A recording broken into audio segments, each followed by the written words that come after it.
There we go. Okay. Yeah, we're continuing Yakuza. And Chris, what redeem do you want? And Leah, I got a question. Oh my god. Thank you, Dem.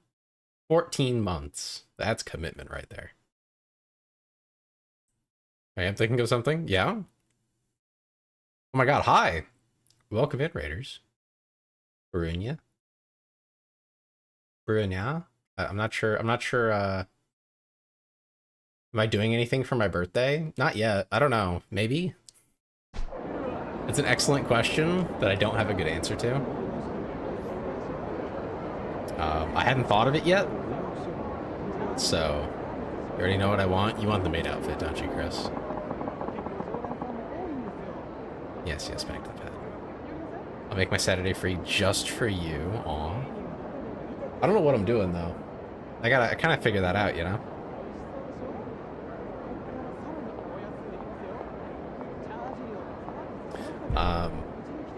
I'll think about it tomorrow, and I'll try to figure something out for what I actually want to do with my birthday. Yeah, welcome in, Raiders. How are you doing today? And what were you doing? We need to raid and run, feel free. Otherwise, we're playing Yakuza. Probably yapping a lot more too. I mean, that seems to be how this goes. Like, I sit here and I talk and Yakuza's in the background. Yeah, when you do, we'll do. My first instinct is to do something like chatting based. You know, just get everybody together. And just hang out. Because I like yapping, but, you know, we'll see. We shall see.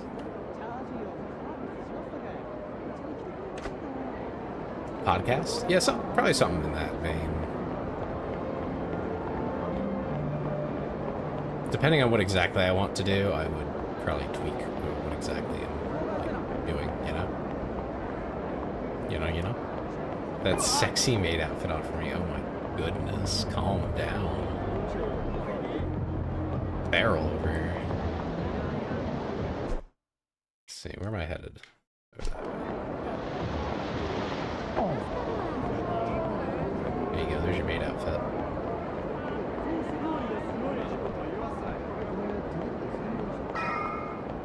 I guess we're getting into a fight here.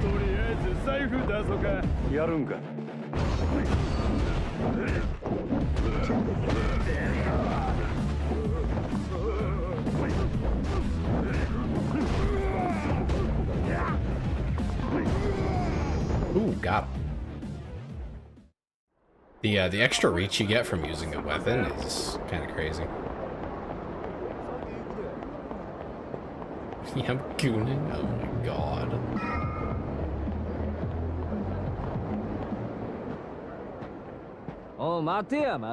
Alright, what's your question, Leo? Huh? 誰やお前ら。オデッセイのもんやって言うたら心当たりあるやろ。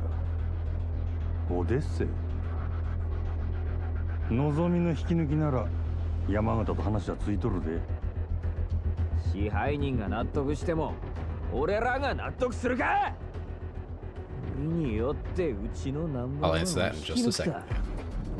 度胸しとるやないか。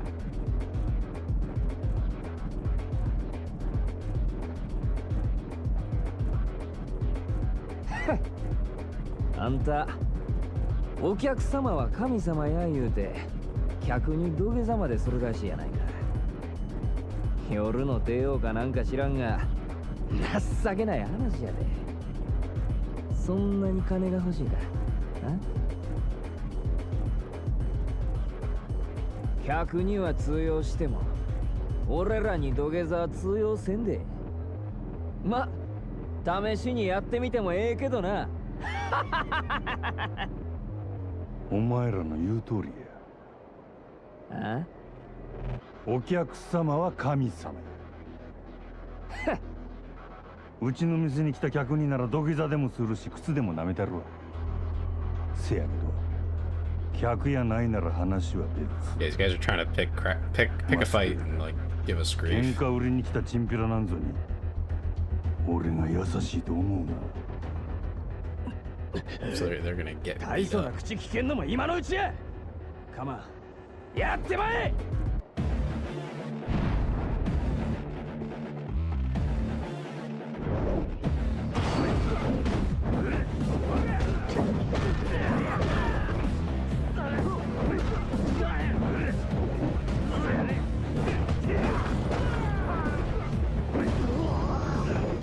There we go. Okay. Well, no, there's probably another scene here. 強すぎる。なんなんやお前は。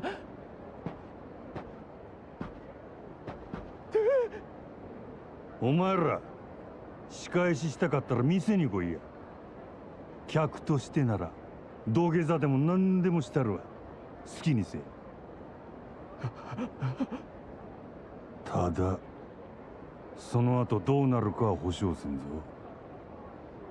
お客様は神様やからな。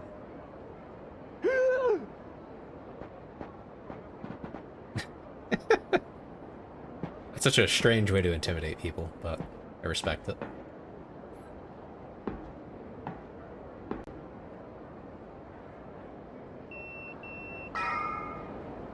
As for a specific show, probably Star Trek. I think it aligns with like my interests that I could actually be like an interesting character and like play it properly. Hi, Metal Sonic, welcome in. Yeah, so if I could cameo on a show, it would definitely be like Star Trek. Whichever the newest one is, I got the names all mixed up at this point, but I've been watching. I'm going backwards in order of release date because I started with one of the newest ones. What kind of a role would you think you'd fill then? I don't know. That would really depend on what the episode would be about, you know. To do a cameo in a Star Trek show, you'd probably either you have to die at the end or leave, one of the two, or just be like a random crewman. Like those are your options, really. So I'd probably want to be like a crewman on a different ship. You know, where they have the episodes where they meet up with another ship from from Starfleet. And they do something together. I'd be someone on the other ship. I've been booped on both YouTube and Twitch. Ah. Well, thank you. Yeah, probably one of like the engineers or something like that. And maybe the chief engineer on the other ship. That'd be fun. Then you'd get some fun little scenes where I would actually get to be, you know, on screen for a short time. Obviously not the most important character there because it would be the main ship's chief engineer at the time, depending on where you are in the series for who that is. But yeah, something like that. That'd be neat. I like Star Trek a lot. I think it might be one of the best shows I've actually seen in terms of content. Like, I'm genuinely surprised at how good the writers have been on all the shows I've watched. I think... Oh, what's the current one? I think it's like Brave New Worlds or something like that. That's the one that's currently running. And they do a really good job of exploring the kinds of things that Star Trek couldn't really explore as in-depth in the past because of like budget constraints and things like that, where CGI just wasn't that good. However, are you making me a red shirt? Are you trying to get me shot? Anyway, you're a Star Trek engineer color. Well, it depends on which Star Trek you're watching. It does change. Right now I'm watching Deep Space Nine, and in DS9, Chief O'Brien is yellow. Engineers are yellow. But so is security, it seems. I don't know. The colors just seem to vary. I think it's based on the time frame, like when chronologically they are, the uniforms change. I think Commander Cisco is also wearing red. So I don't know. I don't know. I'm sure there's some rhyme or reason to it. I just don't understand it fully. I just watch the show, you know? But no, like the content is great. Red used to be engineering / security. Yeah. Yeah, I think in Enterprise, like the Star Trek Enterprise show, so the original Enterprise, they didn't have colors. They didn't do colors at all. Everyone just wore the same uniform. They were all just Starfleet, you know. Which I thought was interesting. You know, a little departure from the usual, but it makes sense because, you know, Starfleet was in its infancy, the Federation hadn't been formed, all those things. I think Enterprise ends with the formation of the Federation. I think that's where that one ends. Hey, Tailgater. I was asked what show I would cameo in if I could pick one and why. I said Star Trek. But yeah, no, the newest show, I think it's Brave New Worlds. Could be wrong. I think they do a really good job also of exploring new topics and more, I don't want to say current issues, but more nuanced issues. Because earlier shows dealt with things that were, I mean, they were topical for you know, like social issues of the time. You know, like late 90s, early 2000s. I was in a show with Tad be the comic relief, probably. I feel like you'd have to be also like be doing something useful though. I don't think you could just be comic relief. You have talent, Dem. You just, I think if Dem were to have an arc, Saturday's fucking wow. No, I think if Dem was in a show and had a character arc, it would be just based on Dem and how well I know him is I think he would have like a training arc, you know what I mean? Where he goes from not really knowing what he's doing to being an expert at something and like learning how to apply himself. I think that would be Dem's character arc. You know, learning how to be studious and apply himself at something. You know, bring out his latent talents and things like that. That would be his. But now Deep Space Nine deals with like some really kind of timeless social issues. Racism is one of the big ones, actually. It's in, I think, every Star Trek, because it kind of has to be, because there are literally different races, you know, all interacting with one another with wildly different cultures. Some of which, you know, bring the whole, like, is it exactly, you know, is it really always up to just culture, or like where do we draw lines? And that's a very interesting topic, no matter when or how you know, explore it. It's always going to be fascinating, because it's an issue we run into, you know, in our day-to-day. You know, some cultures, historically, for the last thousands of years, did things that most of us would assume are, like, fucked up and evil. But, like, that's their culture. That's what they've always done. And then it's like, okay, but, you know, it's not always culturally in a box. You can't just say, well, that's their culture. It's like, okay, but they kill people, you know, drawing lines like that. And Star Trek kind of has to explore that because, again, of the different cultures and everything, where you might find a culture unlikable, like you personally wouldn't like it, but you don't, there's no necessary evil about it. It's just very different. If you could resurrect a game franchise with a new entry, remaster, remake, which one would y'all resurrect?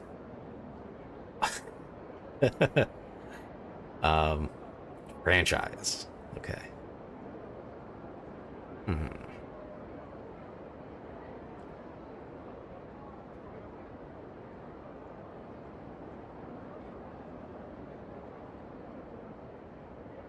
I think a faithful remake of Spec Ops: The Line. I know it's not really like a franchise per se, but it holds a special place, and I think it needs to be remade, and perhaps even you could do more. using like modern engines and things like that, you could make a better game that explores the same and more topics and more issues and does a better job even. I think something either like it, just like it, that's like intentionally disconnected from it so that people don't know and know what to expect.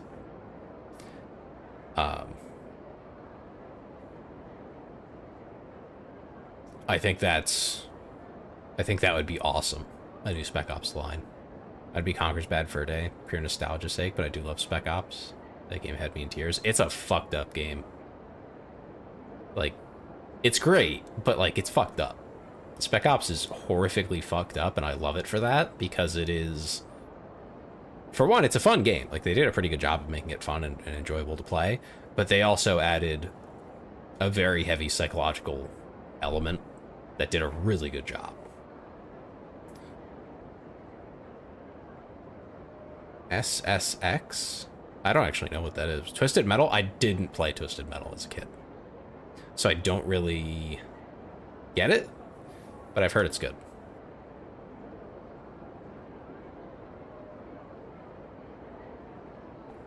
Ah, snowboarding. The only sports game I remember playing was... I think this was on the PS2 as well. It was like Jet Cross or something. You were on jet skis, and it was super goofy. It's like one of the 5 or 6 games that we, for some reason, had. And it was a lot of fun. Very silly. I don't think they ever made another one. Splashdown? No, I don't think so. I'm trying to remember what it was called. I've seen it not too long ago. I mean, it was a while ago, but like, compared to when I played it like 20 years ago. Did All-Star play? I don't think so. Let me see. Let me see if I can find it real quick. I'll recognize it if I see it. Oop. Let's see.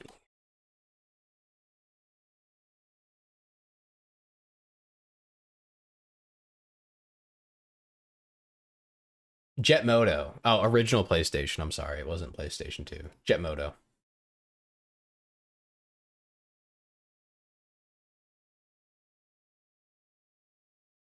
I don't know if they ever made more than one of them. They might have. It was one. Yeah, no, okay. They made a few of them. Jet Moto 1, 2, and 3.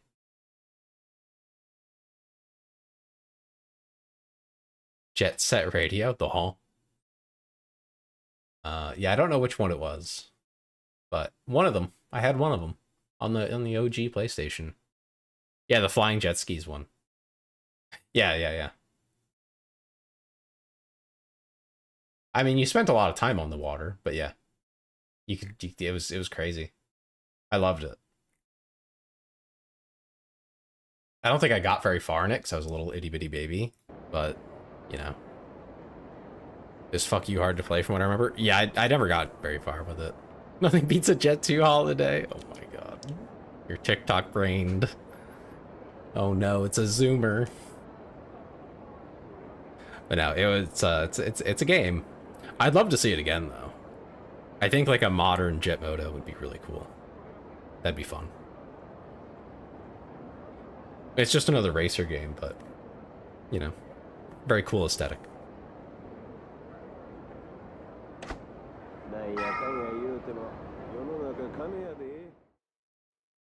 Oh no.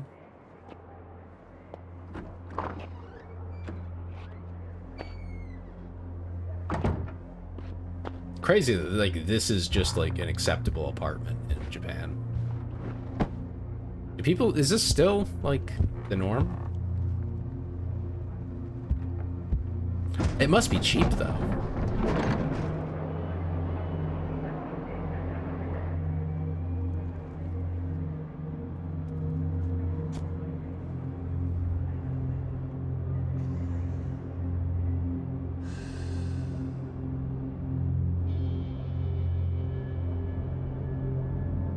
Mr. Streamer likes racist games. No.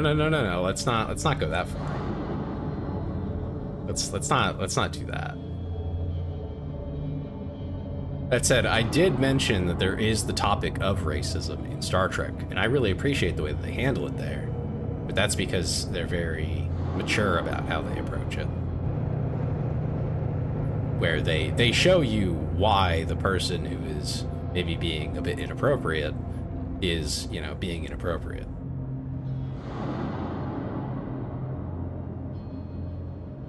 Instead of just being like, you're fuck ass evil.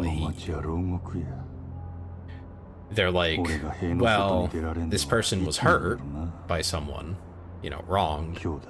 It's a joke on racing games not being too much of an asshole. No, I get you. I understand 100%.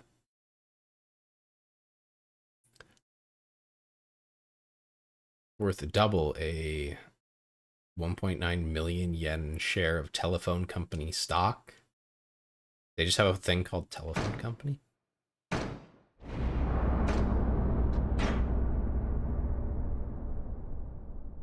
Going up always loved cars. Look at me now, racist. Oh my god. A professional racist. Jumps in car. 3 million yen is like 100k. I don't know, it's a lot of money though. Oh, 兄弟。おう。例のあれ持ってきたんやろな。ああ。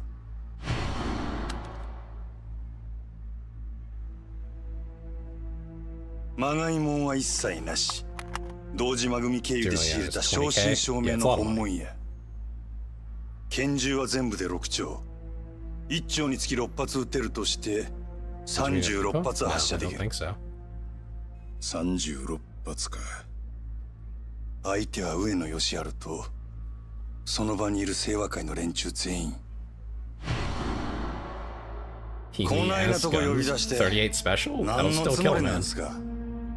柴田。単刀直入に言います。今日の上野義治の襲撃、真島さん行かないでください。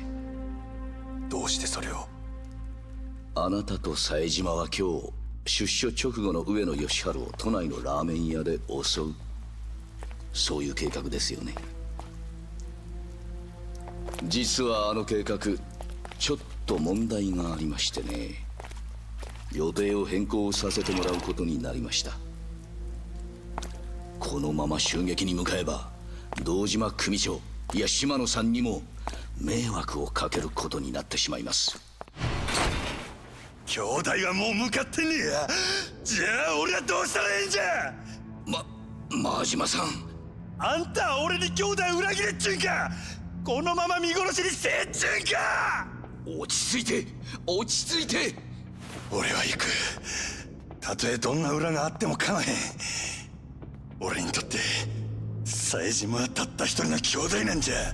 真島さん、でもそれじゃああなたの身も。うるさい、関係ないわ。こっちはそないなもんとっくに捨てる払ってきたんじゃ。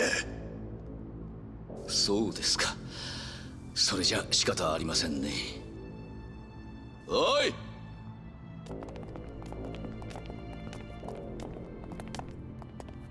Oh. 柴田。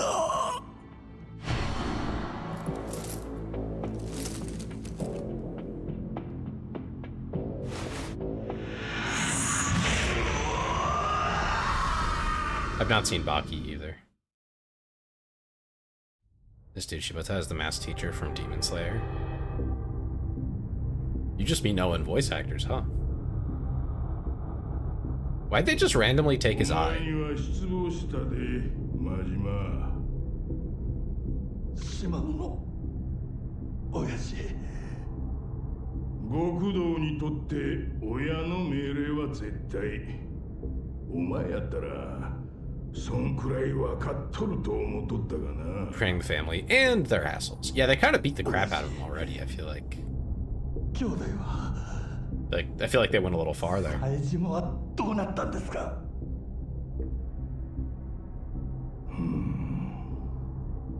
教えてください。親父。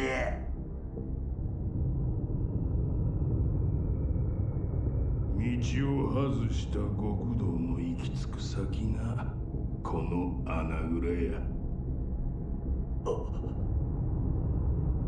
親父。安心せえ。別に殺しはせん。せやけどここにぶち込まれた奴はみんな殺してくれって泣いて頼むわ。なんでやろな。親父。兄弟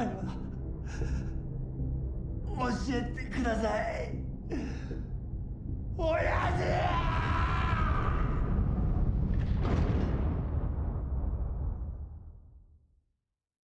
Oh, he's like actually sick and twisted.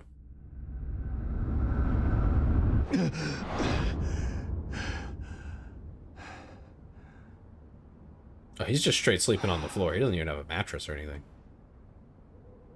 That is hardwood. Jesus. You'd think he could afford, like, a blanket. Or a pillow, maybe.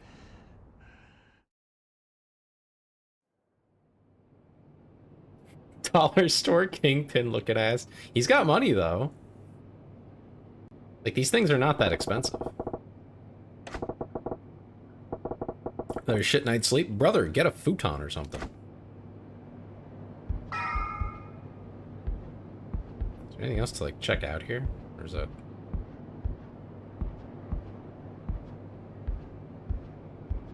Nope. So, hi, Annie. Yep.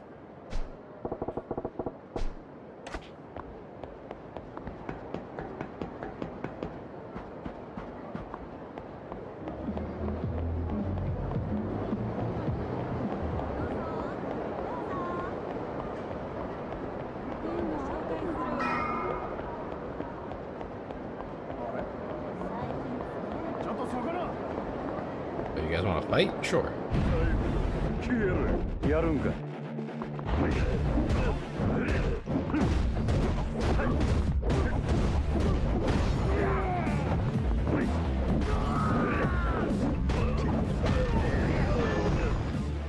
Nice.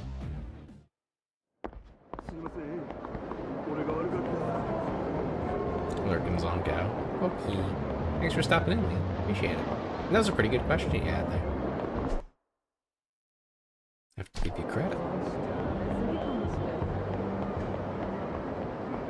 Okay. I don't know what to expect from this place. I forget what I signed up for last night. Majima's defense, that apartment, is kind of his cage. Yeah, but, like, he's allowed to buy a futon, I think. Like, just, you know. How's he supposed to do anything if he can't sleep?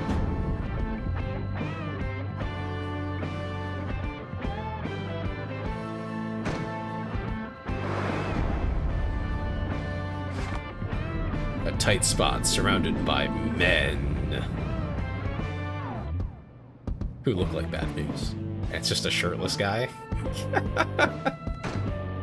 Okay then.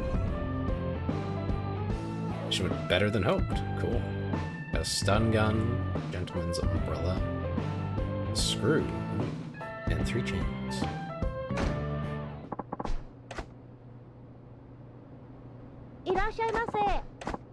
Shirtless men are bad news, are they?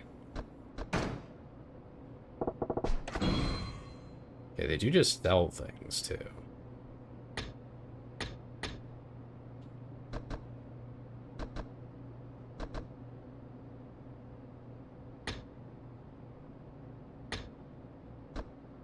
Oh, you can just buy the Sunburst, but it is a lot of money, so we're not doing that. Nothing's more threatening than oily pecs. Are you sure?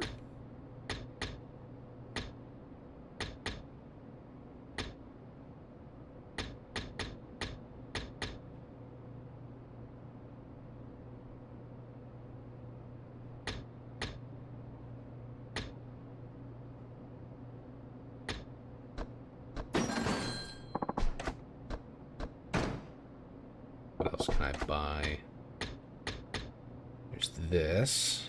Gives you 1 defense. This also gives you 1 defense. This is cheaper, so we'll buy that.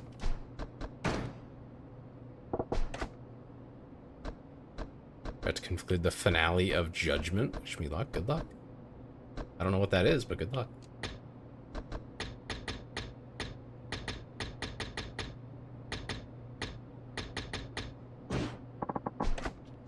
Okay, let's do a search. Whoa. Way more options.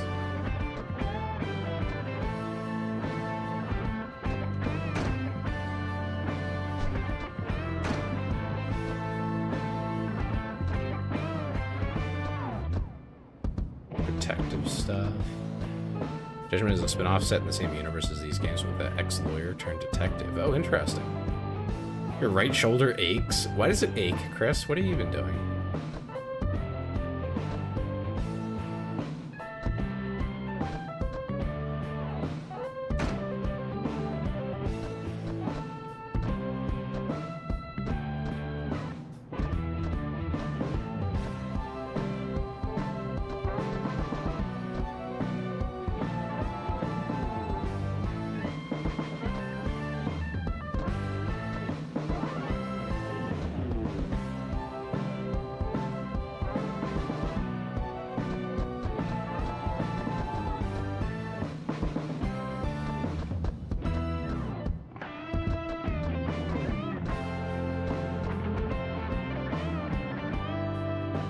Obviously, I've been jorking in too much, I see. Insert Joker pun about Yakuza 0. I don't really have one for you, but good luck with that.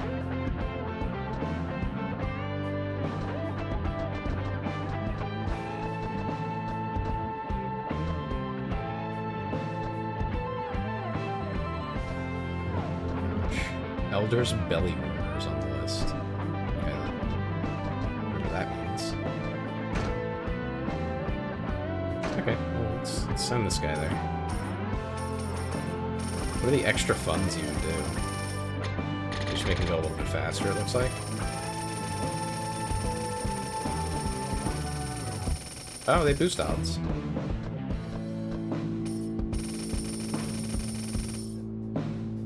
I can give him all my money and he'll come back. Fairly good odds with like a lot of gear. But that's still just gambling basically. So.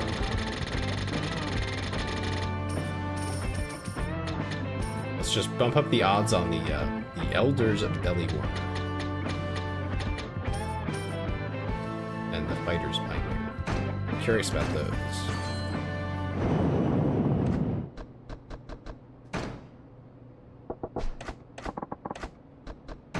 Oh, and you can just fix things too. Nice. That's not like a major problem then. You know, using gear, that is.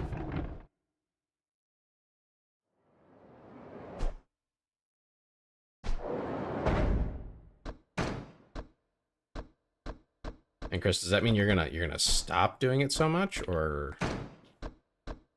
Because like honestly, that would kind of surprise me.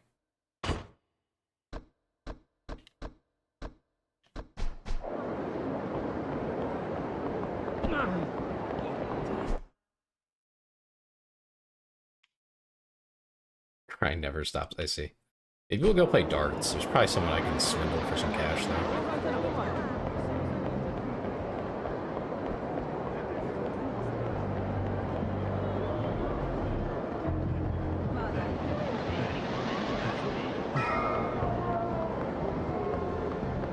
I'll be very tired and didn't do anything today. Oh, sorry to hear that, buddy. Here's the, is this the darts? This is darts.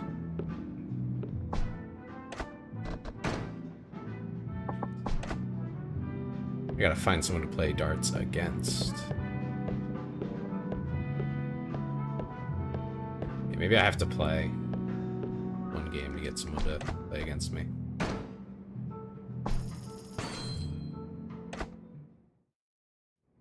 Must be practice, so let's do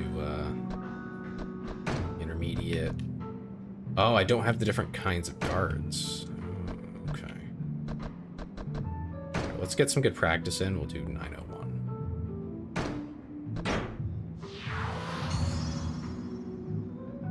have been the nightmares last night. That'll do it. Yeah, lack of sleep. 始めようが。 Do you in? Trust me, I know.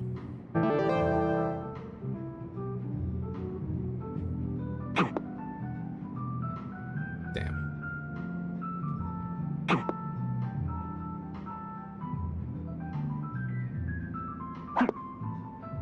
Dang.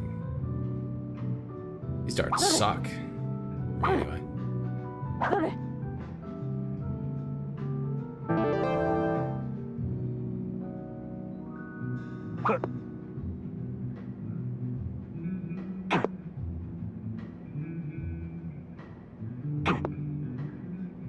Nice. Hat trick. Nice. Golf clap. There's more points in getting that 20 ring, but that's way harder to do. Is Yakuza 0 just a game of fighting and hanging out, playing various activities? Yeah, basically.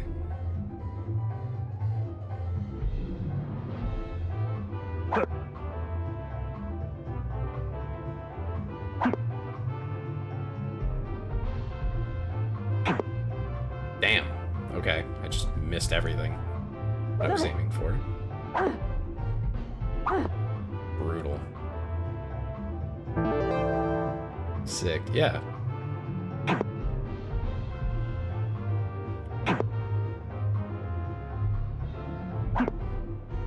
There we go. At the triple 20 there.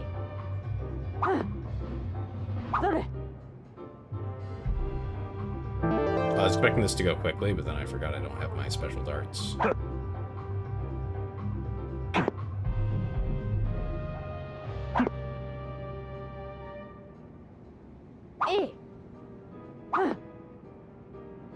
Nice one.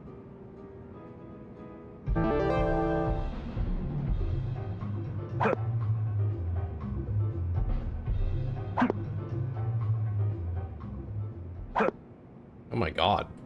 I whiffed really bad.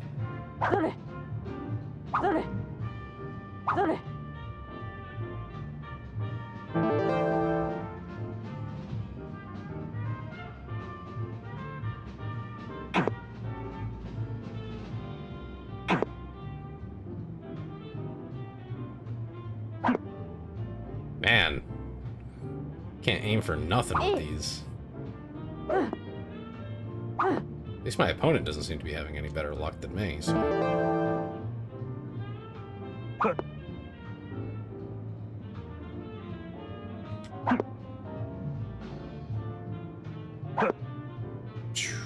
Way off.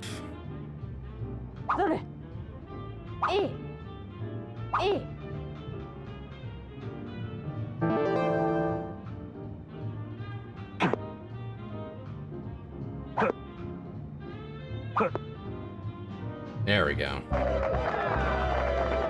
It doesn't seem to really matter all that much where I aim. It's in a really wide area. Look at that, a triple 20 from them. They didn't even aim for it.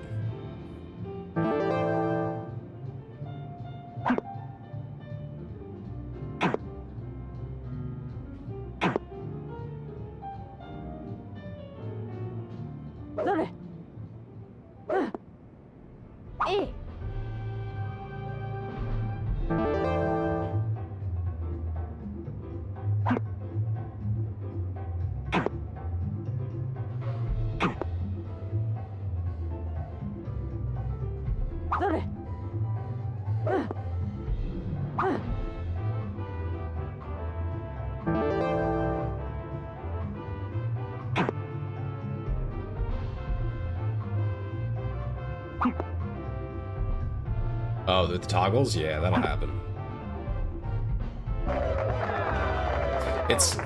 For some reason, they're marked new even though they've been there for ages. It's just because I disabled and re-enabled it. Which I think is kind of silly on Twitch's end. But, you know. Okay, this is the most important shot.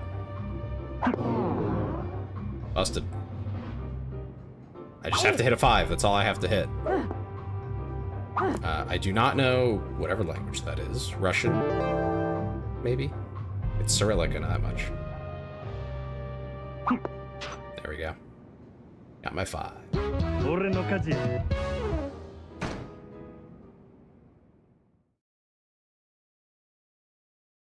Gonna go have a wonderful night. Oh, no worries, Tailgater. Thanks for stopping in at all. I appreciate it. Hope you enjoyed the game. Let me give you these. Oh yeah, we got standard darts. New clown nose toggle. No, it's the same clown nose that was always there. Alright.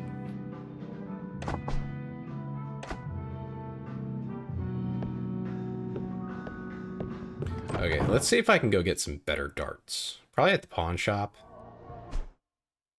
Where is the pawn shop?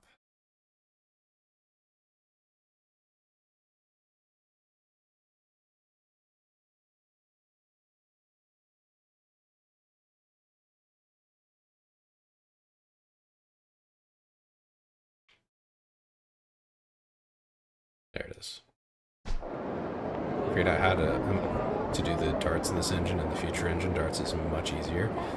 It's kind of goofy. Like it? How you doing? Doing alright. Having fun.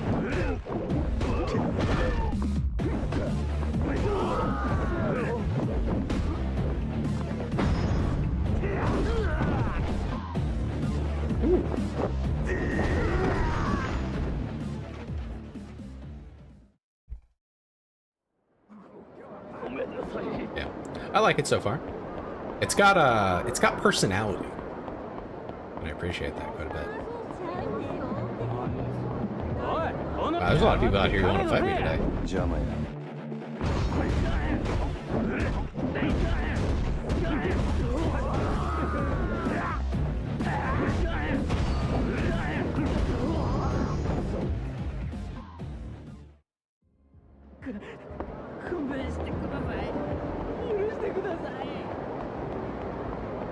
If I remember right, pawn shop is down this way.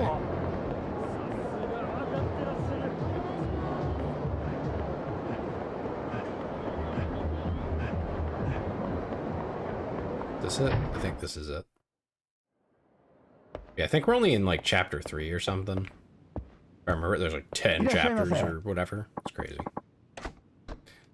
I definitely get sidetracked a lot though, so that's probably why it feels like it takes a long time. There we go.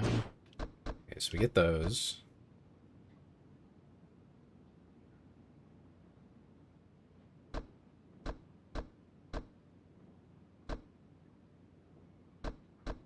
But you can get some like materials here now too. Yeah, it is a Yakuza game that does. Good point. Memory's coming up. It is. It is.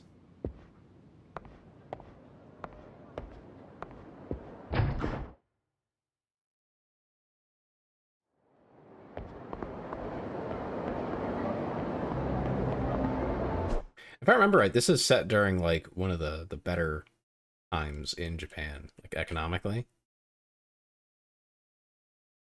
Pretty sure the 80s are considered when things were going pretty well.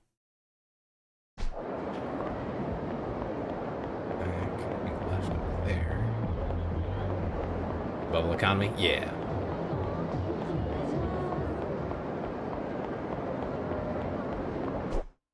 And that's the temple. The TLC guy is here.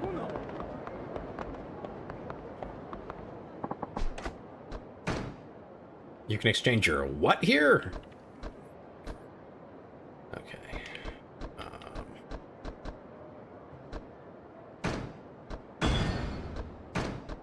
Yep, this is why money is literally the XP points in this game, so much that you're punching it out of people. Everyone just says they're just so rich.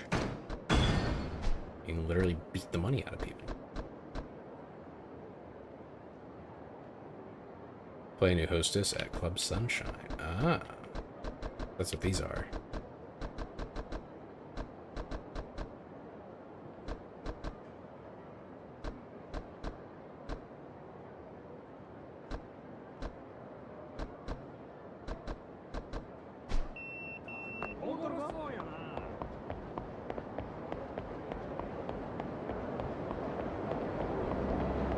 I'm still getting used to my new humidifier making the noises that it makes. I keep hearing the glug glug in the other room, and it's like, it throws me off, but it's just the water flowing from water tank inside of it into the actual, like, area in it.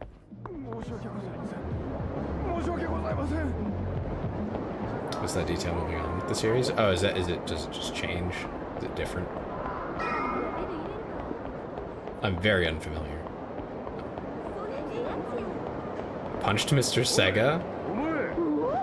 Yeah?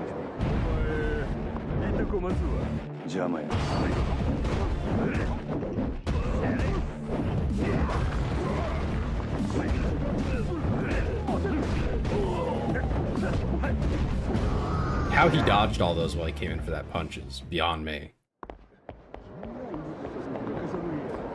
Anyway, I wanted to...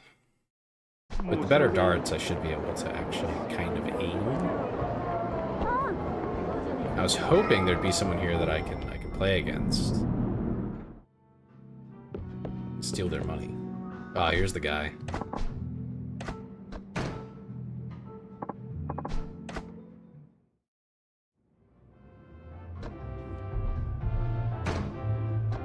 Ooh, how do you play count up? Yeah, play the tutorial. In this game mode, the value of sections you hit are added to your score. The player with the highest score at the end of the designated number of rounds wins. Both bullseye and double bullseye hits are worth 50. Okay. So I'm just going for maximum points.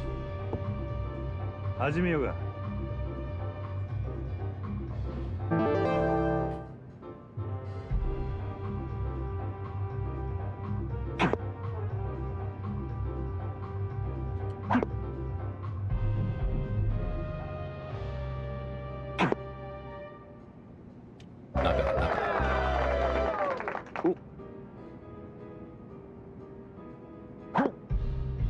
Yeah, he's going for the triple 20. That's a hard shot to make. Bullseyes are hard enough.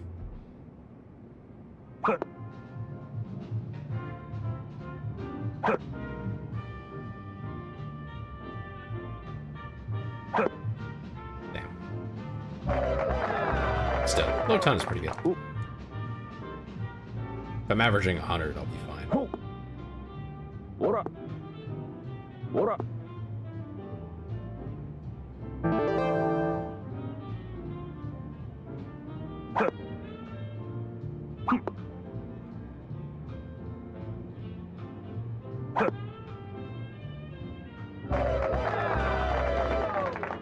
Easy peasy.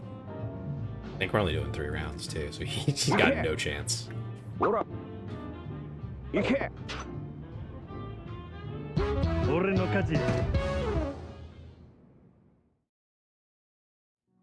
he's probably gonna try to get me to do it again, but he's gonna make me drink. Yeah, let's do it.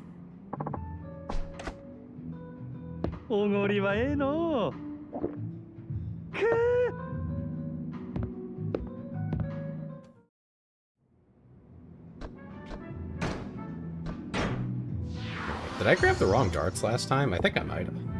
I think they let you change it. Oh yeah, I must have, because these look different. Oopsies.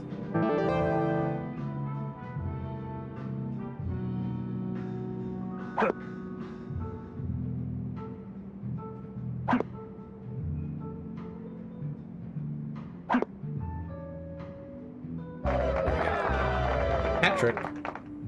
Dead center. And with one eye too. Yeah, with one eye after drinking. Imagine.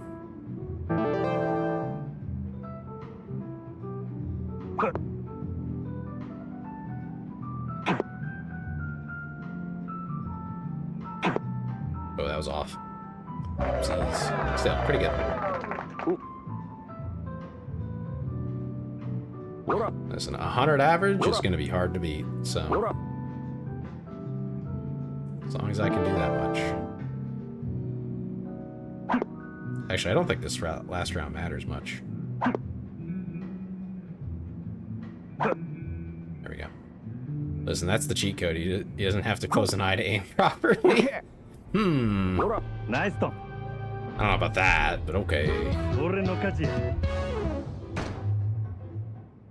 Yeah, 110 average. Hard to beat. One more time, let's bet $1 million. Let's do it. Easy winnings. うまそうやの。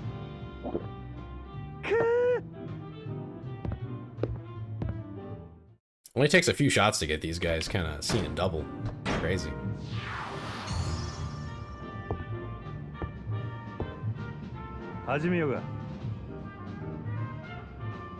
And the gay darts help a lot too. I don't know why, but they do.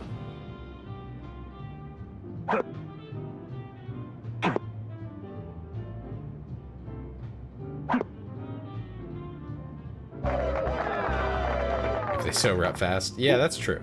That's true. You can't. You can't. You can't.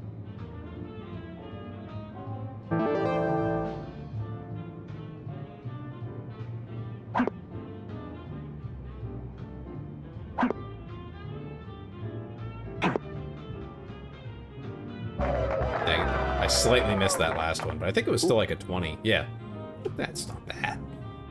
You can't. What up? Does not help that I'm seeing double.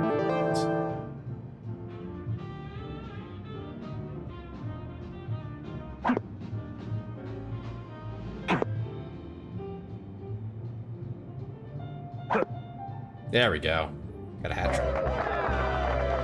You ain't winning this one. Okay. Hey! I got another completion point. What up? I really hate that they... There's a lot of things in Japanese games where they end up using the abbreviation of CP, and I really don't like that. I wish they wouldn't do that so much. 1.5 mil. Hell yeah.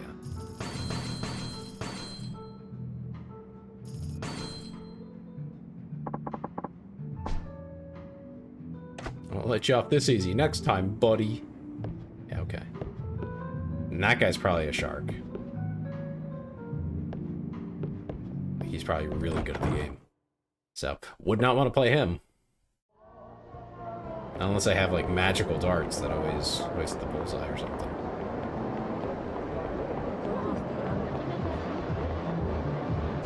Is there anything else I need to do?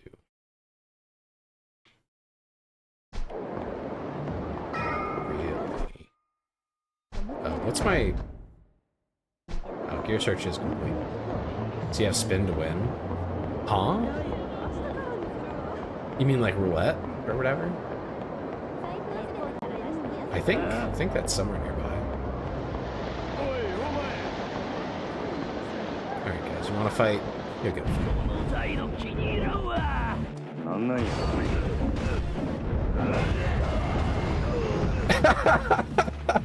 Holy crap! Whoa! That was wild. Where was I going? Right over here.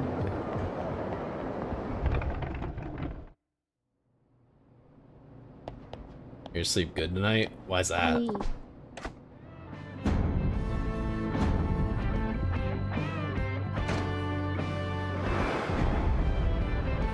Attacked by a wild beast. I think that's a lion. We definitely don't have those. Even better than hoped. Yeah. Steel shin guards.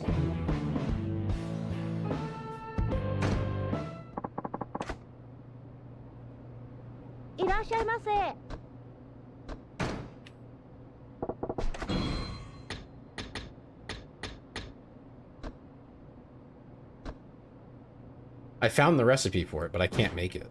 What? Does that mean I just haven't seen the part? How does that work?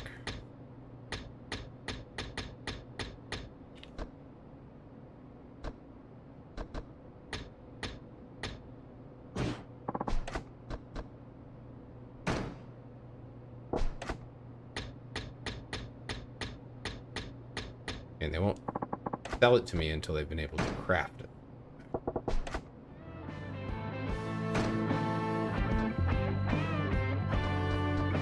This seems like a really mildly annoying system that is like very tedious to manage.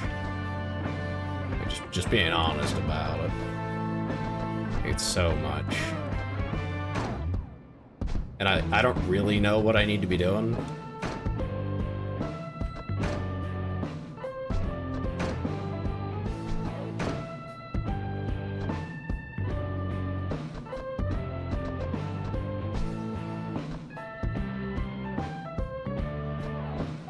Yeah, I probably don't care this much about it.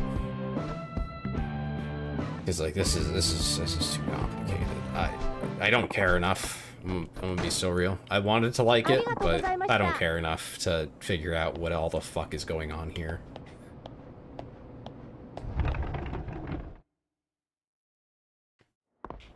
Like, that's great and all, but I can do other things. Ah! The doll girl, yes. The pink bunch-on.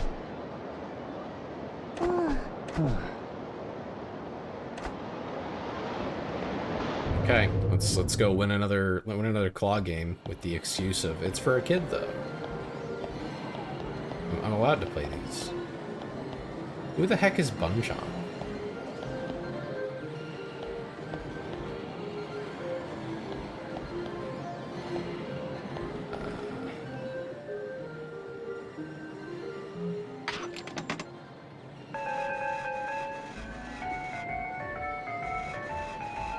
Guessing it's this one. Oh my god, it's so bright in here.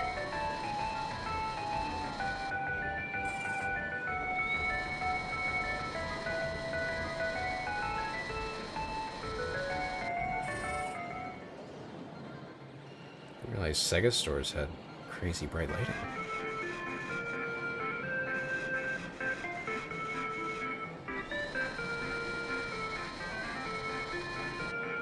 Oh, come on. What? What was that?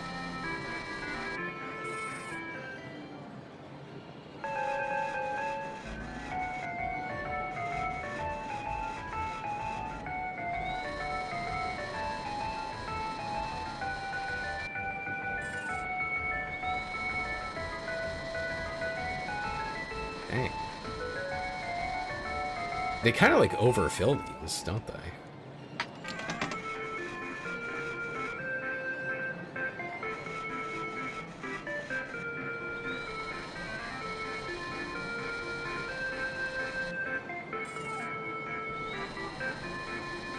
Can't scoop it, then how am I ever gonna get it?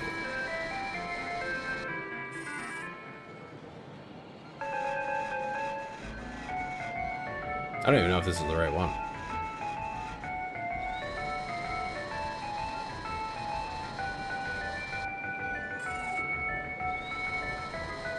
And the one that's messing me up is not, like, getting out of the way. I keep hitting it, and then it gets even closer, which makes no sense.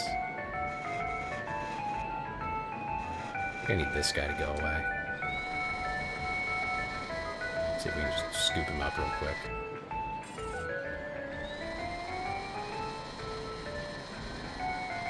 No, of course not. Why would it be that simple? Alright, let's see if there's... These are all awful. I'm gonna reset it.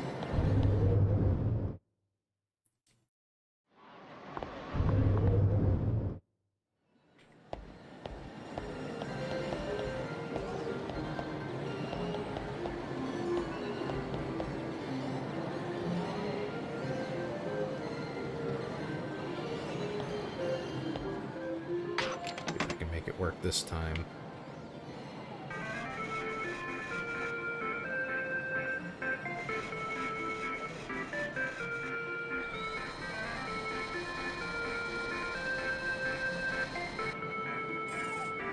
Oh, maybe. Nope. Okay. And it's cooked too, because it's so jam-packed. Why would they do this? Why do they hate me? It's an awful setup.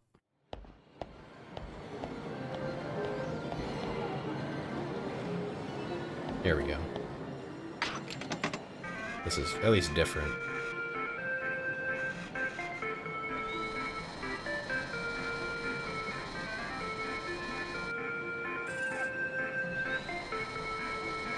I think I got it. Hell yeah. I don't know if this is the right one. Punch on. Hey, I got it. It is the right one. I feel like Bunchan would be like a bunny, but no, it's a little bird.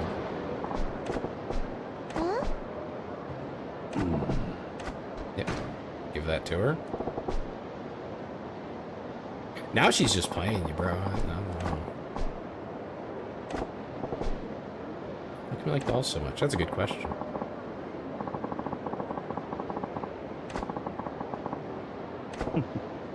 They keep her company. That's sad.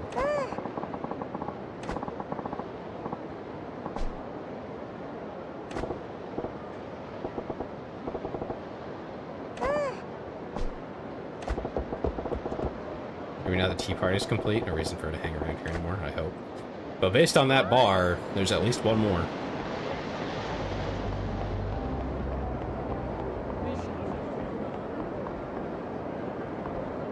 What was that? My controller vibrated, but I don't know why. Is it just because I'm like a little bit drunk?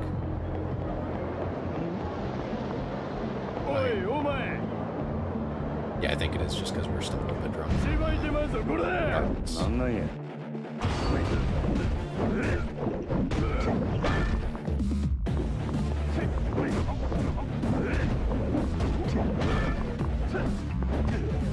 that?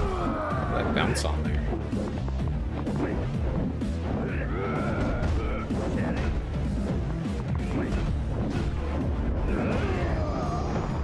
Bonk.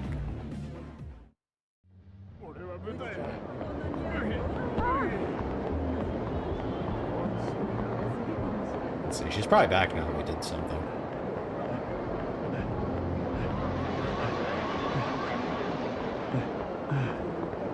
No? Yeah, because I think we just walked past it. Yeah. No, she's not back now. Maybe later.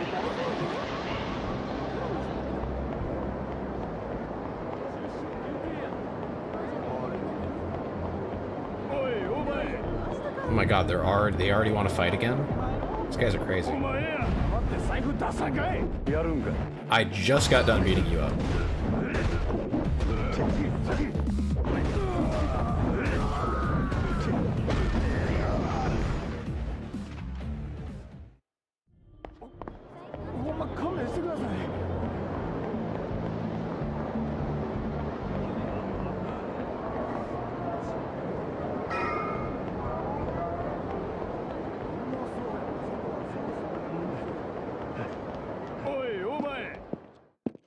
All right.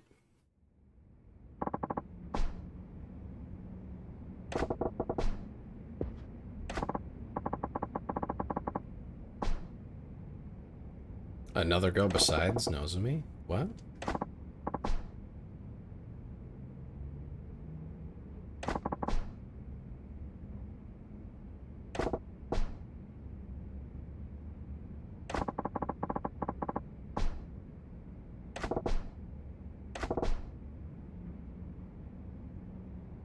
So we'd make out a little better? Ah, we did okay.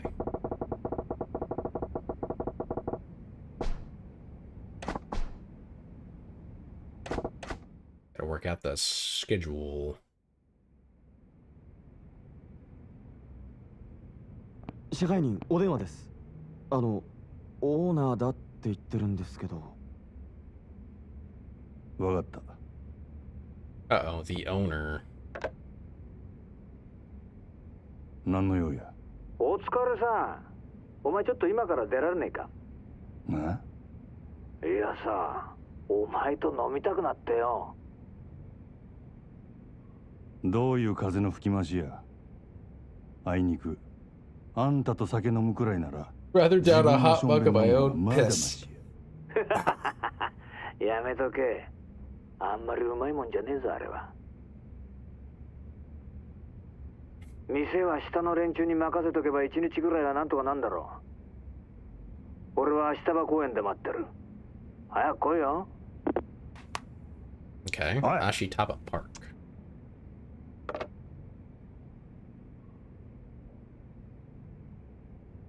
オーナーからの呼び出しや。いつ戻れるかわからんから、あと頼んだで。え、わかりました。主任にも伝えておきます。すまんの。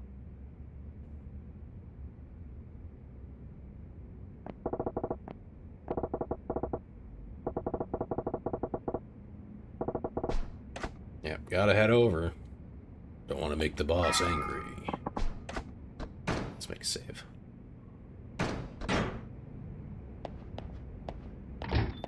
Things have gone pretty well. Don't want to lose any progress.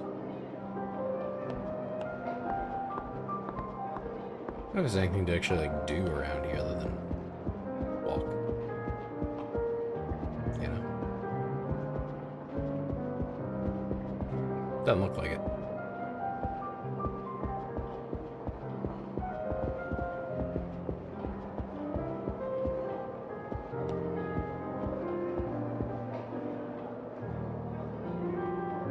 Still too early for like a band, huh?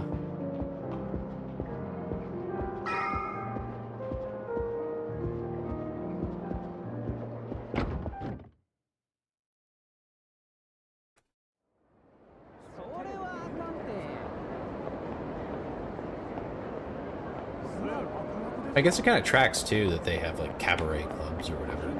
Because that was like a very early 20s thing here in America. That was also during the roaring 20s when things were going great, right before they went really bad. Oh, I guess we're on the wrong way.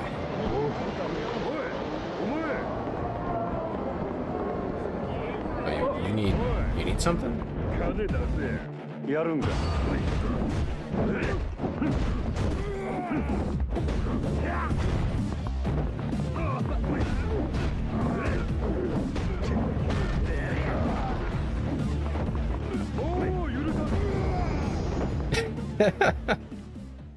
Skibbity toilet Riz Sigma Alpha Male Rizmus Skibbity Sigma. Hey William. ちょっとそこの俺死ぬでこれ後悔すなや。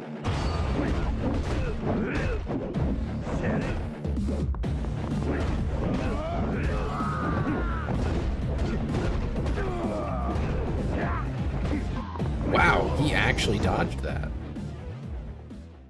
I'm mildly impressed. You see what I did on YouTube chat, Tay?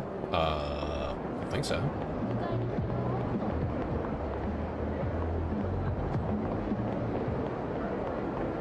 What'd you do?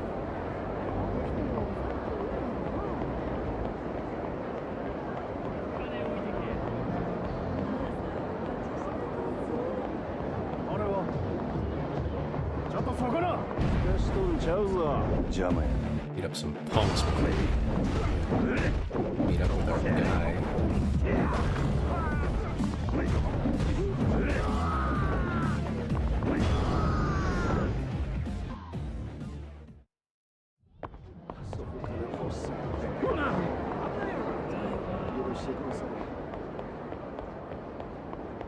I've yet to see one of those golden boys.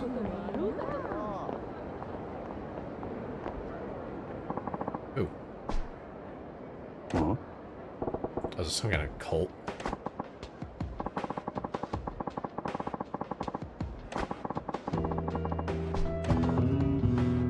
Uh-oh.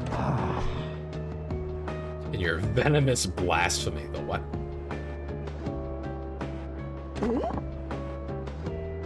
Okay, now they're threatening us. Well, threatening her. But we're gonna be involved in a second. Our adherence to pacifism makes the use of physical atonement distasteful. Alright.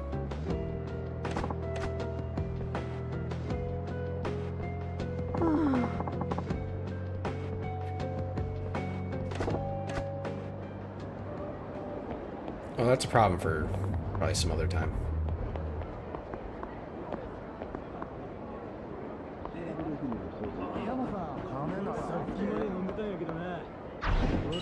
Another phone card. That's not our guy. Where's our guy? Oh, here he is.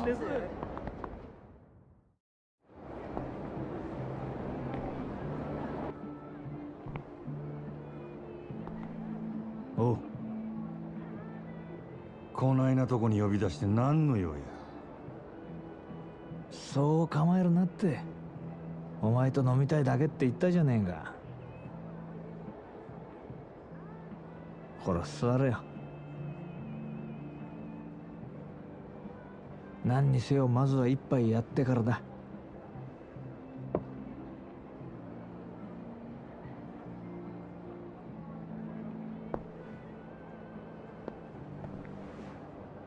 大将、こいつにも適当に見繕ってやって。えい。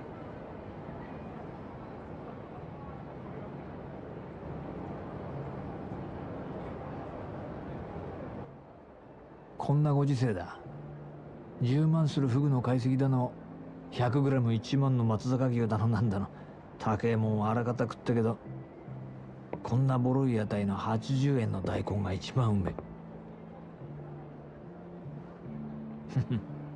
金ってのは一体何なんだろうな。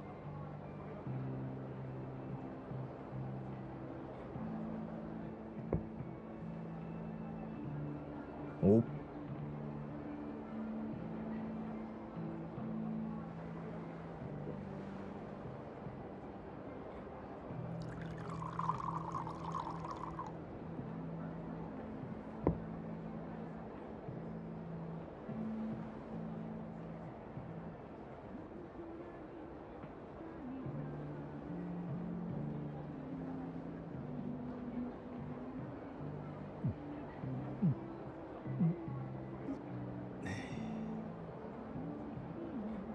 Hey, don't they have their sake warm? Isn't that like a thing?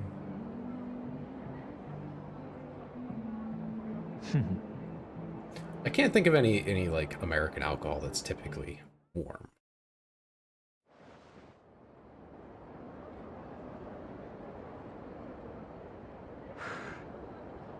なんだよ。最初の一杯きり全然飲んでねえじゃねえか。あんたが横におって気持ちを飲めるか。もう2年にもなるか、お前との付き合いも。なのにそういう反抗的なとこは変わんねえな。あの島野の兄弟がなんでお前みたいなやつを生かしておいてるんだか。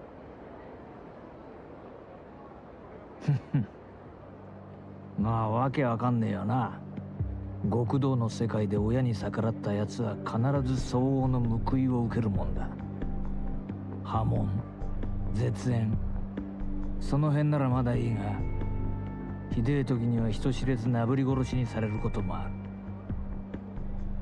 お前は穴ぐらい切っていうその最悪のケースを踏んじまったはずなんだ。だが穴蔵での拷問に1年間も耐え抜いたお前を島野はあ A そこか year ら of 出した。 torture? Jesus Christ. 耐えたお前のタフさも信じられねえけど、何より一度穴蔵に落としたやつをあの島野が救うとはな。だが島野がお前を許したかといえばそうでもない。穴蔵から出たお前は破門も絶縁もされずに極道の世界から追放された。そして大門違いの兄弟分である俺にお前を預け、仇として飼うように指示をした。武闘派と呼ばれる島野がなんでそんなに回りくどいことをしているのか。奴の目的は一体何だろうな。さあ、俺が聞きたいくらいや。案外理由は単純で、ただ単にお前のケツの味が忘れられないだけなのかもしれね Jesus. えな。 Okay. なんだよ、つまんねえやつだな。そうだ、一つお前に聞いてみたかったんだ。なんでお前そんなに登場界に戻りてんだ。お前みてえな跳ねっ返りがこんな罰に耐え続けてまで。冴島大河だっけか。お前が登場界にいた時の兄弟分だっけ。そいつのためって言ってたよな。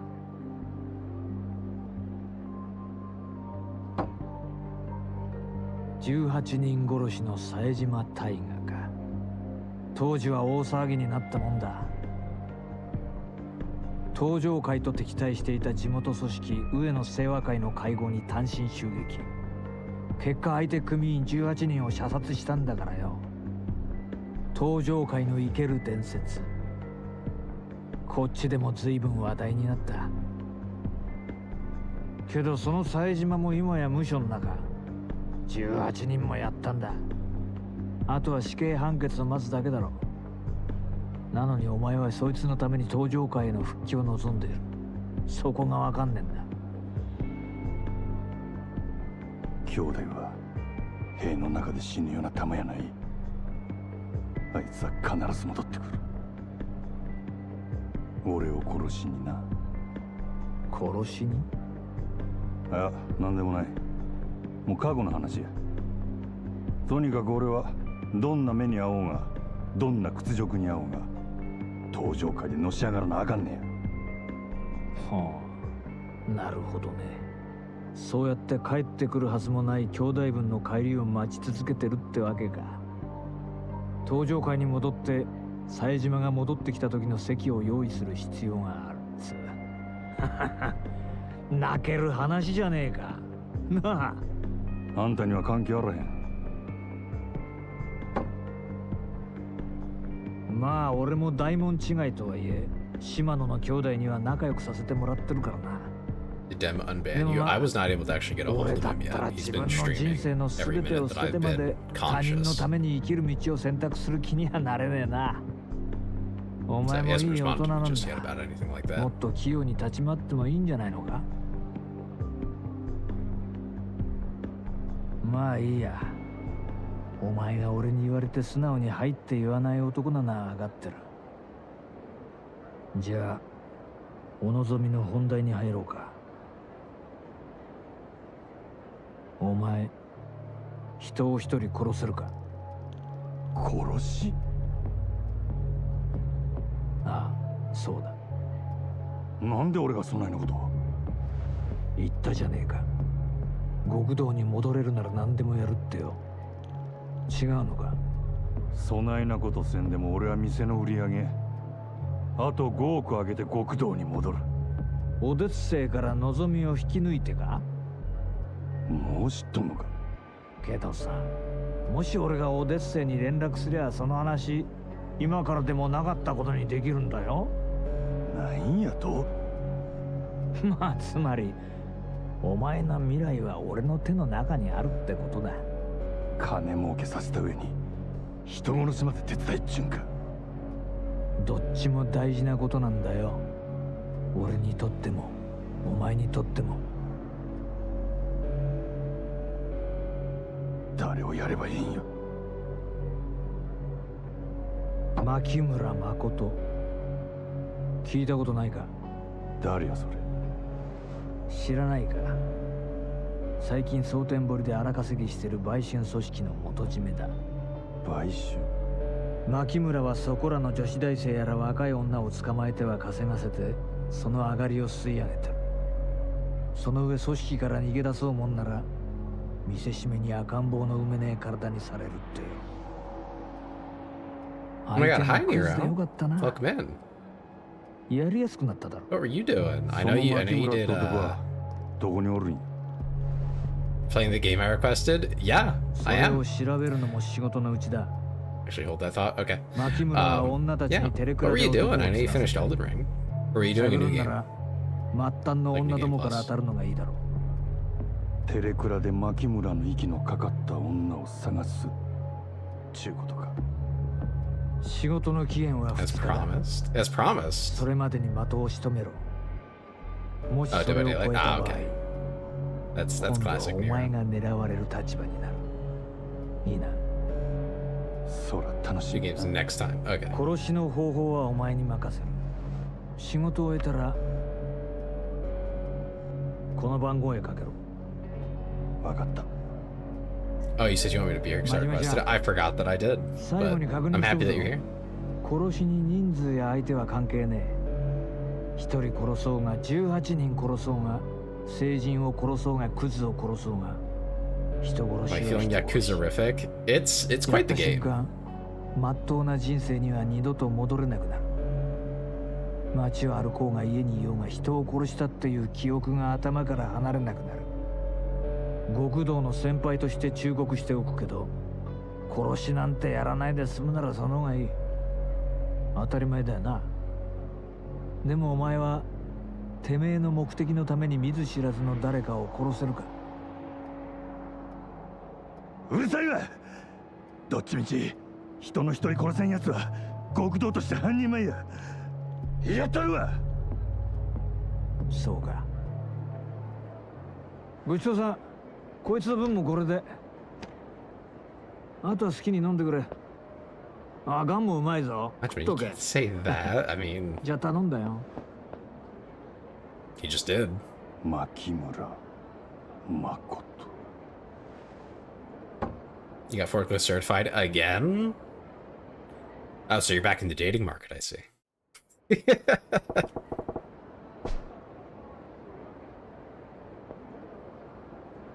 Chance to get back to the Yakuza life. I still got time. Absolute worst thing I can do is rush it and screw up. Yeah. Remember to do the mini games? I've been. The only thing that I don't, that like is not gonna happen is Mahjong and whatever the other game is. I did do karaoke already. That's already, I got max scores on those. Well, not max, but like over 90. The casino did not go well. Say again, because I have a nationwide license, but I got company-specific certifications. Nice. Cinderella, I love you. Yeah. Yeah, we did that one. We just did darts. We got that one guy. He does, I know. We went. He had one new song, I believe it was. Yeah, I haven't played shogi. I don't know how to play shogi. I definitely don't know how to play Mahjong because they didn't put the damn numbers on, and Mahjong's like wildly confusing. Like, there's so many things, and it's honestly not very well explained. And honestly, I just don't care to learn it. You know? Like, just being so real, I don't care enough. The one and only time in my life anyone's ever been like, play Mahjong. Like, not a thing that comes up in my life.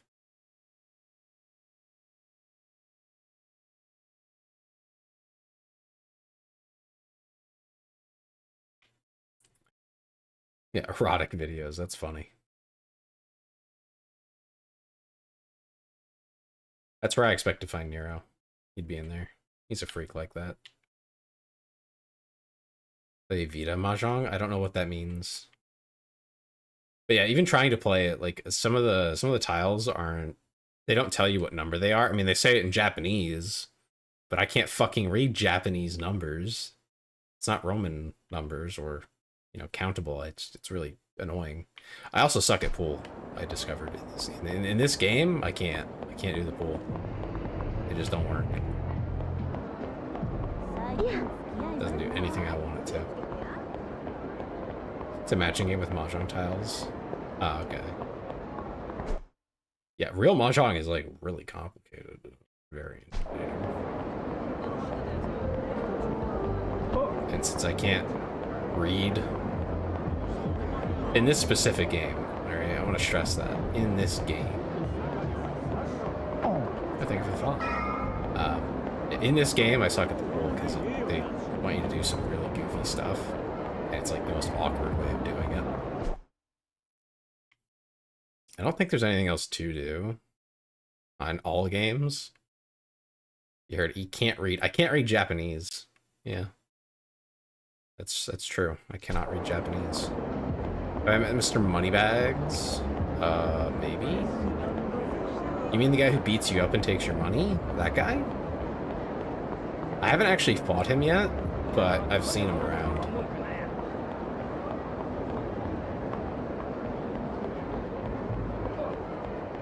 I know you can run into guys who are like wearing golden suits and stuff.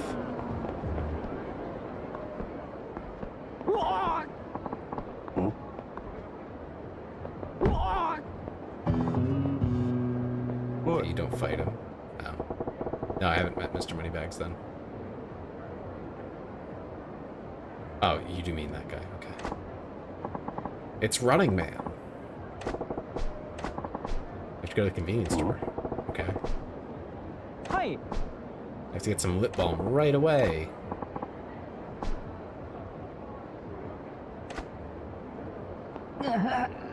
おい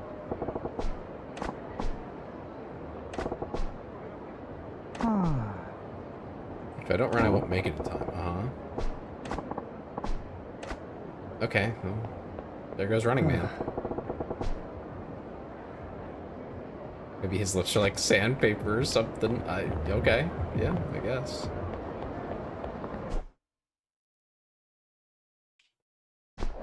I was just gonna walk around looking for a guy in a golden suit so I can beat him up for money.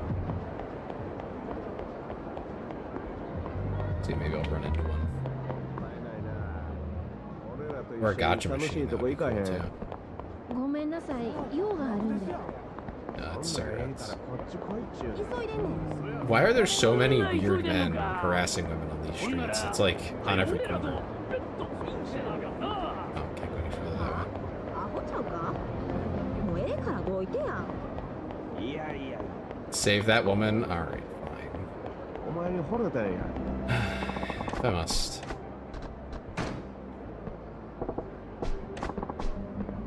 Looks like some apes got out of the zoo.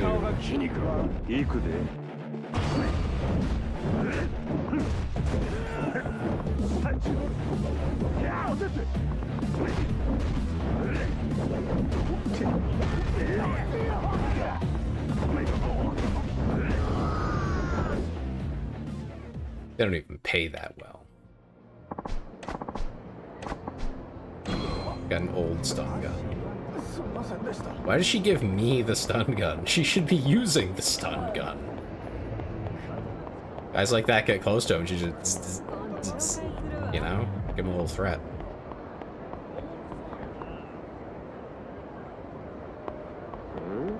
So that one pays for itself? No, it doesn't. That's not how. That's not. No, that's just not how money works. Yo, the girl came out of nowhere with that.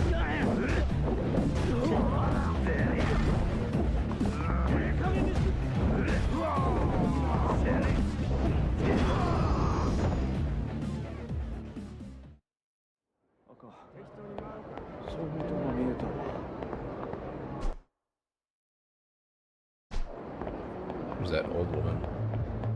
His daughter got involved in a cult.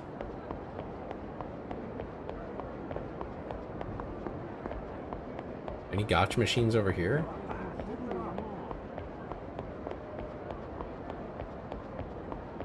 Oh, here we go.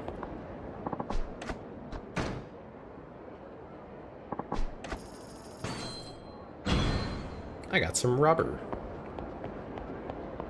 I'll need that for later.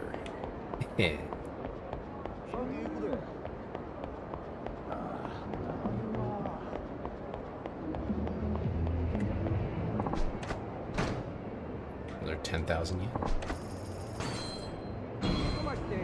Gold champagne. Oh, that's cool.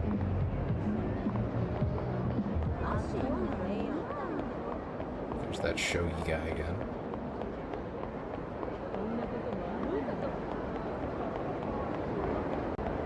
Anything over here? Oh, can't go in there anyway.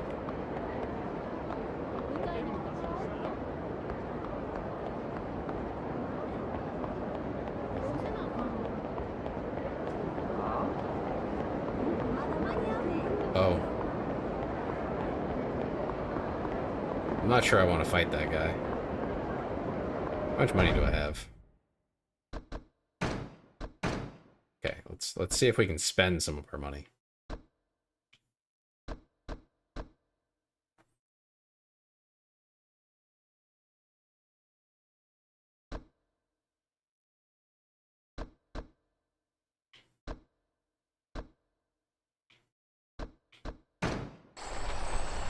We can spend like almost everything on getting our skills up, so let's do that. And then we'll fight Big Boy over there. Very little to lose.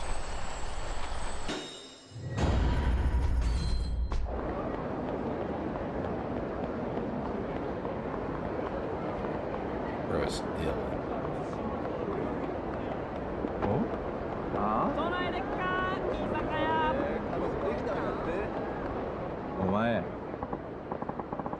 Yeah? Give me your money.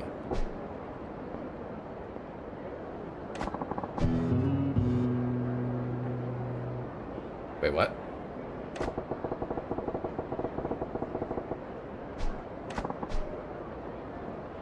You don't know who I am either. My crew's 25,000 guys strong.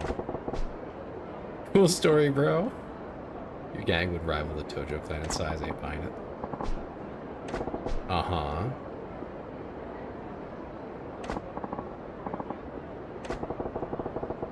A lone wolf with 25,000 friends to comfort you when you get a little lonely.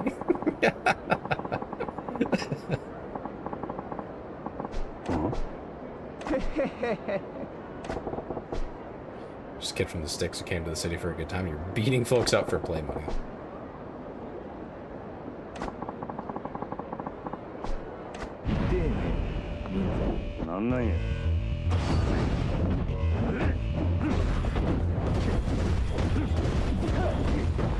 Ooh, he hits hard.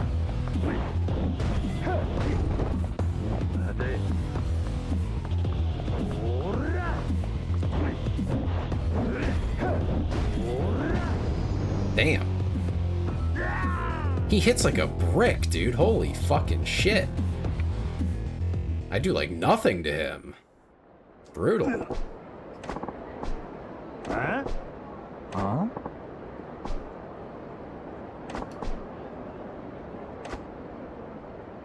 God damn.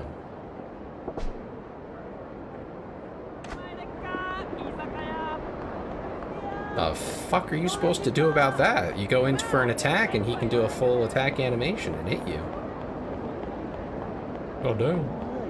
Good thing I spent all my money. There are like tons of just random side quests hanging around, aren't there? Do you just like go into that with a shit ton of consumables and you just like chug them as you take hits? Like, what else would you do?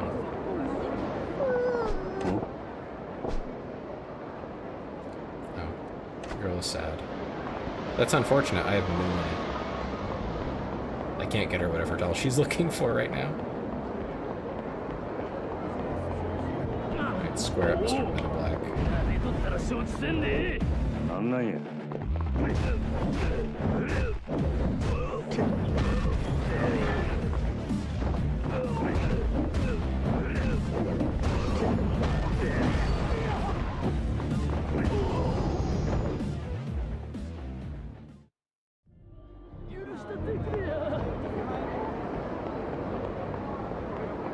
Yeah, look, there he is. He's back. Yeah, no point in trying to fight him, honestly. He's, like, actually disgustingly overpowered.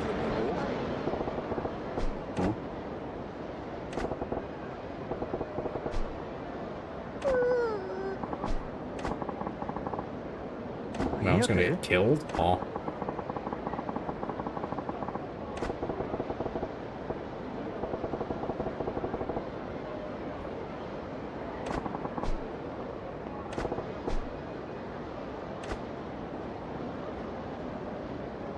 Now we have to go beat up some thugs, I guess.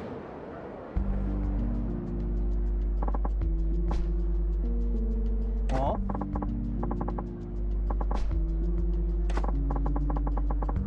Huh?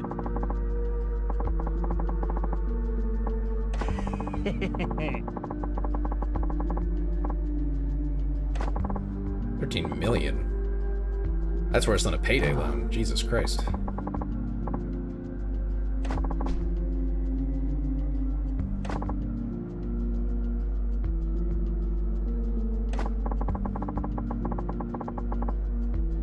Plenty of sickos who'd pay top dollar for the little kid. That's fucked up. Die.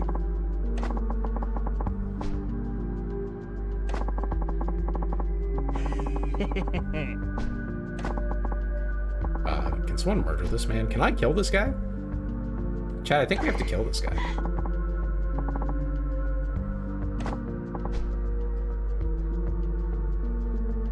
Hey! Huh?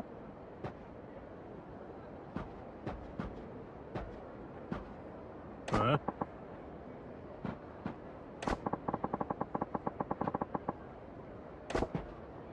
や。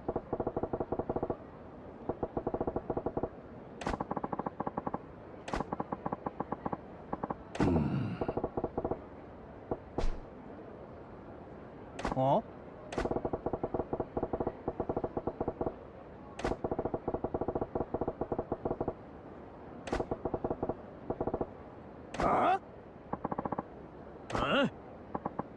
？I like how all the voice lines for a lot of these side quests are just like that. Like that's it. That's all we get.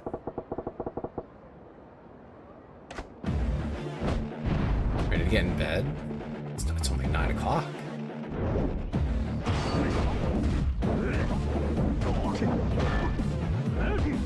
I hit the edge of the play area, and so it blocked my attack. That's fucked up.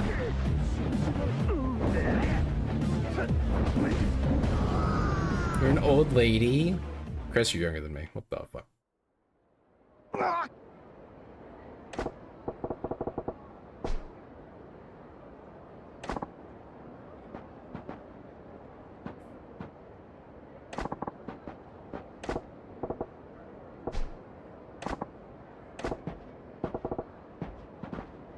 What game is this? This is Yakuza 0. We're in chapter 3, I believe. Dad.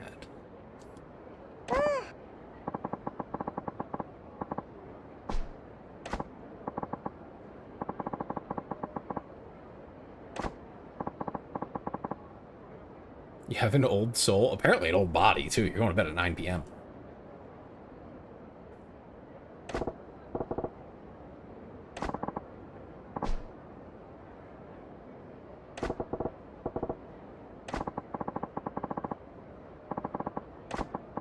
Got a security wallet. What's that? Huh?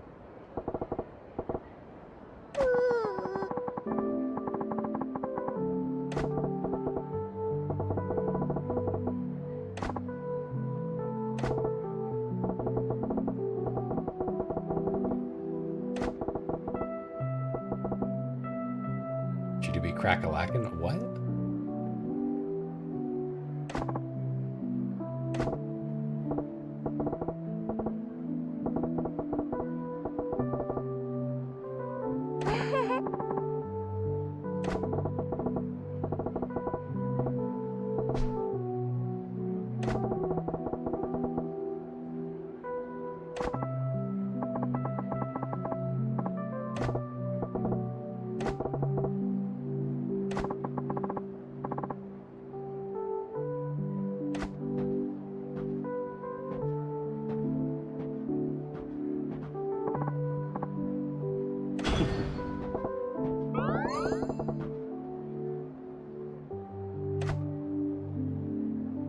Majima now wants to settle down and have kids.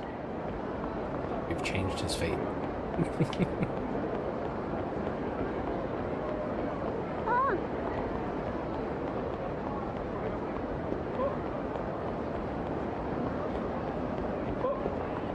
Oh, good. Money bags. Come here. お前の全てがムカつくわ。邪魔や。 Let's just take out one of these guys first. There we go.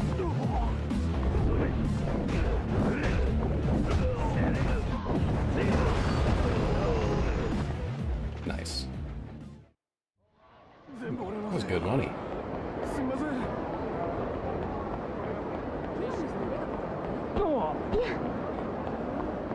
Where am I headed? Back home.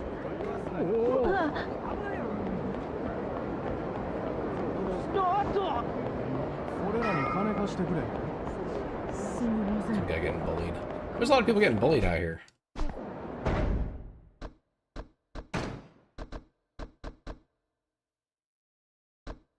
Wait, what?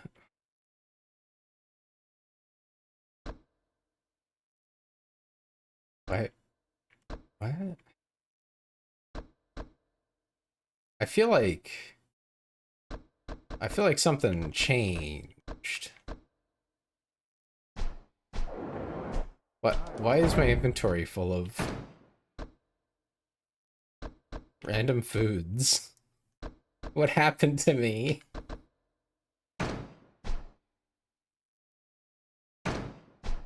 Did that guy steal my equipment?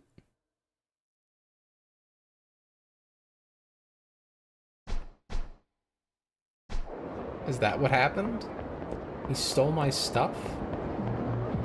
What a dick. I can just buy it again, but still.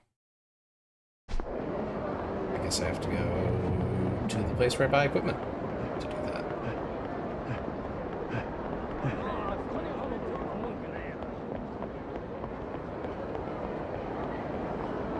Alright, let's head on over here.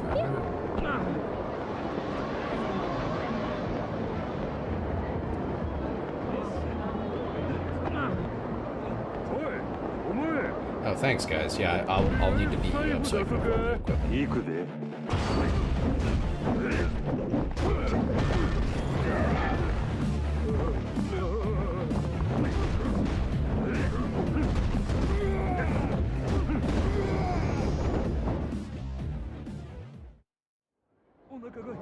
Appreciate it, boys.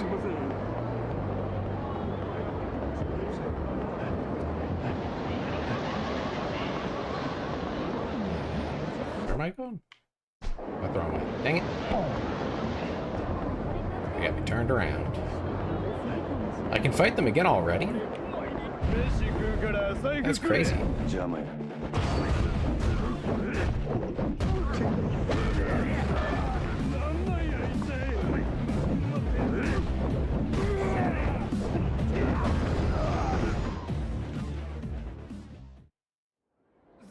Well, I mean, at least it's not hard to get money in this game.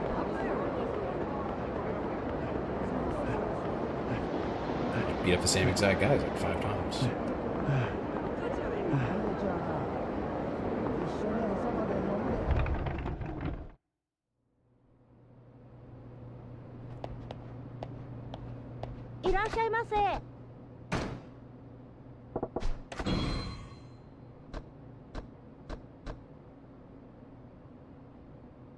Okay. So we need that.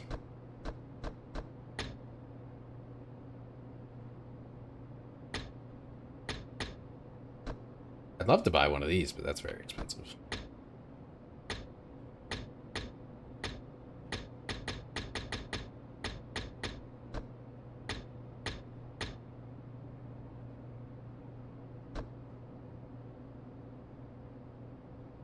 It's 2 defense. Security wallet's pretty nice.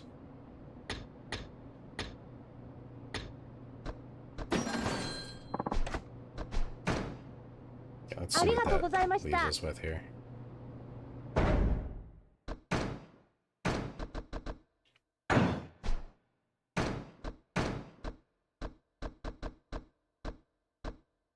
Okay, so that's the slot that all goes into.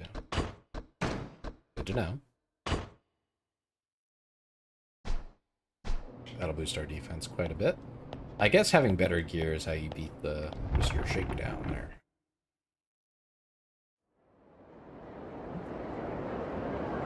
Really crank up your defense, you probably doesn't hit near as hard. You know, that requires some real effort, so we'll just avoid it instead.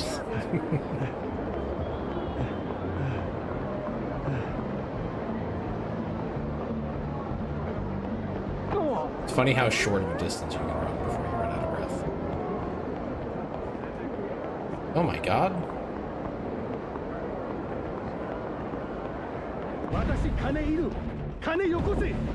There we go.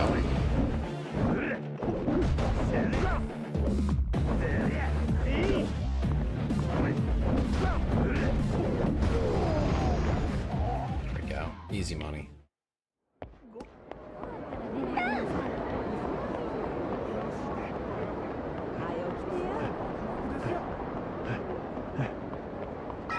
Oh, look, some hooligans over here.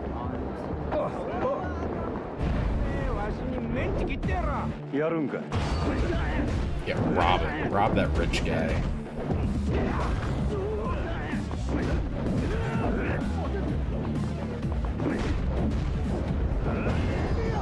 Bonk.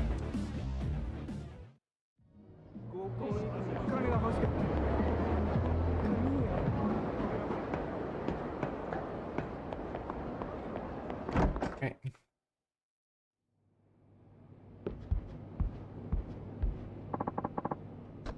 Bedtime. I'd go home to your little shack. Yeah, it is really just like a little shack.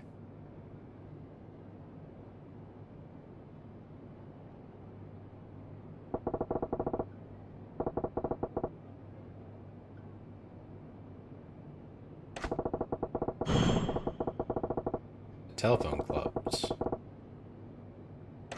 Okay. I guess that's what all those cards were that I've been collecting. The gaps, yeah. Gotta hit up the girlies.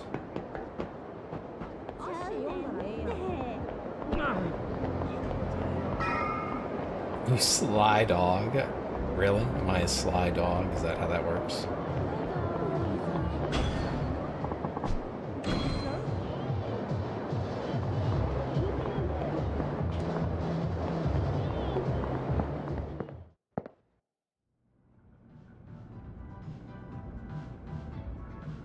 That said pocket food. Oh gosh, no, pocket tissues. Relax. For number 5. What exactly are we doing here?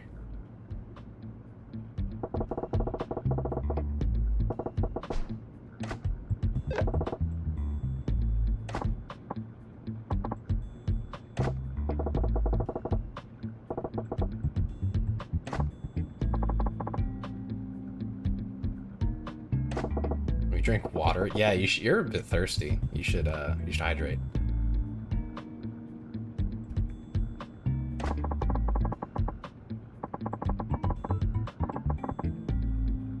Now that I've got my hands free, I figured I'd call in. Holy moly. Housewife with a kid, yeah. Literally paying to speak to cute girls. Or to girls that pretend to be cute, at least. Off the mark. Guess it'd be too lucky to strike gold on the first call. Yeah.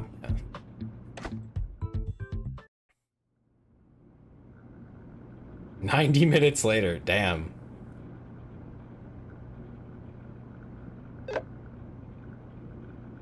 Moshi moshi.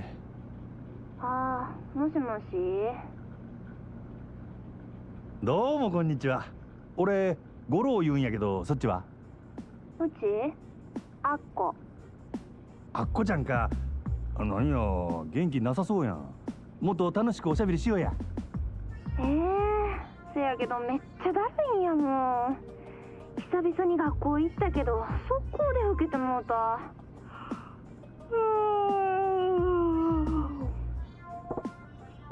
Class, we got a college student? Yeah, we got one. That'll make your issue better or worse? Probably worse. なんや自分、ひょっとして女子大生？うん、そうやけど。Don't make that kind of noise, Majima. Don't do that. Don't do the. Oh, don't do that. Don't do that. No, bad, Majima. あこちゃん、テレクラにはよく電話しとんの？せやな。うち退屈なんが嫌やから遊んでくれはる Thanks 人 for を the 探してん content. ねん。What the fuck? ほな、外で会ったりとか？時々 At な。 least include the context. I'm begging you. 会う会わへんはどないして決めとるんや？まあお腹空いてる時とか。 When I'm hungry mostly. Yeah. 元気やな。飯を持ってくれたら相手は誰でもええんや。 No, what the 別に fuck? 誰でもええってわけやないけど。あ、そうや。五郎さんやったっけ？五郎さん入れ墨してはったりせえへん？あ？入れ墨やと？うん。うちそういうのちょっと興味あんねん。しとる言うたらどないする？え、ほんまに？ほんまにしとるんやったらどんな柄なんか教えてくれへん？なんでそないなことが気になるんや？うち絵の勉強してんねん。せやけど入れ墨なんてめったに見られへんやん。せやからもし入れ墨しとる人がおったら実際に会うて生で見せてもらったりすんねん。般若や。え？俺の姓には般若が入っとる。そうなんや。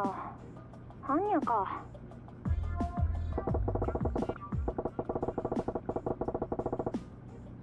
She's interested in tattoos. She's no ordinary student, might have some criminal connections. It's interesting to me that Japan still has like a very old view of tattoos, mainly because of Yakuza. Meanwhile, in America, like, most people either know someone or have tattoos themselves, one of the two. Which, actually, a bunch of you probably don't know this. I have tattoos. I've talked about it before. I think I've even shown pictures, but it's been quite a while since I said anything about it. Haven't gotten any in a while, but I have two. I like them.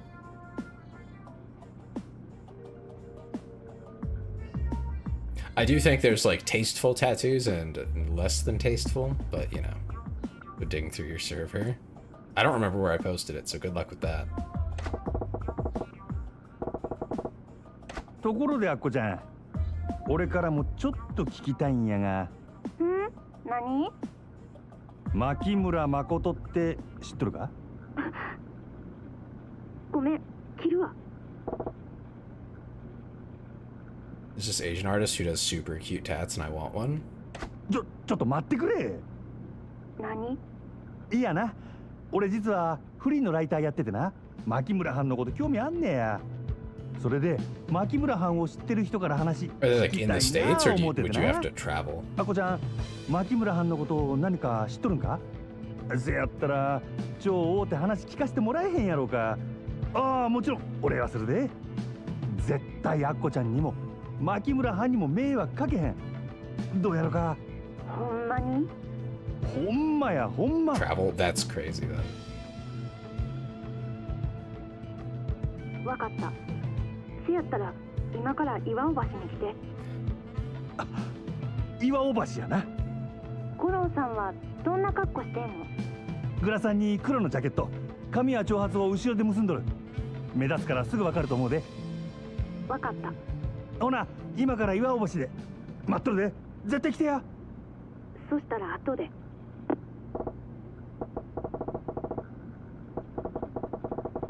She seemed a little hesitant there. I'm not sure if this is going to be a trap or not. Yeah, I feel that's a trap like that. 僕絶倫だから。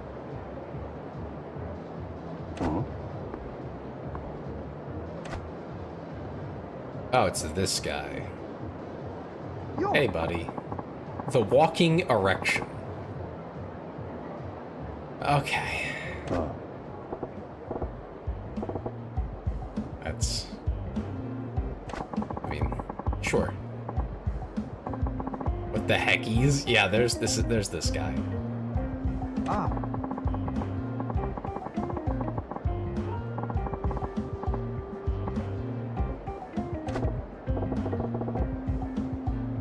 I'm happy that I'm covering his butt.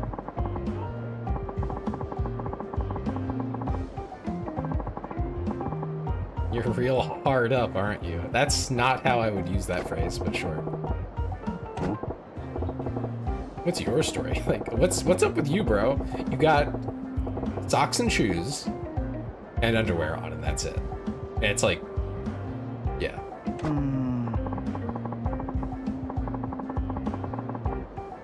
Goes from spot to spot most days. Jesus Christ.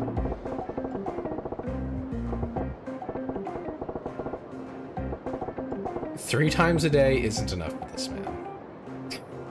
How much jizz you got in you? That's... oh my god. That's a great question. Three's pushing it, I think. Personally. 4 would be like crazy. But it sounds like this guy's doing like 5 to 10.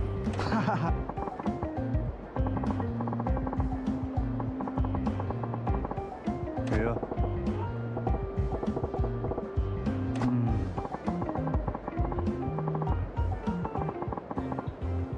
Trade tips. Uh-oh. I don't want to do anything with tips with you, buddy. Ah. Crane, you mean info? Yeah, okay, good. Good.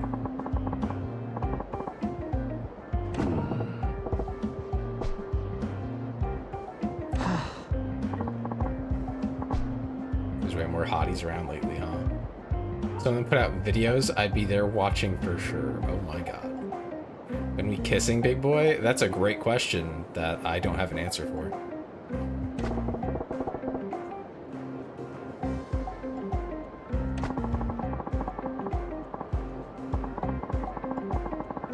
I'm not usually in the business of just randomly kissing people, so.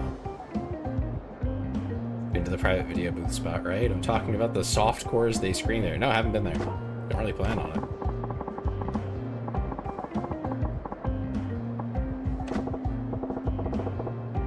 Yeah, certified perv is right. This guy's a freak.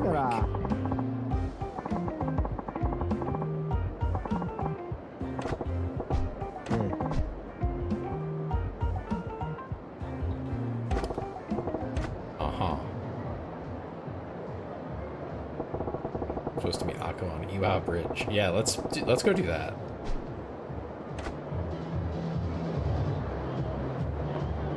Let's go to the bridge.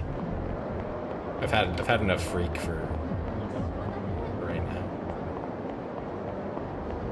But how you doing, Felix? How you been?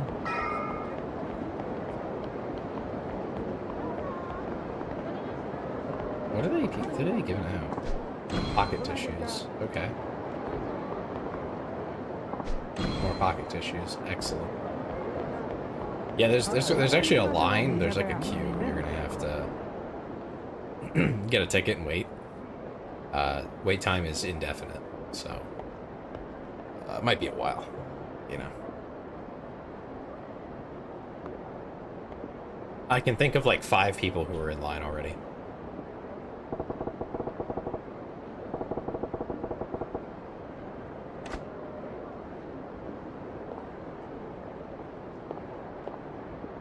Nice camera angle. あんたが五郎さん? No. Here's the Discord. Type exclamation point Discord and you'll find out. 来てくれたな。おおきに。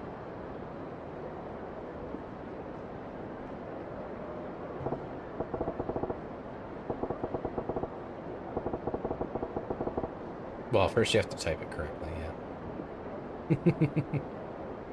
Which doesn't mean I'm screwed, yeah. ひょっとして芸能人やってことバレた？え？しもた。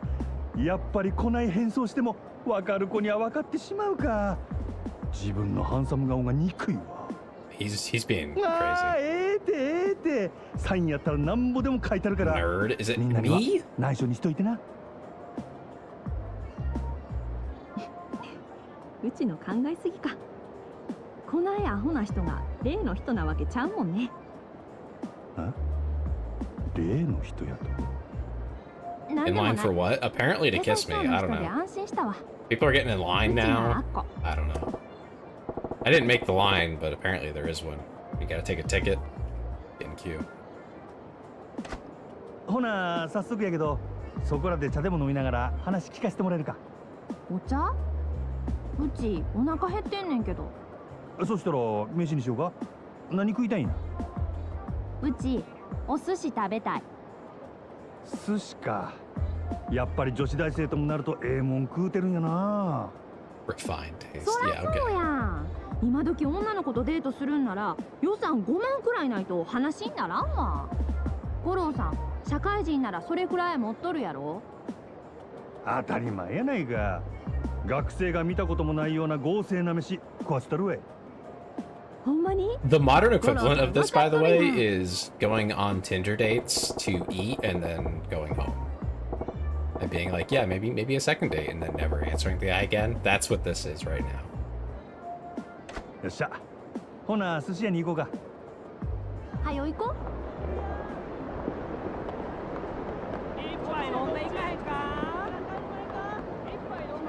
Tinder, yeah. お寿司好き? I mean, it's definitely a thing that people do. ウニとイクラは絶対食べんねん。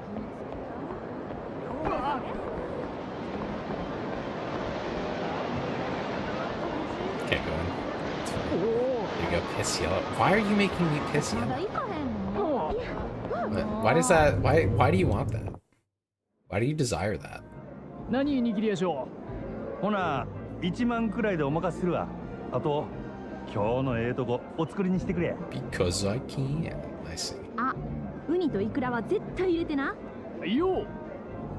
Felix's main kink. I see. 一応仕事 Felix 中 is や a から little な。 piss boy. 今 Got は it. やめとこう。それよりアッコちゃんの話聞かせてくれ。大学生にしたら随分慣れとるようやけど、この間の店よう来るんか？まあね、最近は割と毎日。 Once a day. なんや、備えノルマ厳しいんか？ノルマ？そんなんあるはずないやん。いつでも好きな時にやれるのがこのバイトのええとこやの。いやいや、バイトっちゅうことは、つまり誰かから依頼されてやっとるわけやろ？その元締めが例の牧村はんやろ。聞いた話やと、女子大生にテレクラで男捕まえさせて、その稼ぎをかっさらっとるらしいやんか。はあ？誠さんはそんな人とちゃうし。うちらほとんど男の人にご飯とかおごってもらうだけやし。誠さんも稼ぎよこせなんて言わへんよ。あ？ちゅうことは、あっこちゃん、売りとかしてへんの？当たり前やん。ひょっとして五郎さん、ほんまは取材なんて嘘で、初めからいやらしいことが目当てやったとか。Now she thinks そ we're うや here った for ら悪い something. けど、なんぼおごってもろてもホテルとかついていかんで。ああ、ちゃうって、そういうつもりとちゃうねん。ただ、俺はそういう噂を耳にしたもんやったから。ほんまに？まあ、それが賢明やね。うちに何かあったら、うちで済まへんから。あ？それは一体どういう？はい、小肌。Oh, I have to verify you too, so don't worry. You're locked out no matter what you 美 do 味しそう。 until this is ほ done. な、いただきまーす。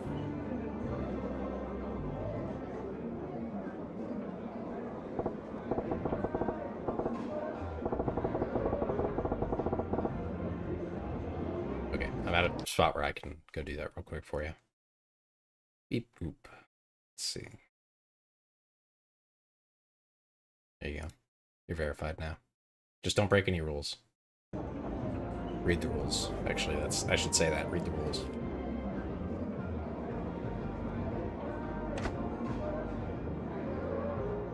お題はこちらになります。ありがとうございました。またよろしくお願いします。ごちそうさま。おう。ほな行こうか。 Break all the rules all the time. No, you don't. My rules are pretty chill. I've definitely seen stricter places. さて、腹ごしらえは済んだな。そしたらさっきの話の続きを。あ、うちあそこ行きたい。今度はどこや？ゲーセン。ゲーセンってゲームセンターのことか。不良のたまり場やないか。 I'm 家 effed で up and 女の evil. 行きそう No, な you're 場所ではある not. が。 You're so innocent. It's kind of funny. 最近のゲーセンはちゃうねん。可愛いぬいぐるみとか。ゲームセンターにぬいぐるみ？どういうこっちゃ？ We just did a side quest about getting plushies for a kid. Did you already forget? Come on. Chop chop, buddy. Get with the times. しゃあ。ほなゲームセンターに行くか。ほな行こか。Sprints to the game center.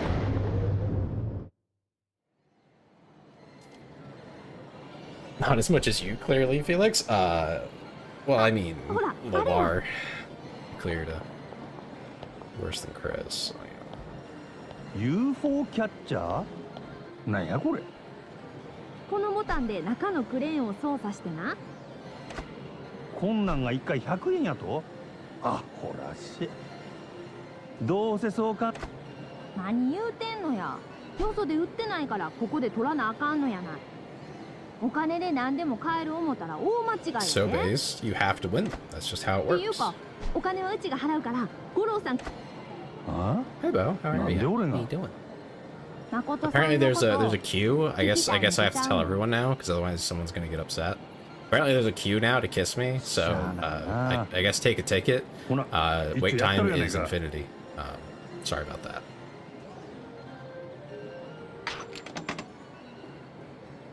Which one did she want? Did she say? I don't think she said. Let's go for the businessman. We got high casual. Welcome in. Welcome in, Raiders. What were you doing? How you doing?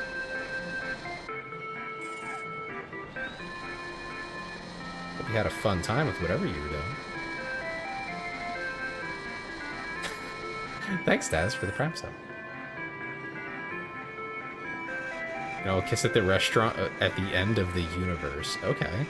I mean, whenever that happens. Yeah, welcome in. My name's Tails. We're playing Yakuza. Doing casual. And if you need to raid and run, feel free. Totally understand. Goes for the streamer and the viewers.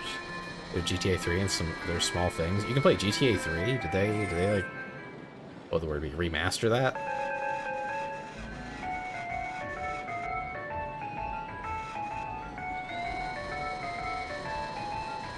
Make it so you can actually like play it, or are you just emulating it?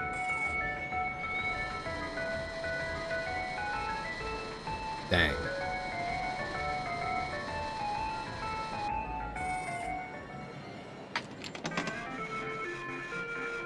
100 yen for this is not bad, though. Like, that's way cheaper than any of the UFO catchers here.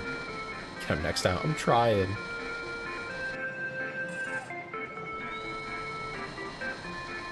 I think I got him. Just as Bo said. Got him next time. I totally played it on my PlayStation 2. Yep, totally. Listen, if my PlayStation 2 didn't get stolen, I'd still have it. ほら、取れたで。これが欲しかったんやろ。めっちゃ嬉しい。五郎さん、ありがとう。ま、ざっとこん If な。 I remember right, my sister's ex-boyfriend, ex-fiance actually, from many years ago, took it and sold it for so he could buy illegal substances. I was very upset. Well, yeah. Shortly after she stopped being his fiance, so yeah. At least she didn't entertain it for very long. But, yeah. いつの間に予約しとったんや。人の金を思って好き勝手してくれるの。文句言わんの。連れてってくれたら、そこで誠さんのこと話してあげるから。ほんまか? The disco's in Dofukucho. So they got a dress code there, but hopefully this can get up hard enough. Yeah, probably. Where am I going?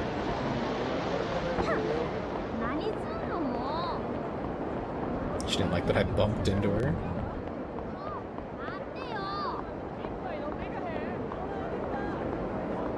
Oh, we got a showdown going on over here.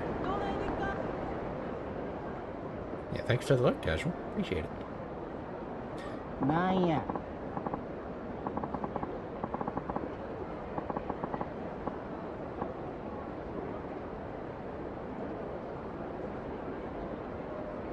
Yeah, just to say again, for any of the raiders, feel free to raid and run if you need. Otherwise, we're playing Yakuza and chatting. If you want to chat about stuff, this is like a great game for it. It has plenty of background noise and plenty of spots to stop. So if you want to randomly bring stuff up, now's the time.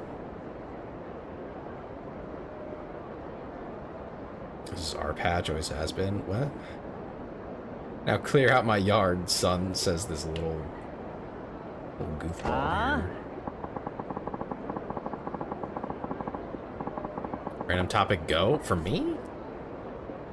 I'm playing my game. That's on you. You gotta come up with a topic. Oh man. Well, I mean, you are owed merch, Eris. So I mean, I think you used up your luck for a while.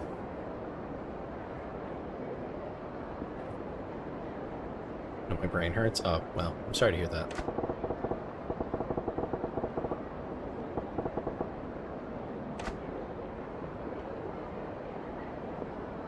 I know. Good. Good. Don't want you to forget that.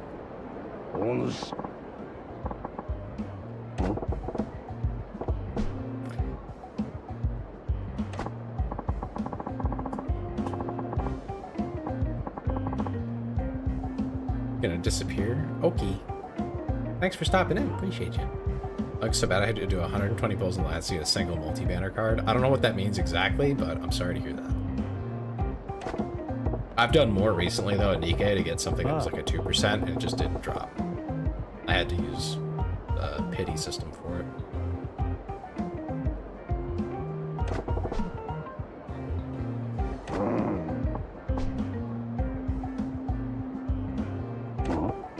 The rituals. Yeah, they're just gonna posture and then back off. Very free to play was gone within 10 seconds. Yeah, I know.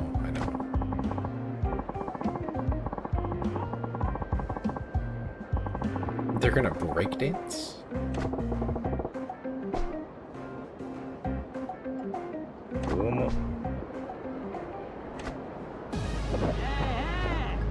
Come on! They added Sims and you're addicted to that. Oh, good thing you like it.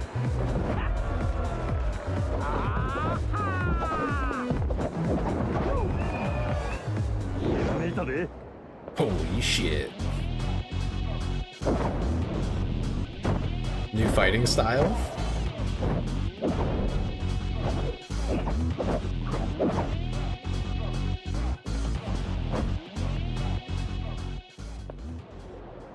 It's a funky fighting style. I was dancing, I never seen moves that sharp. I wonder if I could pull some of that. Probably could. A Reshi crew? Okay then.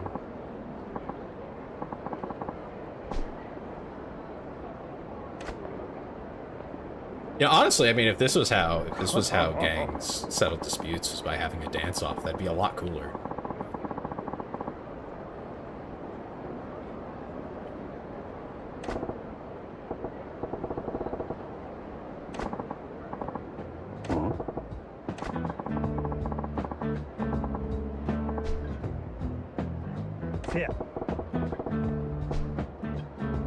Alright. Why did he speak it? Yeah, alright. Not alright, alright. Imagine Trump doing a breakdance to get oil.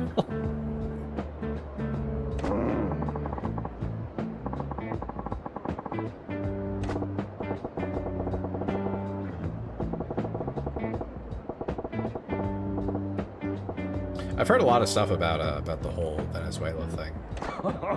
A lot of people have really simplistic views of it. Same with, you know, how people looked at Iraq for God knows how long.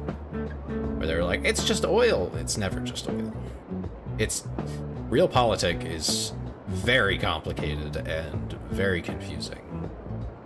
Which is why nobody likes to engage with it, because it doesn't. No one engages with it because it's confusing and complicated.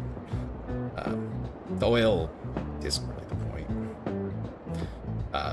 For an example, this is a less controversial topic, so I'll talk about it instead.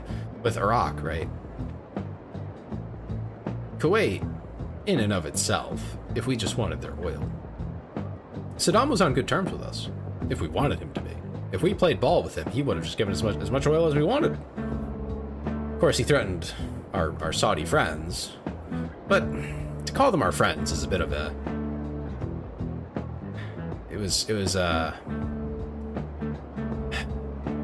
That's a bit of a stretch, too. We're not on the best terms with the Saudis. We're just on okay terms because they don't let our adversaries, our global adversaries, China, Russia, Iran, run rampant in their country. Iraq, however, was beginning to also threaten the Saudis, who we consider at least to be friendly enough. And again, you know, they control a lot of oil. We don't want to destabilize the entire region, because without Saudi Arabia, the region becomes a real powder keg. It was pretty bad, but it was going to get way worse. And that's what Saddam was gearing up for. So in the interest of not just ourselves, but also Europe and, I mean, basically everyone, that's all that went into the decision to get involved and basically stop Iraq from going to war with more countries and instead ousting. We got rid of Saddam Hussein.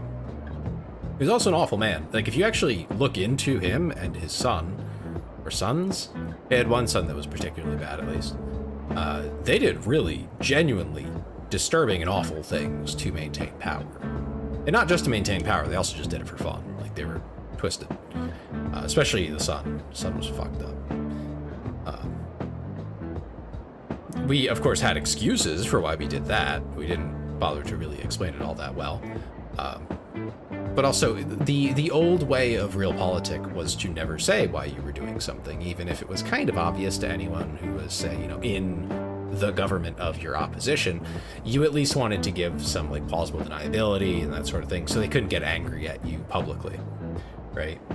Venezuela is largely because China and Russia were getting very involved. They were pushing for defense pacts and things like that, so we wouldn't be able to do something like this.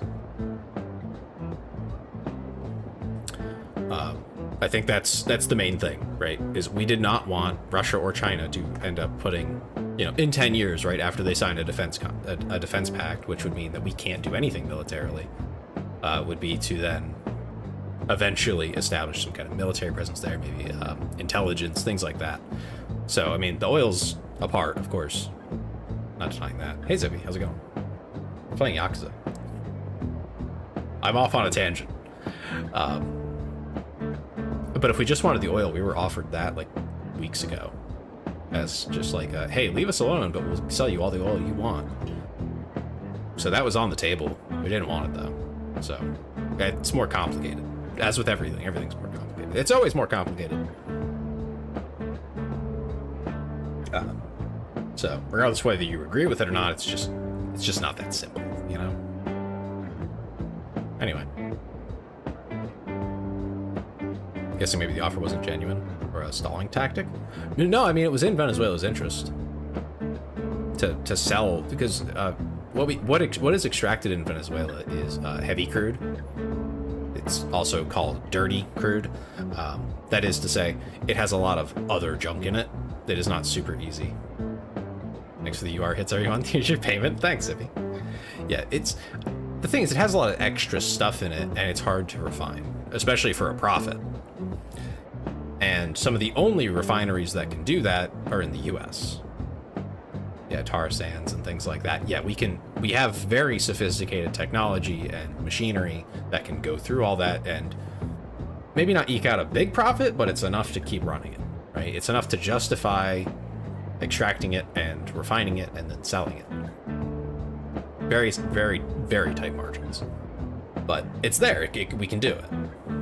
It requires extremely talented individuals, very sophisticated, advanced machinery that requires, again, those talented people to maintain and work on it.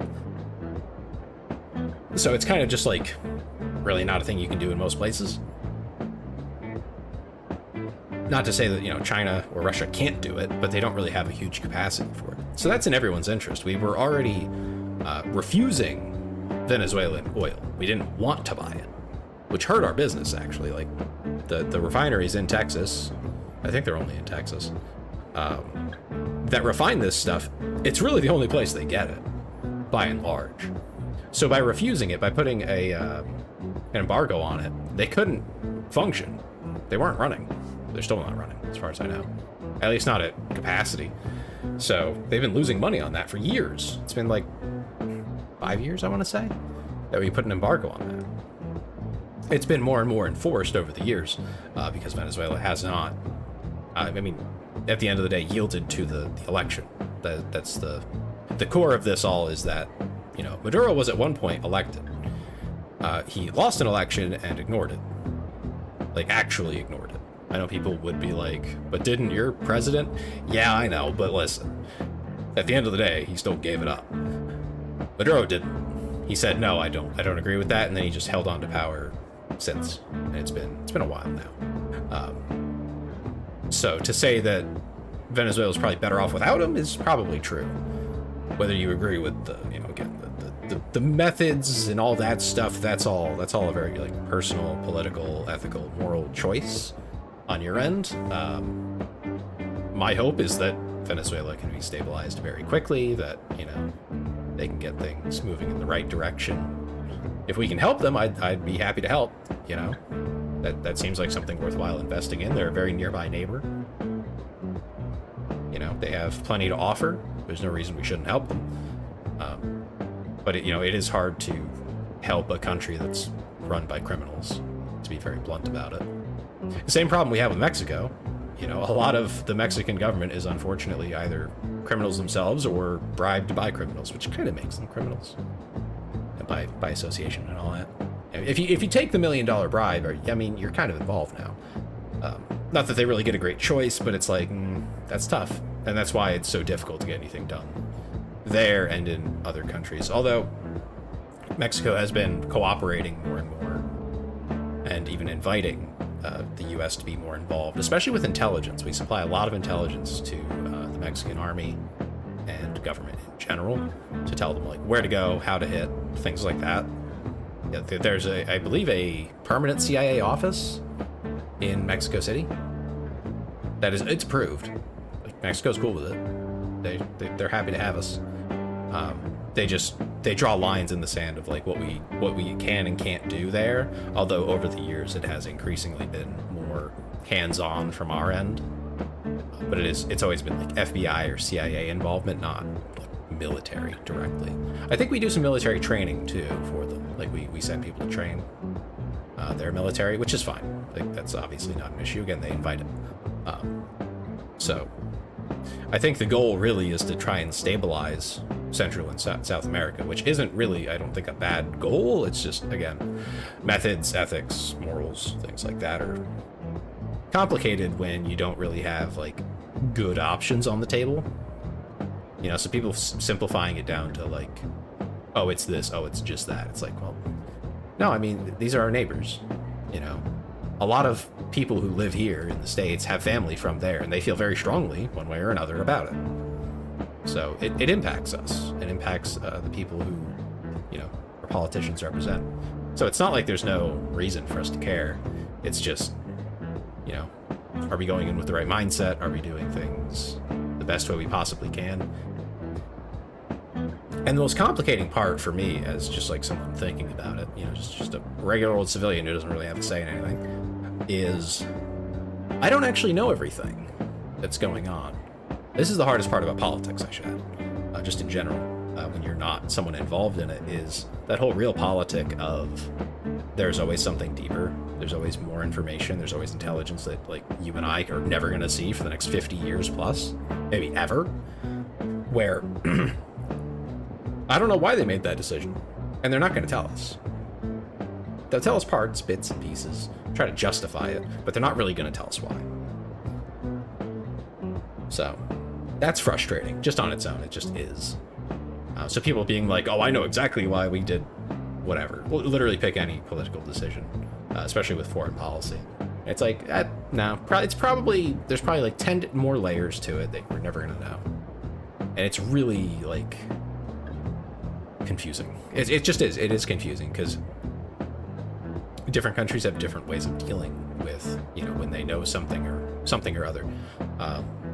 China is and has historically been very, let's say, legal about how they do things. They technically follow the rules, but only technically. Like that's their approach to getting what they want on the world stage.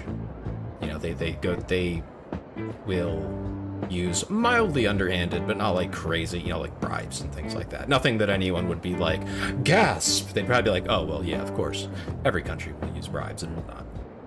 But they'll use that, and then they'll also, they'll use them to get by on, like technicalities, like with the World Trade Organization and things like that. They're still considered, I believe, a developing country, which is sort of true. I don't really think they fall under that qualification anymore, but it gives them special treatment, essentially, under the World Trade Organization. And, I mean, every country is still developing to some degree, right? I mean, there's always somewhere to go. But to compare, like, China to, I don't know, most of Africa, really, plenty of nations in Southeast Asia still. Like, there's a whole list of them. Thank you for the follow. That are definitely, like, way more developing and need way more help than China does. China's in a pretty good spot. But they use that classification as a way to get what they want. Not to mention all the other, like, things that they pull, the other stunts. that are like, technically you're allowed to do that, but it's like, that's messed up, man. So that's how they do things. America's a little more kinetic. We tend to solve problems kinetically. That's the phrase for using force. That is a go-to, maybe not a go-to, but it's an option on the table. China doesn't really do that. Russia loves to use violence, but not overt violence. They like to keep things quiet, you know, spy, subterfuge, sabotage, assassinations. They quite like those. They use them disturbingly often. It's just a different approach to getting what you want on the world stage. I think the US tries really hard to use diplomatic means. Again, we'll never know exactly how much, because a lot of these meetings happen behind closed doors, and then there's nothing to report because we didn't get anywhere. You know, we couldn't convince them, so why would we talk about it? You know, it would just, it doesn't help us. In fact, it would probably hurt our position to tell everyone that, like, we wanted this and we didn't get it. You know, unless it's like a high profile, you know, talk or meeting between heads of state or something. Those are usually prefaced by smaller meetings, by smaller fish, that sort of thing. So like, there's just so much we don't know. But as I understand it, there was a group of Chinese diplomats in Venezuela. I'm not sure exactly what to call them, but diplomats of some kind, who were trying to figure out some kind of like a defense pact or an alliance of some kind with Venezuela, which is why I think it happened. Special envoy, yeah, thank you. I'm pretty sure if that is true, that would explain why we did it right now, because if we waited any longer, they were going to sign something that would make it impossible, and it would kind of seal Venezuela's fate as basically another Cuba. You know exactly who the ambassador plus a few reps from China's foreign ministry. Okay, I haven't read into the details of the special envoy. I was only reading about the actual, like, the history, but not the day of kind of stuff. I think they were there for it, right? When the raid happened, they were present. I'm not sure if they were, like, in the room, but I'm sure they were very nearby. Duro posted pics that identify them all, bragging about it. That probably wasn't his best idea. Yeah, they're in the same complex. Yeah. Yeah. So that seems to be the idea. Was, or at least that's the theory I hear running around anyway from people who are a little more politically engaged, but not like losing their mind. Aware, I guess would be the word. Politically aware. You know, paying attention, but not like, not an ideologue, that sort of thing. I've seen quite a few people talk about that, and that seems to be a pretty reasonable thing. Again, if true, that would kind of explain it. Because there's, once a country, like say Cuba, in the past, has some kind of defense agreement with a nuclear power, it becomes very difficult to do anything about it if they try to, you know, go down a path that's not going to go very well. And that we'd really prefer them not to. And,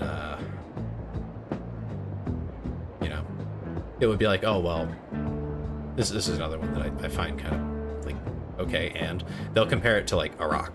The thing is, I don't think we did that bad a job in Iraq, all things considered. Coming out of 20 plus years under a tyrant, a dictator, in an area that has really bad extremism in general. Like, that's just, there are movements like that all over the place over there. Not just in Iraq, but in Syria. I mean, Iran props up a lot of it, so that's not helping. And then Afghanistan, Pakistan, all those areas, they're rife with it.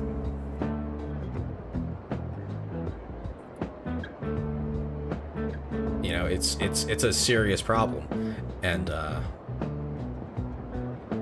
it was something that had to be worked through, essentially.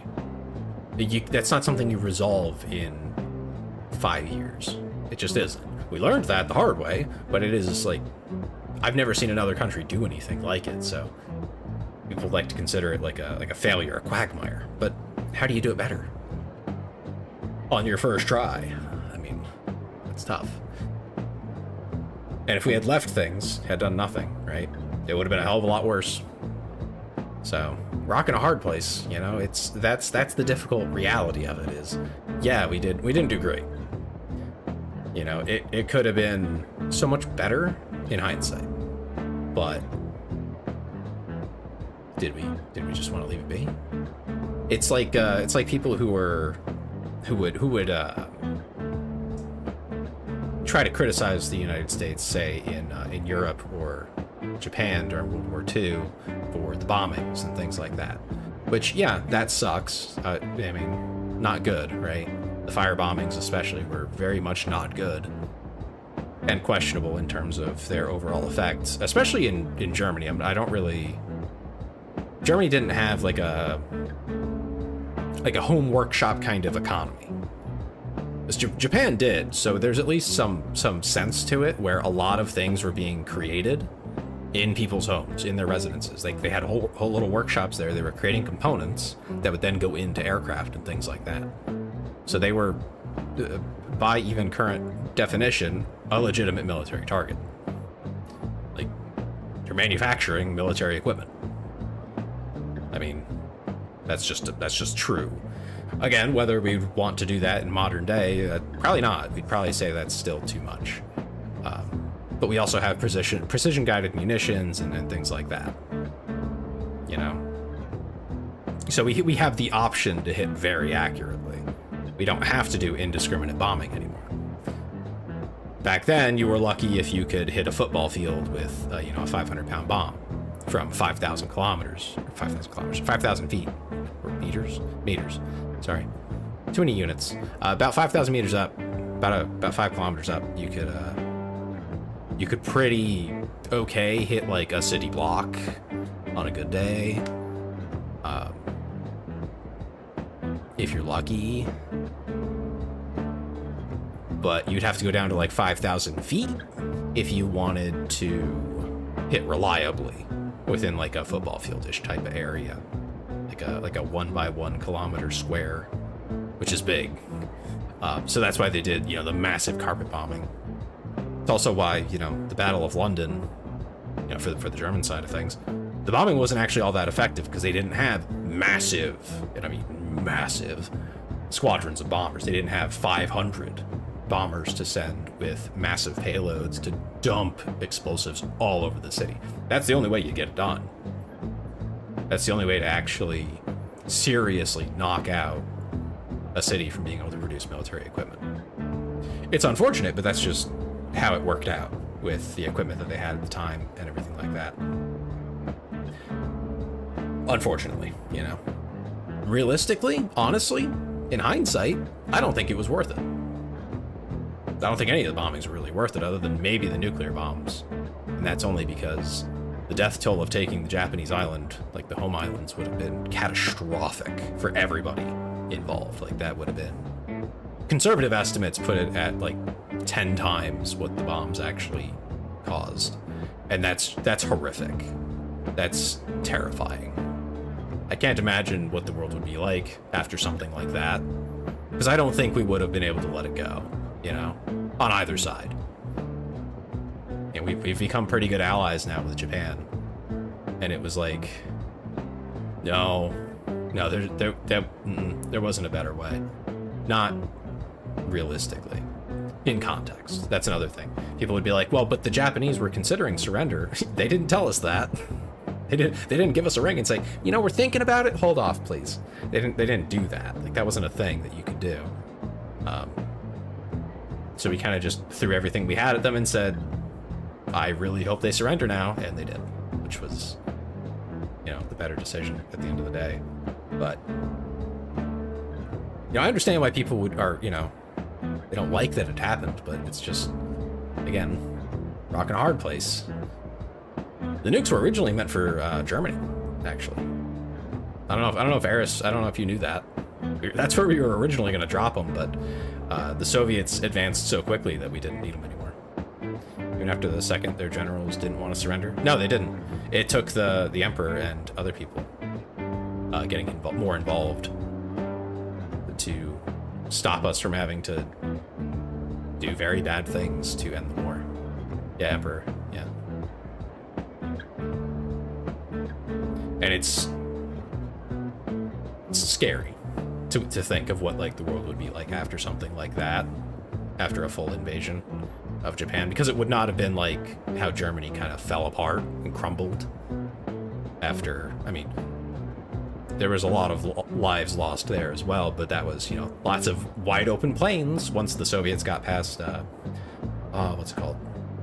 There's a pass in Poland, I forget the name of it, but once they got past there, it was kind of just home free, except for some rivers. So things actually moved pretty quickly, and a lot of prisoners were taken, and a lot of units ended up, I believe, surrendering specifically to American forces, actually, because they didn't want to be captured by the Soviets. Near the end of the war, a lot of them intentionally went across there was like a vertical line essentially drawn in Germany, you know, east and west, where the US stopped and was basically just sitting there waiting, or would be sitting there waiting eventually, and the Soviets wouldn't advance past it. So once they knew that once they were across the line, they could go and surrender to the Americans, who would treat them quite nicely. Whereas if they were captured by the Soviets, it was off to a gulag with them, which wasn't very appealing. So they fought quite hard to just go surrender. Very interesting story, that. There was a very particular battle where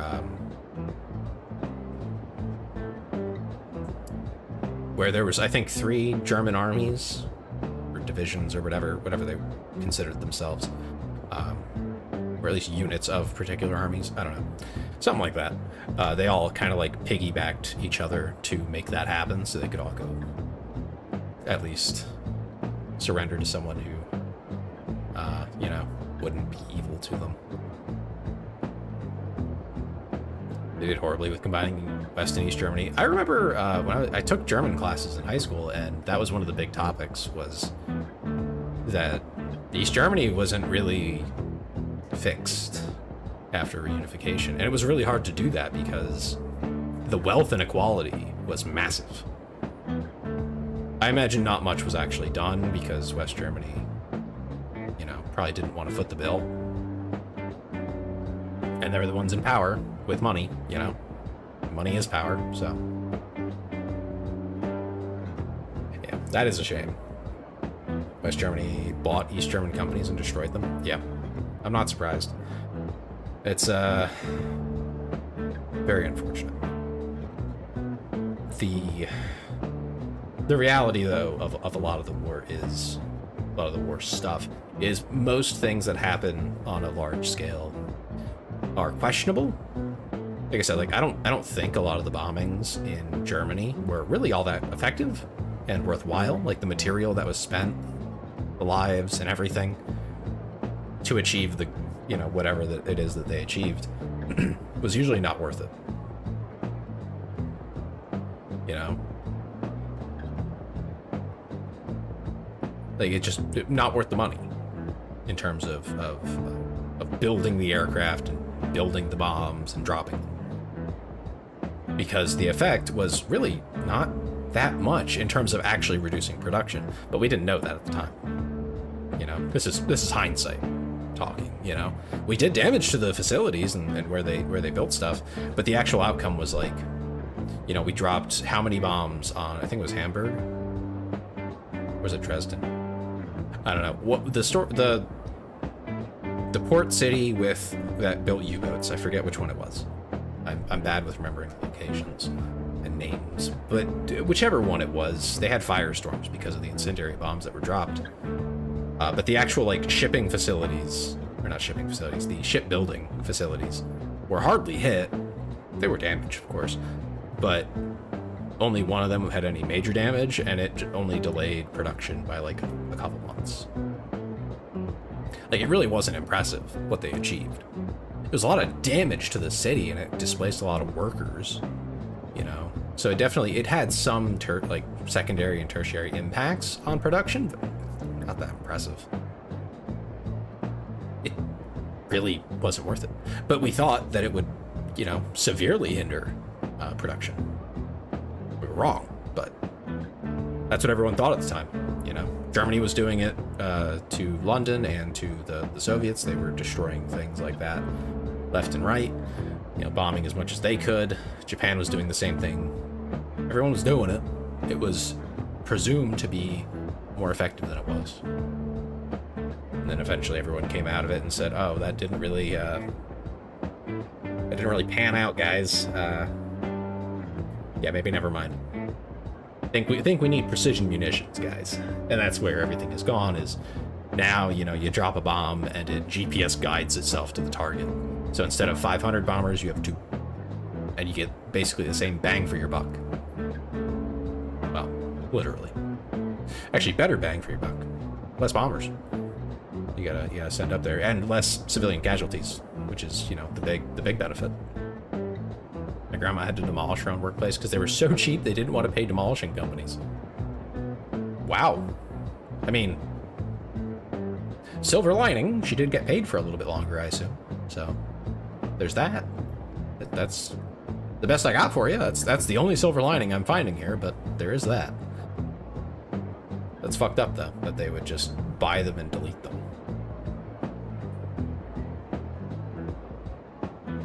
And all that does is make maybe the owners richer.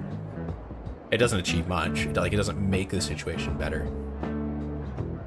It'd be one thing if they bought them and then continued to run them, brought in new machinery, upgraded it, you know, new training, etc.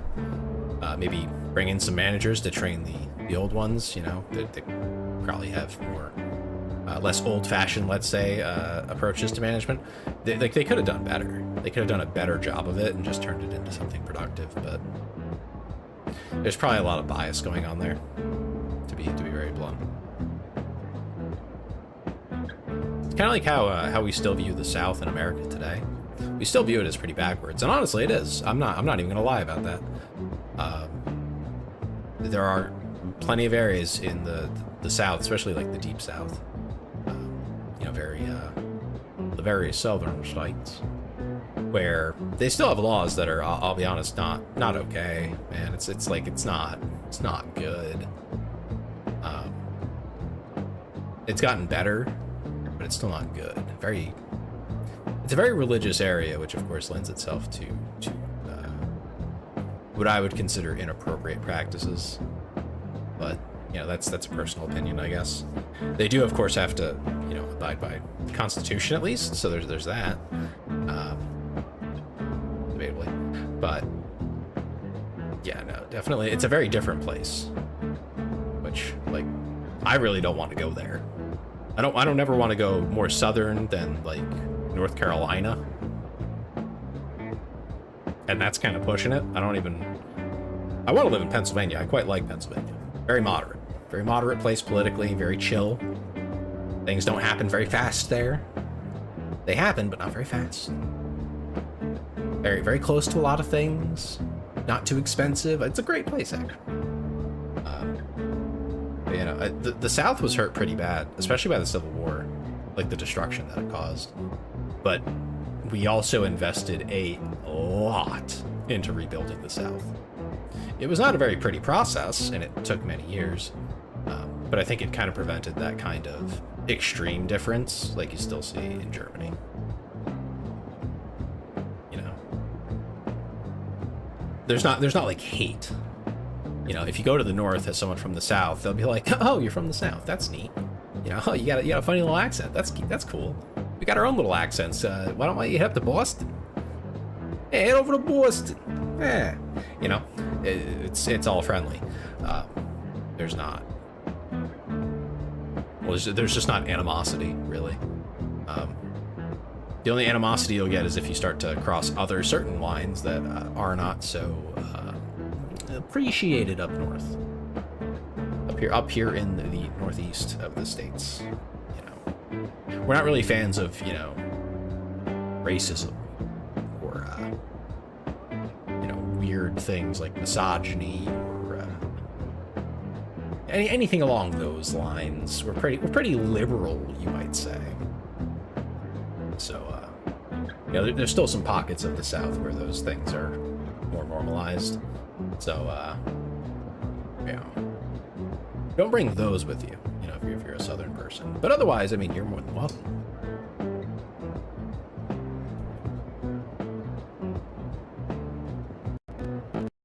Yeah, anyway, suffice to say, how did we get on that topic? Right, politics are complicated, and the reason things... What's funny is the first whites-only restaurant I ran into was in Rhode Island, Providence specifically. I 100% believe you. I totally believe you. 100%. Guaranteed. So there is a chunk of the Northeast where, and it's more or less from like Rhode Island up through Maine, where you can be racist, but not racist. You understand what I'm saying? Yeah, they call it a rod and gun club, not the KKK. Yeah. It's all more low key. You can still be that, but you can't be like dropping slurs and stuff. But there's still pockets of it, yeah, for sure. Especially in the rich areas. The richer area is like, the richer the area and less urbanized, the less likely you're going to be treated well. I think specifically like if you're in Boston or if you're in New York or if you're in, what's the city in Maine? There's a city in Maine. What is the convo? We're talking about racism in the United States for some reason. We got on the topic of like regional differences in how we treat each other and what's considered acceptable and not, because Eris was talking about East and West Germany, and that's how we got here, because we were talking about actions during wartime and whether they're justifiable and how complicated that topic actually is. And now we're on the differences between the North and the South here in the United States, where things are different, but also not that different, because we did a pretty decent job at rebuilding after the Civil War, so that at least the South wasn't completely like cooked. I just sent Tay down a rant hole. Yeah, basically. I had friendlier time in a sundown town south of Houston than parts of New England. Absolutely, yeah. No, I am not a fan of particular areas of New England. I'm not going to say which. Boston, I'm not sure how they are in Boston. I've not spent a lot of time there. I know New York is great, like generally a great place for like socializing. I don't know what a sundown town is, but yeah, no, it doesn't surprise me though. They interact more with people who are not ghostly of skin tone. You know? Where I live currently is unfortunately extremely pale. I'm not used to it. I think it's very strange that like I can go out and about and all I see, sundown town, non-residents, especially minorities, need to be out before sundown. Ah, I see. Is that like a legal thing? You just can't be there? That's fucked up. Regardless of whether it's legal, it's still like messed up. Texas has a few of them, mostly around Dallas, but Houston has a couple of them. Oh. That's weird and should probably be illegal and like cracked down on. Basically towns where if you are there after sunset and are a person of color, I see a giant health bar in every person in the town. That's fucking crazy. Yeah, they should probably do something about that. Maybe go beat the crap out of those people. I don't know. Legally beat the crap out of them. Figuratively speaking, yeah.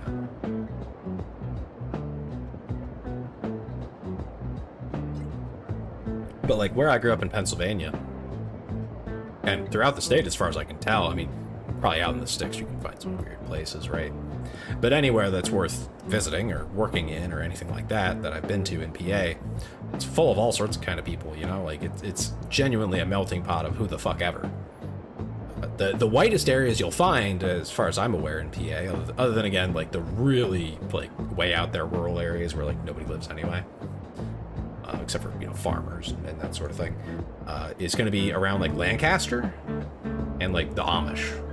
The Amish communities are unsurprisingly very white. I think that's more circumstantial. I think that's mainly just like, that's just who showed up and was like, we're gonna be Amish now. And they just settled there. They just happen to be white. I don't think they'd hate you if you were, well, maybe. Probably depends on the community. But also, I can't say that being Amish really is appealing to most people. So I don't know how that works exactly now that I'm thinking about it. But anyway, that's probably like the whitest area you'll find, and it's just because it's just Amish. There's really not much else to do there. It's all farmland. You could be a trucker, I guess. Trying to think of what else you could do in the Lancaster area. I mean, there's jobs. There's just not a lot. And again, still more colorful than the area I live in now. Which, again, really it throws me off. I grew up in a school that was probably like, I think in my class for high school, at least in the first high school I went to two. The first one I went to, it was probably like 30 to 40% white for the whole class, and then everyone else was some other color, some other variation or mix or whatever. So very, very diverse, very multicultural, very interesting. I learned a lot. It was really cool. The second high school I went to was shockingly pale and was not very far away from the one that I went to originally, the one that I was going to for... I was in that school district for most of my life. And then I had to go to a different high school for my last year to graduate. Very upsetting. And yeah, no, shockingly pale. Like, it was so white. It was weird. And people were weird. I'm gonna be so real. I think there's some weird, like, elitism that was going on there. Like, everyone was stuck up. Like, stuck up jackasses who thought that they were hot shit. I don't know why they thought that, because most of them were fucking idiots. The nicest people that I knew were, like, kind of like the outcasts, who I typically hung around with, the weirdos anyway. The oddballs and whatnot. And the other people that were nice were the sports people. I wouldn't say jocks, because they didn't act like jocks at all. But they were like involved in sports and stuff. They were nice. They were nice people. But all the like normal quote unquote kids, jackasses. I like must have had rich parents or something, the ones that I knew anyway. Because they were so up their own ass. They were sniffing. They were all up in there, They were huffing it. They really thought they were hot shit. Weirdo Tay. I'm an oddball. I mean, come on. Let's be real here. Do I really seem like a normal, well-adjusted person? Maybe good at pretending it, but I mean, I'm a VTuber on the internet streaming Yakuza while I talk about politics. And not politics like trying to tell you what to think, but like analysis of the broader scope, which is a really weird topic to get into because it really doesn't engage people all that heavily, usually. At least it's not easy, I should say. It's not easy to get good engagement out of. Meow. Also, I meow. It doesn't get clicks, I should say. Dame da de, dame da yo. Hi, Aki. How's it going? Hope you enjoyed that awful singing.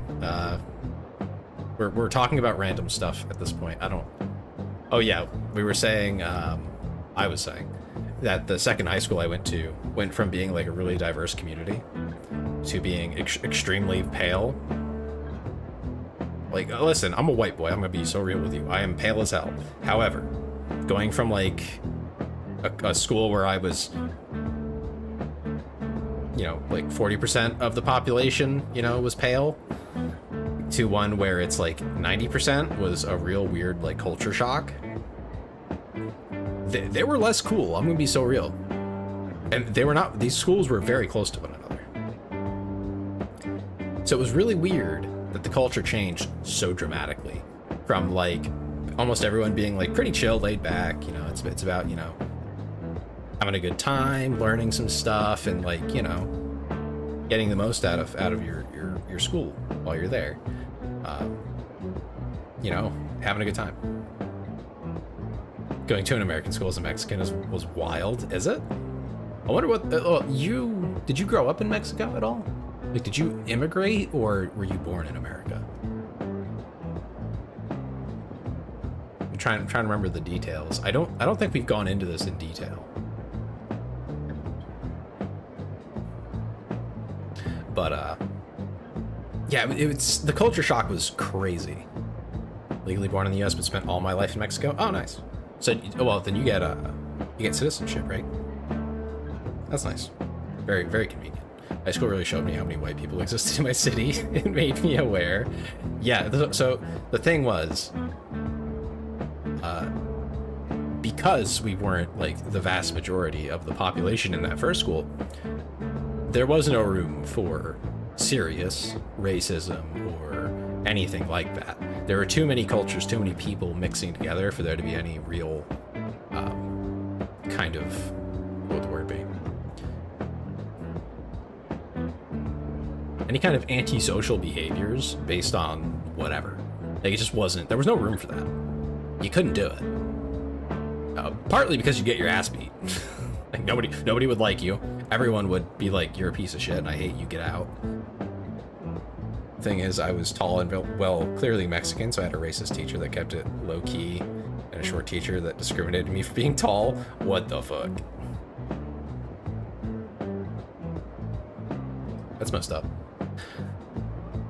Yeah, no, it's crazy. It's weird the way that people behave. I think also, I should stress that the second school I went to was also like way more rich. Like, a lot more rich kids went there. Thing is, also, the first school I went to, one that was way more chill, better culture overall, there were plenty of rich kids there, but they grew up in that school district. It completely changed the kind of people that they were, and it made them better, I think, by a long shot. Expected purely white people for teachers. We had a lot of Muslims and Indians. That doesn't shock me, actually. The way to get into the U.S. is to have a degree and then to have somewhere to get a job. The thing is, a lot of people don't want to be teachers right now because the pay is quite plainly shit. So a lot of people who would be teachers don't want to do it. You know, it just doesn't pay enough. Even with getting summers off, it's just not enough to draw people into it. So a lot of people immigrate who have, you know, degrees and things like that, and they, you know, they're very good at English. They can speak and write eloquently. They're great, and that's what they do. They come in and they become teachers because they don't mind that it doesn't pay very well. They just want to get the hell out of wherever they are.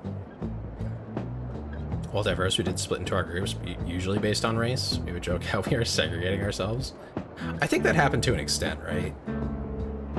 At the first school. But that was more like if you were really deep into your own culture, whatever that culture was, usually the other people, you know, whoever it was, because we had lots of Asian students, black, Hispanic, obviously white, and then, you know, a handful mix of like oddball stuff that you wouldn't usually see anywhere at all. Some Muslim, not very many, but some. And they just kind of, you know, everyone just kind of went wherever they wanted. But like, if you had, you know, if you were really into like the hood culture, right? But bluntly, you're gonna hang out with other people with that interest. There were some white kids in that group. Like, I'm not gonna lie about that. There definitely were, but not as many as you'd probably just expect. Because it's not the culture of your parents. You're less likely to get into it. That's how it is. Everyone had their cliques. It was weird trying to approach them. Oh, yeah. Since they mostly knew one another from middle school or longer. Yeah, no, that was definitely a thing. Because like I said, I went to that school district most of my life. And it took, like, genuine effort, usually from the most popular kids, to include new students. They did try really hard though. I think they did a great job of it. Everyone who came in who like, this is in Pennsylvania, right? So after 9/11, we got a lot of new students, a lot of people moving out of the city. So a lot of people came to PA. They were, you know, working now in Philly or Harrisburg or Pittsburgh, you know, any of the big cities. Some of them would stay, I think in like northeastern PA, they'd commute to work, like really, it's a long distance, but they'd do it because they were worried about their family. So the entire state got like a huge influx of new students. And that was like ongoing for years as more people would move out because they didn't like have the opportunity right away or whatever. So that was definitely a thing. It was a big push for why people were coming out here.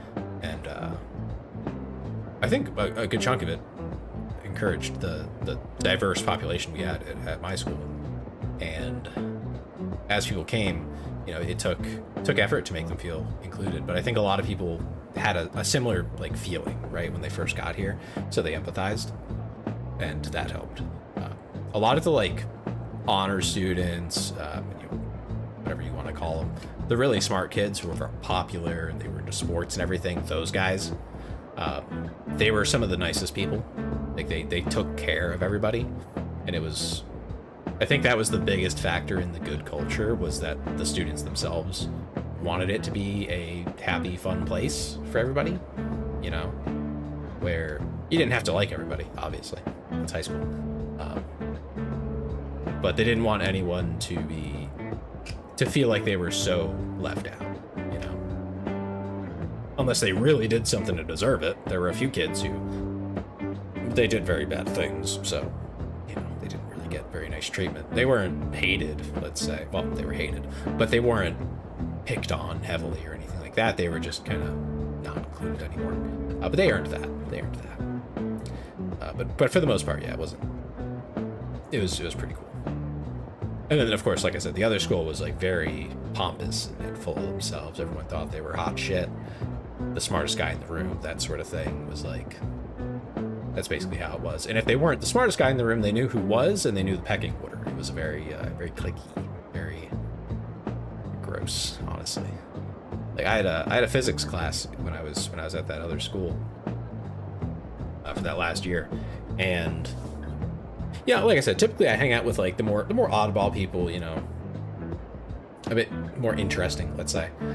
And the two kids that I ended up working with as partners were the two that also no one else really wanted to hang out with. They were really interesting people, though. They were both very intelligent, smarter than I think most of the people in that room. One of them was like a multimillionaire in high school. In high school. I don't know, I still don't fully understand how he did it. He traded options. That's what he did. He traded on the stock market. And he didn't start with a lot of money. I think it was a couple $1,000s is where he started. And he turned that into hundreds of thousands, millions. Fucking insane. But I'm going to be very honest with you and say that he was also black. And I think that's why he wasn't included. Because he was intelligent, he was kind, smart. There was no reason why he shouldn't have been included otherwise. Fucked up. And then the other kid, he was just awkward. Like really awkward. I'll be very blunt and say that like he definitely has some kind of autism going on or other similar presenting disorder. Nothing wrong with that though. Again, he was a nice guy. You know, you could have a good conversation with him. He was interesting. Yeah, controller went to sleep. I'm letting it sleep. I'm letting it rest. So, you know, nothing wrong with the guy, just a bit awkward to talk to sometimes because he didn't really like get the social cues and stuff. Which, yeah, whatever, you know, it's fine. But again, really intelligent, very smart guy, just, you know, really awkward and didn't really know how to apply it yet. I think he has a doctorate now, and I think he works at a university. I think he works at the university I went to, if I'm not mistaken.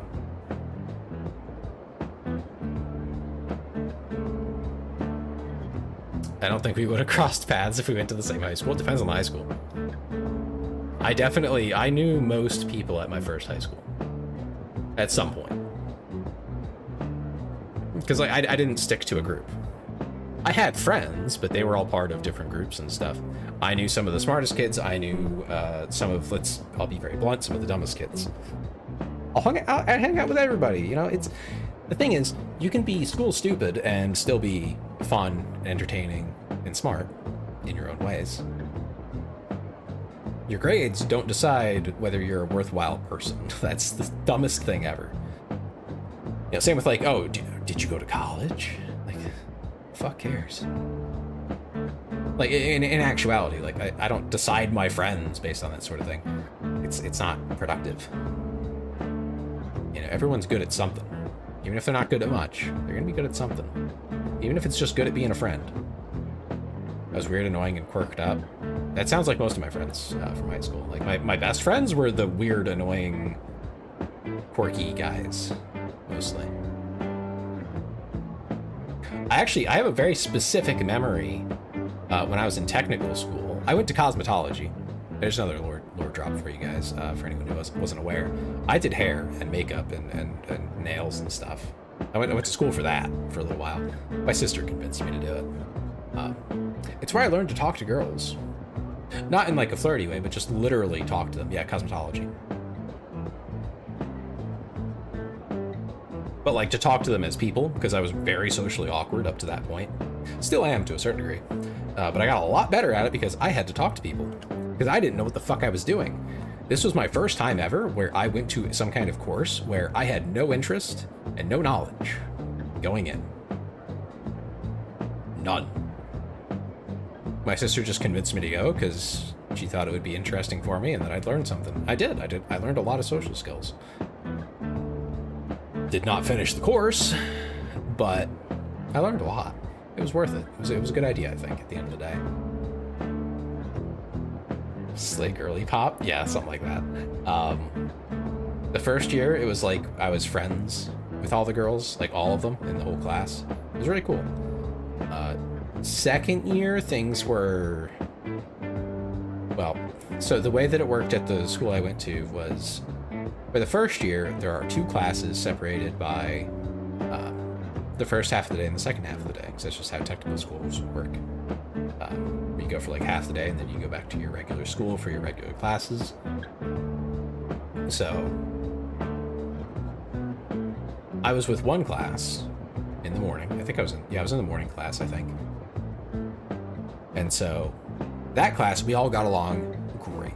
Not everyone was the bestest of friends, but like, they all got along. It was fine.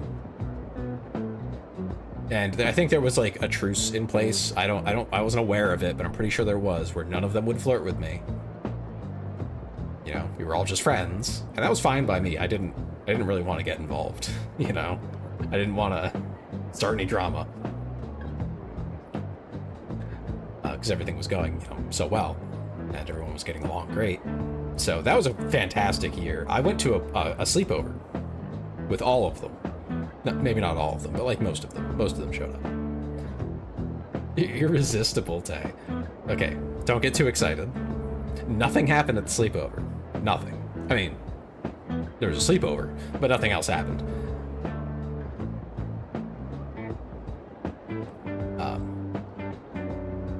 And there were substances involved. I don't want to go into detail. Nothing that would shock anybody, but just, you know, so I was young. But that was about it. Like nothing, yeah, no like flirting, nothing like that.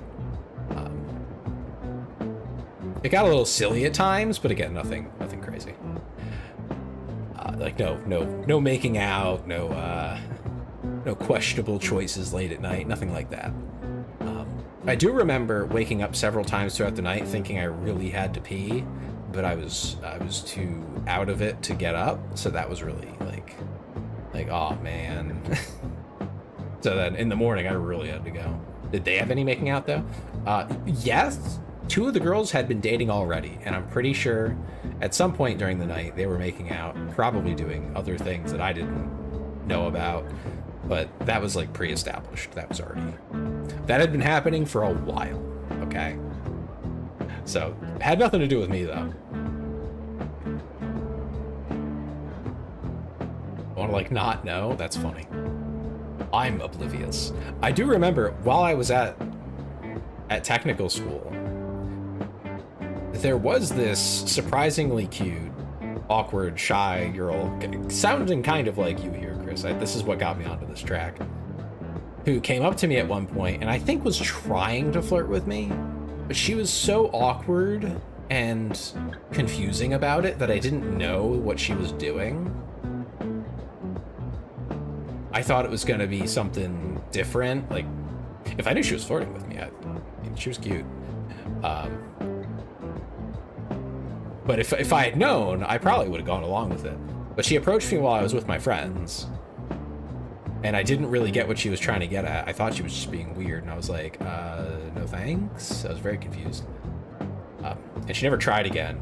I feel bad now, you know, in hindsight, because I realized that, oh, she was flirting with me.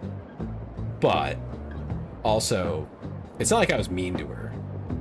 I just didn't know what to do with that, so I turned her away, politely.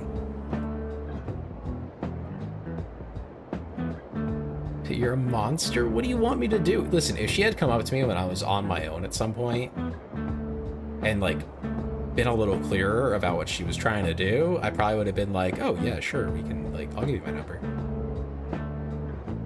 I was in a STEM high school, so when I was asked if I was heading to college, and after it said no, people started to distance themselves. It's weird. That's a really weird behavior. I'm not shocked. I'm just, that's weird. That's a weirdo thing to do. Who cares? Like, is that all they're your friend for? Like, come on. It's fucked up. Just be glad Dem is able to get around your awkward and make sure you're not single. Huh?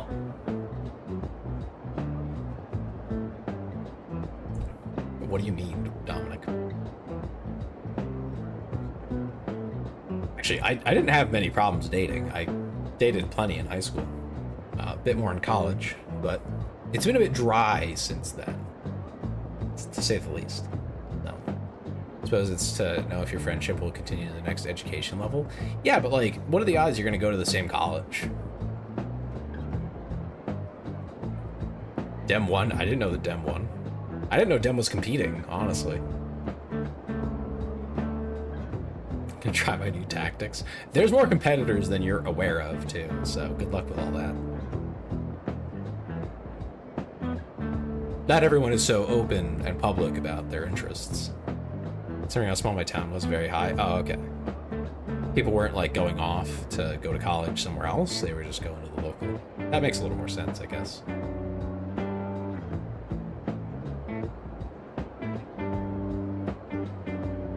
Yeah. On the upside for you, though, Chris, most of the people who are interested in me are guys. So you don't really have to compete with them.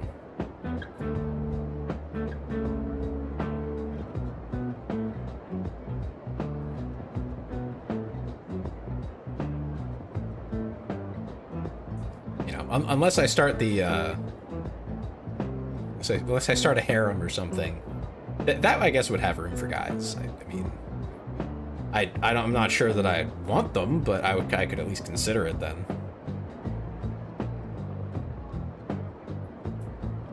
I'm up. What does that mean? Oh, okay. Can't even see Chris's content because sub only. Yeah, I saw a different emoji on the thing. It just shows up as a brown square instead of the fist. I had to look over at Twitch to see it.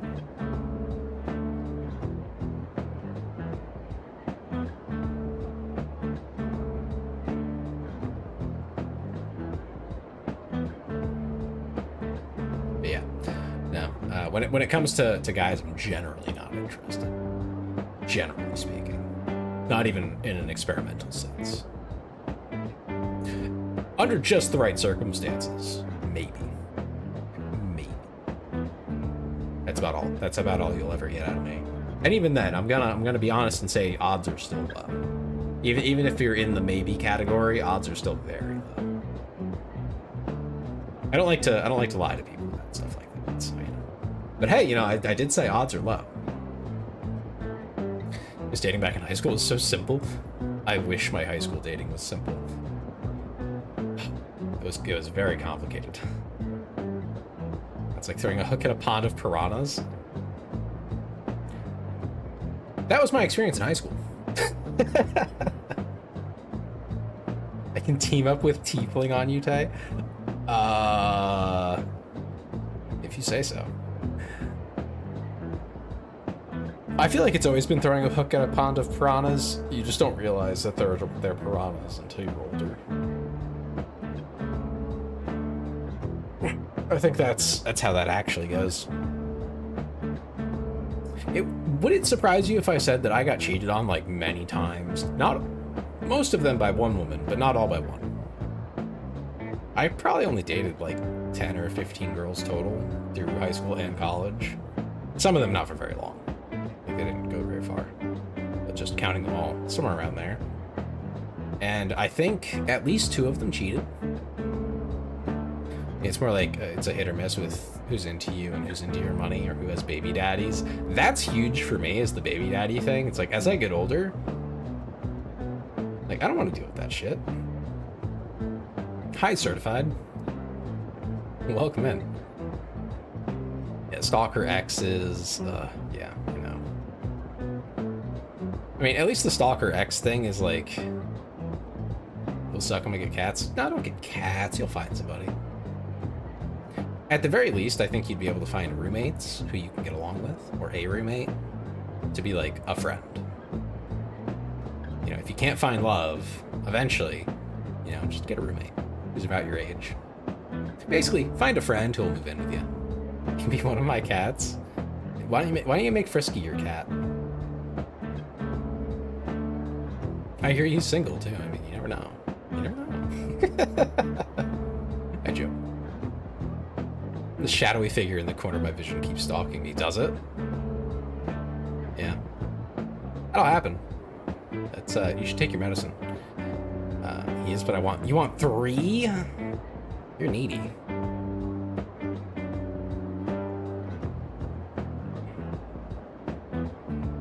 Who's gonna be your 3rd then? If I'm a 2nd, then who's your 3rd? I would not date them if they have kids. Yeah, I don't want any of that. I don't want any part of that. That is so complicated. So I'm gonna put a match in my car's gas tank? Don't do that. That's a bad idea. I'm ooh, very princess-like, still looking for the 3rd. Check out Nero. Nero Ritz. He raided in here earlier. Just check him out. Also, I gotta check something. Now that I said the word raid, I am reminded that I think I broke my raid thing. And I never fixed it.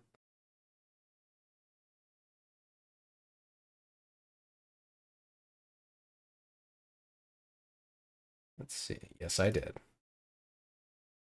That is supposed to be here.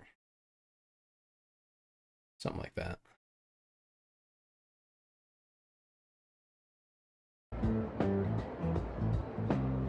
Yeah. Nero is, I think, as far as I'm aware, I should say, the only gay catboy out of the 3 of us. I don't know. I don't know about Frisky. You never know. He did say he likes men. That's gonna be the funniest clip. You know, Nero's a little bit fruity. Cool guy though. Very fun to have around. He's a certified catboy. 100% catboy.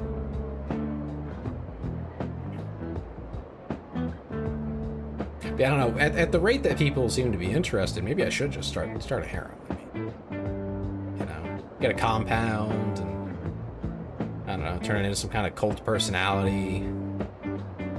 That could work, right? People have done that.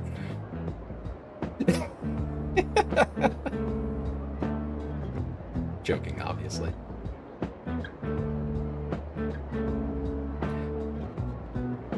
Be the tsundere one? I see. Call it Taze Town. Free Kool-Aid? Uh-oh. I don't want to die or anything. It's not religious, okay? Like I said, cult of personality. That just means everyone loves me. It's that easy. And if you don't love me, then we'll well, then you can't live here. That's all. That's it. That's all there is. Nice and simple. And everyone has to work. Someone's paying for the bills, and if I'm managing everybody, making sure they're all happy, and I have to be their partner to everybody, that's a lot of work, all right? It's a lot of work.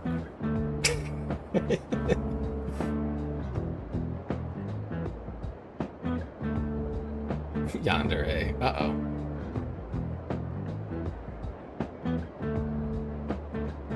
But no, my experience in high school was very much rough with dating. But yeah. How did we get on this topic again? We were talking about politics. Oh, we were talking about war. And then the complexity of determining whether something's right or wrong during a war. And then we got on to World War II. And then we got on to modern day Germany, between East and West. Then we got on to North and South in America. And then we got to the difference in the high schools that I went to, because one of them was very diverse, the other one was extraordinarily white. And I did not so much like the one that was extremely pale, ghastly even. And we got on to dating, as one does, because I talked about my time in cosmetology. Yeah, I think that's how we got here. That's how we got to where we are right now.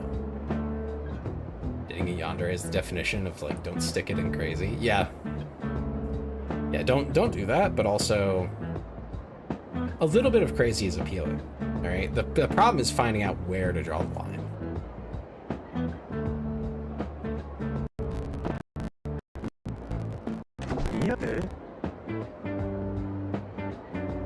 That audio is messed up.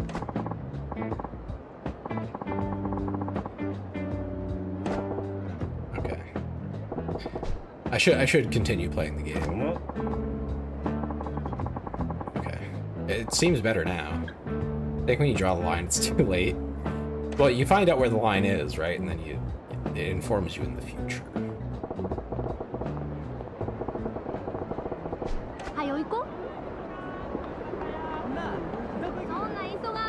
I get to drop my car off for repairs tomorrow. Looking forward to that.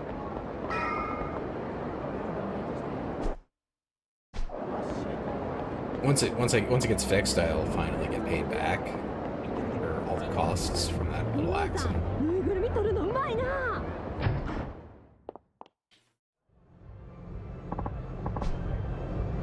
The VIP room entrance fee is 30,000 yen.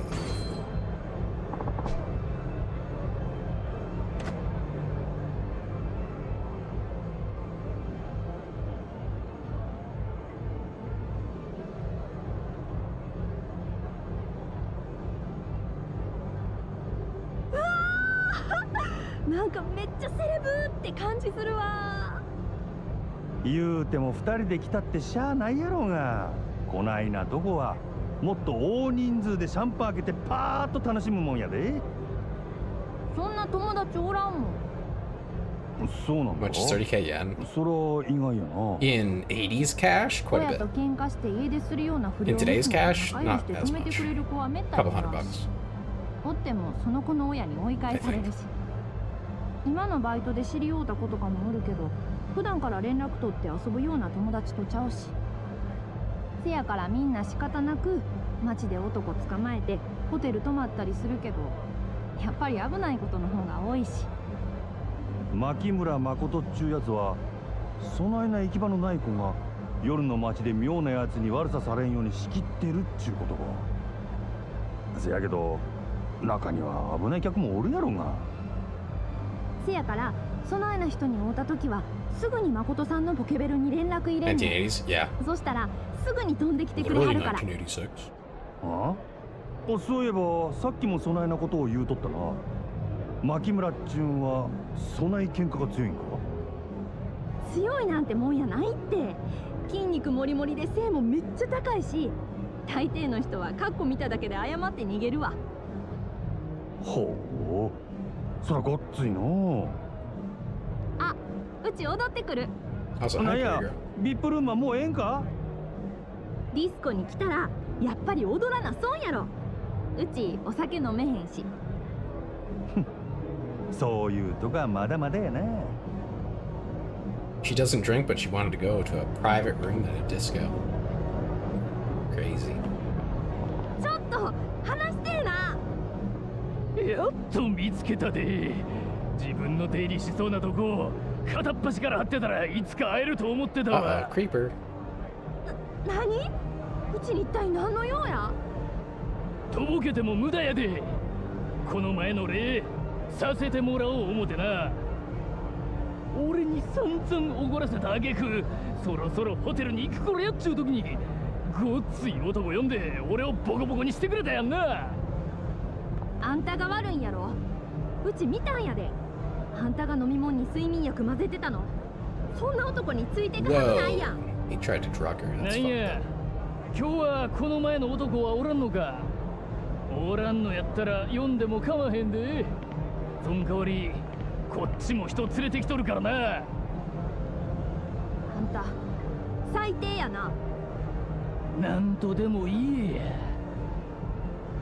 待ちや。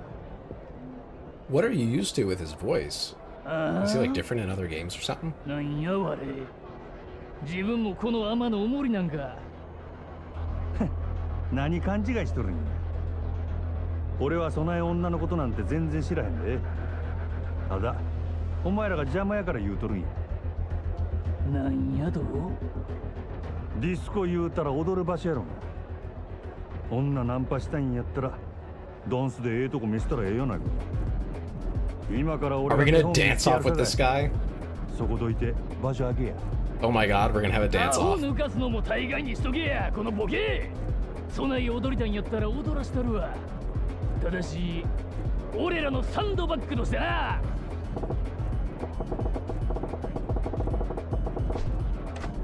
おう表出ろや。 Yo, we're gonna break dance. いてもうたる。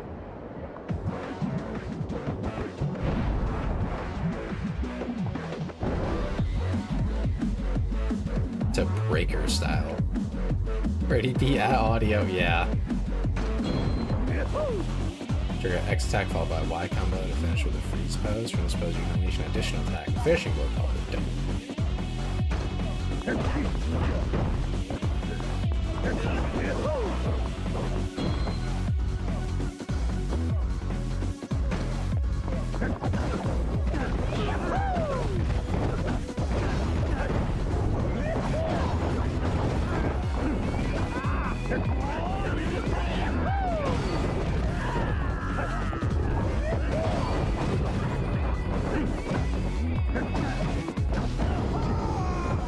GameCube, yeah.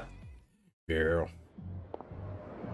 I don't know what console these games came out on originally. 五郎さんすごい。めっちゃイカす。 Or this game anyway. ざっとこんなもんや。せやけど男を出しにして金稼ぐのをほどほどにしときや。今たまたま俺がおったけどいつでも例の牧村藩を呼べるとは限らんやろ。言うても誠さんいつもすぐ近くにおるからな。読んだらほんますぐ来てくれんねんで。そうなのか？誠さんな普段整体師やってはるの。笑福町南にあるほぐし会館ってお店。ほんまか？そしたらそこ行ったら本人に会えるやろか。多分な。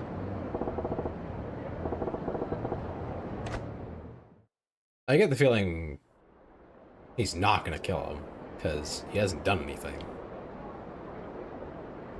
to like deserve it, you know. Because originally Majima was told that this guy's like a scumbag who 今日は大きい scams な。ほ women. んまに助かったわ。ほな、こっから先は本人に。あ、うちが言うたってことを内緒にしてな。五郎さんええ人やから特別に教えたけど、ほんまは誠さんのこと内緒なんやから。 But maybe there's like something unrelated that he's actually, you know, in せやけ trouble ど for. ほんま信頼しとるんやな、牧村藩のことを。そらそうやん。あの人おらんかったらうちも今頃どうなってたか分からへんもん。そらさすがに褒めすぎとちゃうか。女に優しゅうするのも案外下心あってのことかもしれへんやないか。そんなん絶対ないって。蒼天堀には誠さんに救われたって子めっちゃ多いんやから。男に騙されてひどい目合わされて自殺寸前のところを救ってもらったって子もおったし、うちらにとってほんま神様みたいな人やね。花ええ人疑ったらバチ当たるわ。ふん。あ、でもただ一つだけ誠さんから頼まれてることがあんねん。頼まれてること？うん。もしお客さんの中でコウモリの入れ墨をした男の人を見たらすぐに教えてくれって。コウモリの入れ墨をした男、誰なんやそれは。うちも詳しくは知らへんけど、誠さんずっとその人を探してるみたい。誠さんから何か頼まれることなんてそれくらいしかないから、バイトしてる子はみんな協力して探してるんやわ。なるほどの。それで最初俺が入れ墨しとる言うたら食いついてきたんか。そういうこと。女を使って男を探してるか。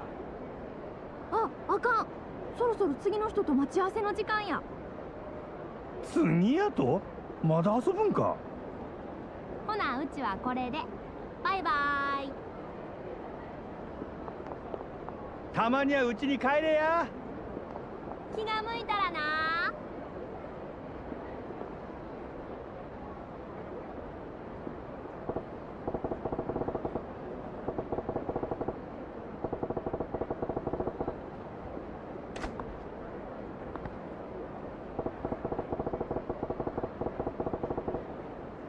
Yeah, he's like the opposite of what Tira described.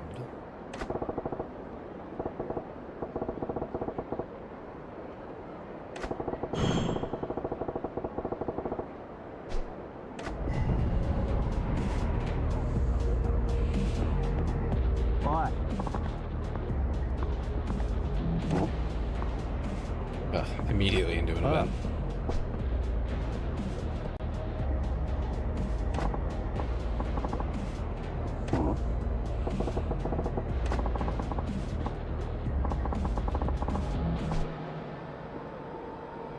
Okay, so this guy's like really excited about our breakdancing.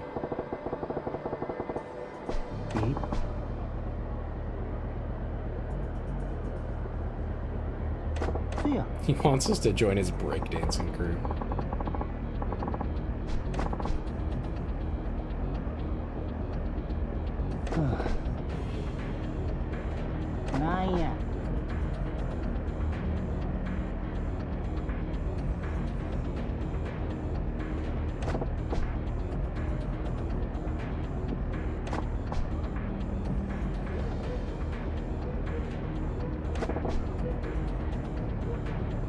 Okay, so he's suggesting that they would take over the world by entertainment, I mean.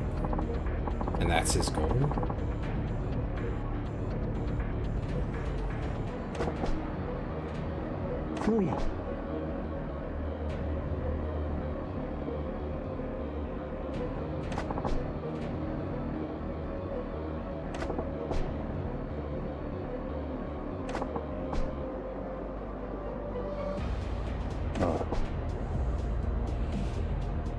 I love that I keep seeing this all right. Not all right, all right. Okay. So this guy can teach us moves, we just have to go.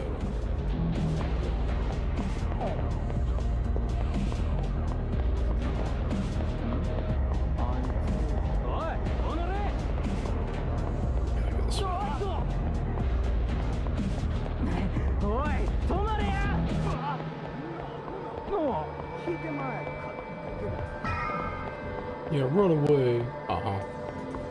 But I got things to do.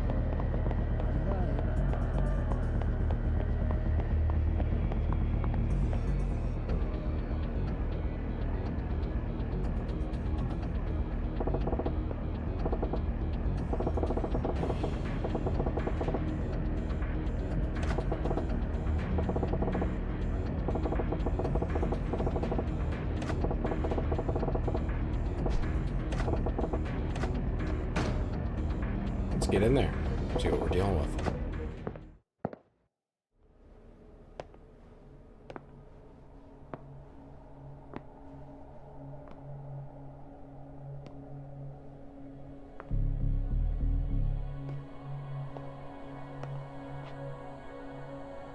ここやな。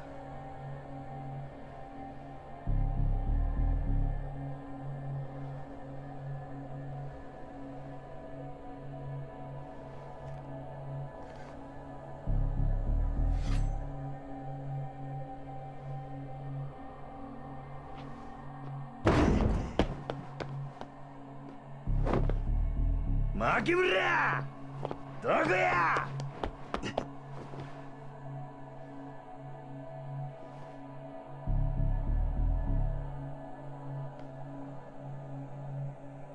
Behind the curtain.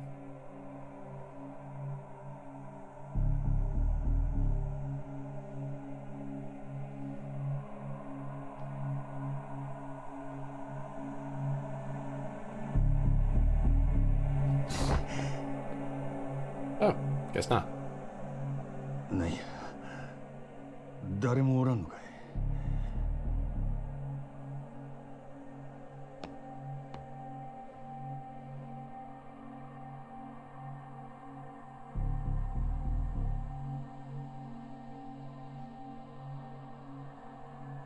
しゃあない。出直すか。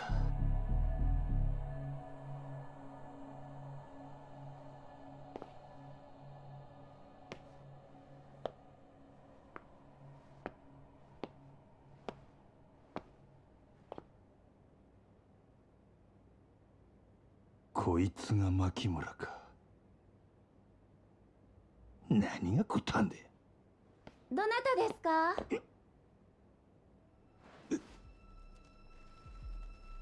あれ、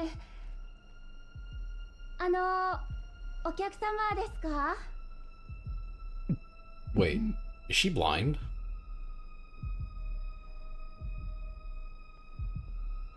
おかしいな。すみません。誰かいらっしゃってますか？ She's blind. なんや、こいつ。目が。もう、ドア開けっぱなしで出かけちゃったのかしら。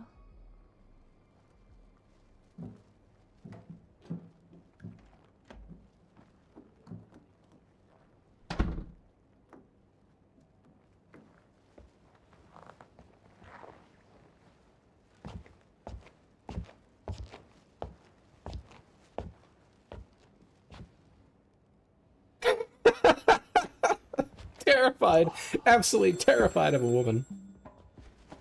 Women are scary. やっちゃったね。違うや、俺客や。客やって。聞けや。おい、ええから聞けや。泥棒やったらとっくに逃げとるわ。落ち着けやな。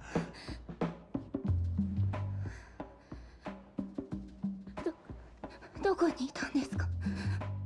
俺は今店に入ってきたとこや。いきなりあんたがすごい勢いで突進してきたもんやから避けきれんかったんや。ビビったのは俺の方やで。でも今日の予約はもう入っていないはずです。そうなんか？いや、実はもう体がバラバラになりそうなくらい辛くてな。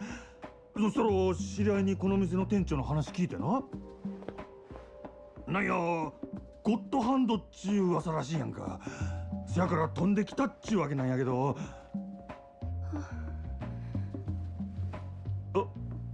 おい。すみません。怖くて。すみません。ええんや。で、店長はおらんのか？今日は出かけて帰ってきません。すみません。なんで謝るんや。わかった。とにかく出直すわ。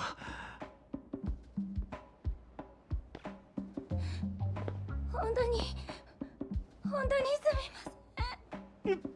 ません。泣くなや。どこがお辛いんですか？さっき体がバラバラになりそうって。治療されるなら早く予約をされた方が。え、ああ、それはもうええんや。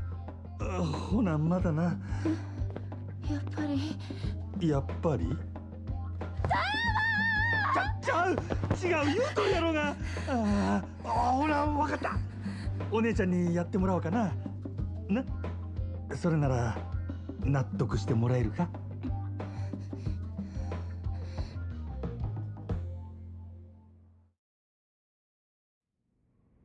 She really put him on the spot.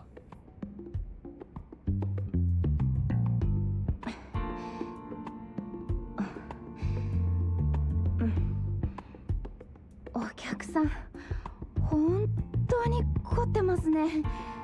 相当辛かったんじゃないですか。こんなに体を酷使されてるなんて。失礼ですが、お仕事は何をされてるんですか？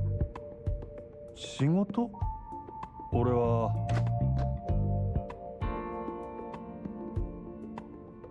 I feel like the easiest lie to go along with here would be a cabaret waiter. Because we know about cabarets and like it's not that complicated. A lie. 俺はキャバレーのボーイや。そうなんですか。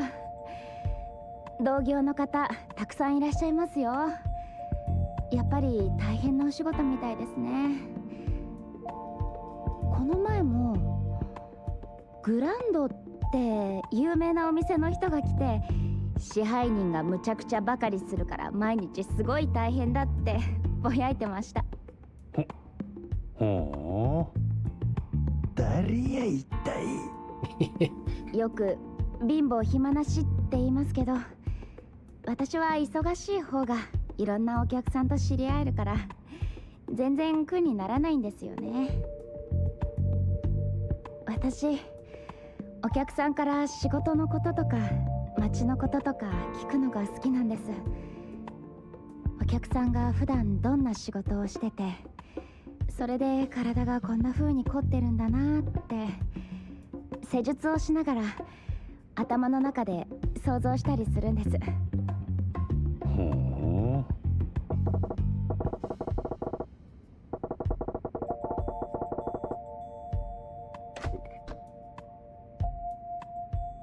I'd probably just start with asking about her. ほな、姉ちゃんの話聞かせてくれや。なんや趣味とかあるんか。そうですね。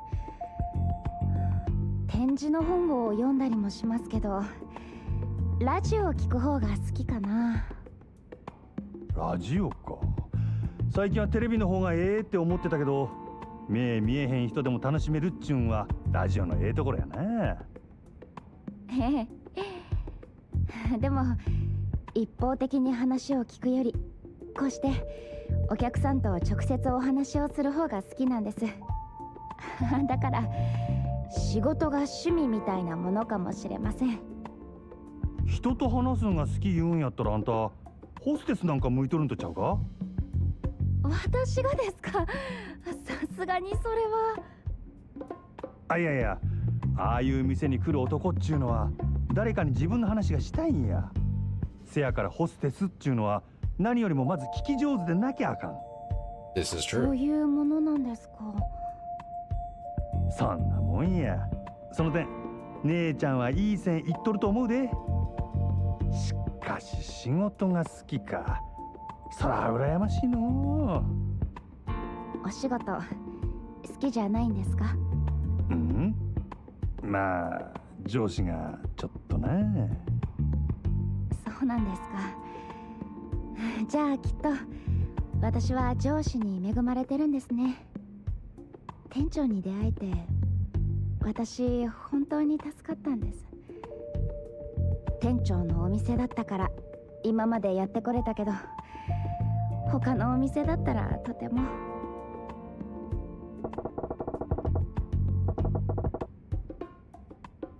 This guy must be a fantastic person. Like, why do they want?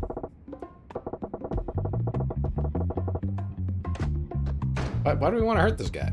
こ What's he この done? 店長ってのはどないな人なんや？店長ですか？そうですね。なんか見た目は可愛らしいです。なんやその見た目はっちゅうのはまるで実はちゃうみたいやないか。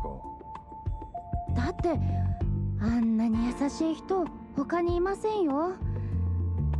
そりゃ怒鳴ると怖いかもしれませんけど。そのなんや暴力を振るうタイプとちゃうんか？暴力？確かに店長力は強いみたいですね。店長の指圧を受けてるお客さんはいっつも悲鳴を上げてますよ。いやそういう意味やのうてな。でもあんなに強く指圧してるのに揉み返しが起こることが全然ないってすっごく評判なんですよ。ゴッドハンドっちゅうやつか。どうしてもお店に来られないって人のために出張訪問まですることもありますし、いつもお客さんの健康を第一に考えてるんです。整体師としてもそうですけど、人間としてとっても尊敬できる人ですよ。はあ。それに以前私も店長に救われたし。救われた？とにかく店長は全然怖くないですよ。人は見た目によらないってことで。私見たことないですけど。おいおい、さすがに笑えんで。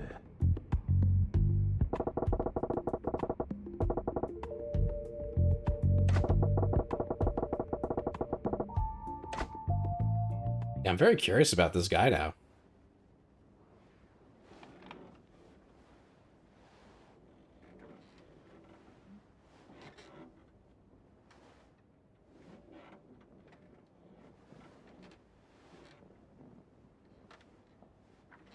Also, what kind of massage is this?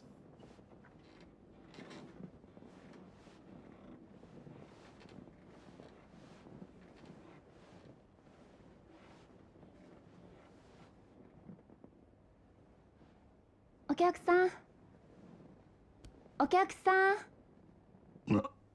なんや、寝てもうたんか。相当お疲れだったみたいですね。リンパも全然流れてなかったみたいですし、睡眠不足が続いていたんじゃないですか？ああ、そうかもしれんな。じゃあ今度は仰向けになってもらえますか？ちょっと枕の準備しますね。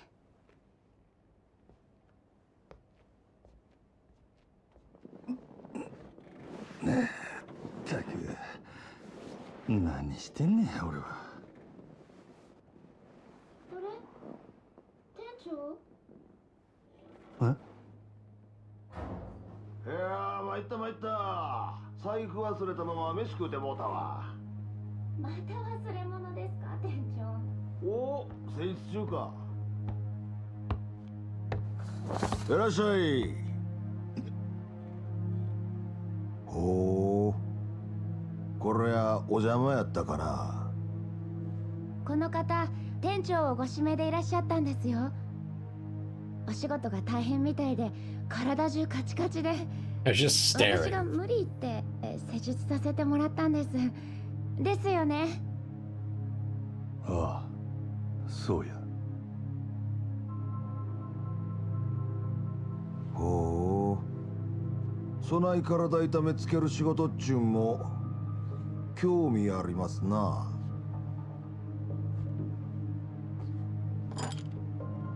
あれ？店長、ハリーですか、それ？ああ、弟子に任せっきりやったら新規のお客さんに失礼やしな。オプションで針行っとこか思てな。本当ですか？お客さんラッキーですよ。店長、常連さん以外針治療やってくれないんです。店長の針灸だったらお客さんのこりも良くなるかもしれない。あれ、何の音だろう？ああ、あかん。大事なもん忘れたわ。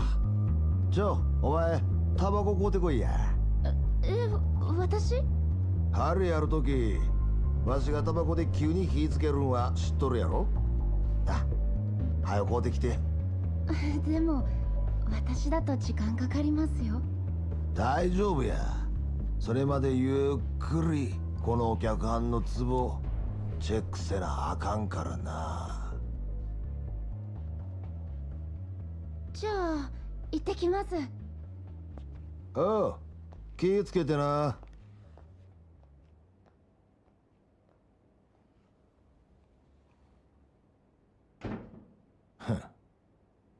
はよドス取ったらどうや、固めのあんちゃん。こういう状況も慣れっこっちゅうわけか。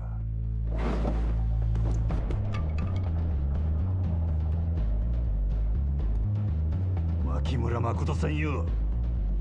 そんな前どこで聞いたんや。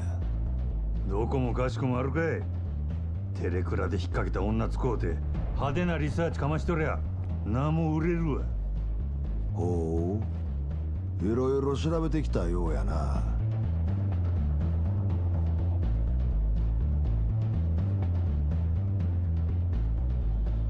なんや、ずいぶん余裕やな。近江の鉄砲玉がなんか知らんが、的の店で気抜いとるような年寄の殺し屋相手ならなおさらや。悪いことは言わん。このままおとなしゅう帰れば見逃してるで。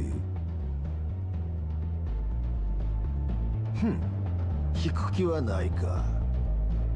ならゴッドハンドの大サービスや。 Guess we're getting into a fight here, huh?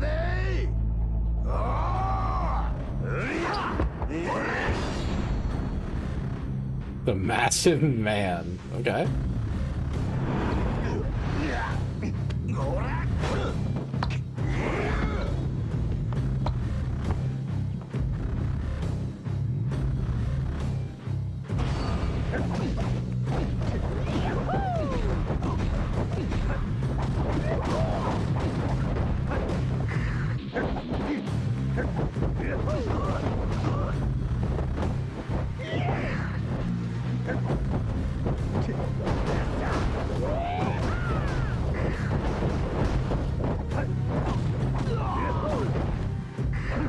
Ooh, that's crazy.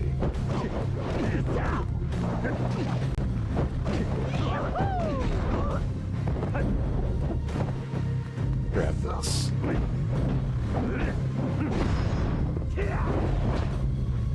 Ooh.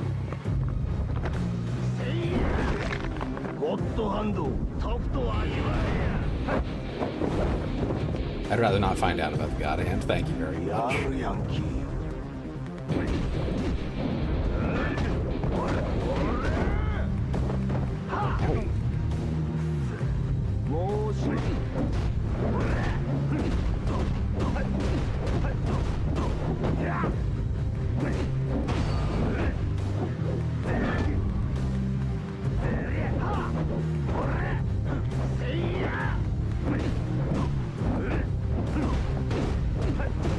Go.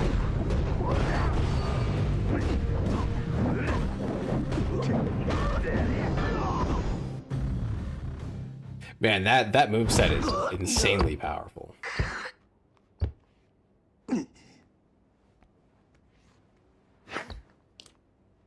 ただの鉄砲玉やと思っとったが、一味ちゃうな。何もんやお前。こっちのセリフや。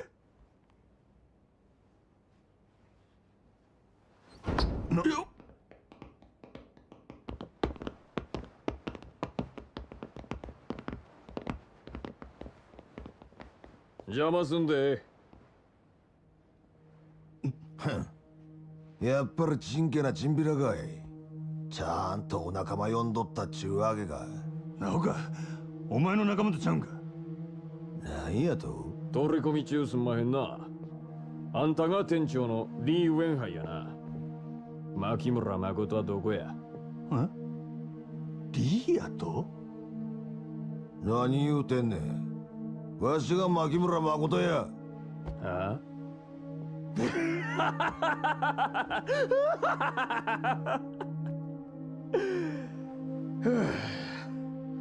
なんしょうもない嘘ついとんねん。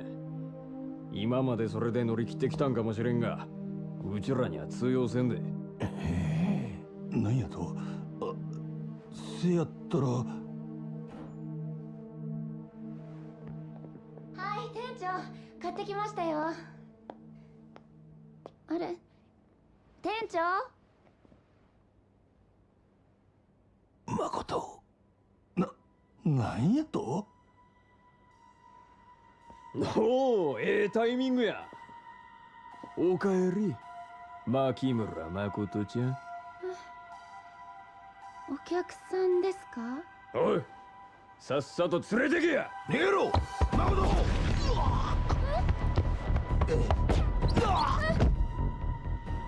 店長、どうしたんです店長？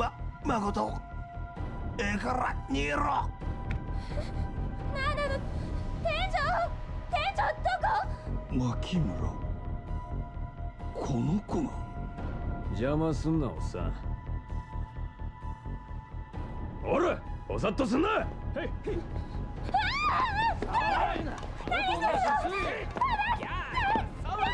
おれ、さっさと連れてけ。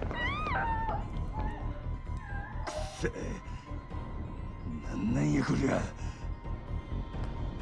おっと兄ちゃん、どこ行く気や？ほんまにあの子が牧村誠なんか？ああ、それがどないした？中華はあれ何もんやねん。あの女は俺の獲物や。お前らの勝手にされたら困んねえ。そらこっちのセリフやボケ。前あんたも死んどき。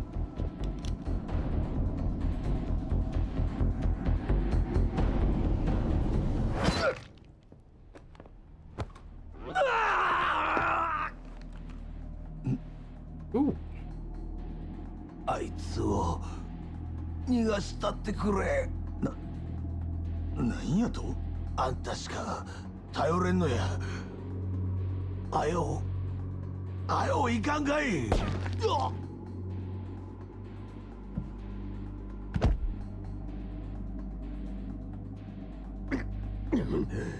余計な邪魔しよって。なんやこの状況は。死体の処理が邪魔くさいけどしゃあない。二人ともそのまま蒼天堀に流したら。Upside, I'm pretty sure most of those shots aren't lethal. At least off the cuff.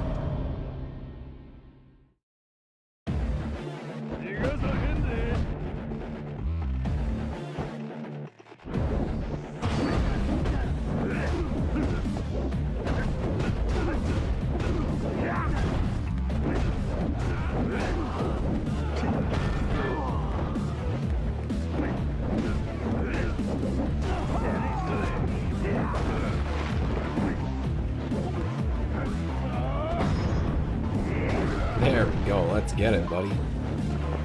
A home run. There we go.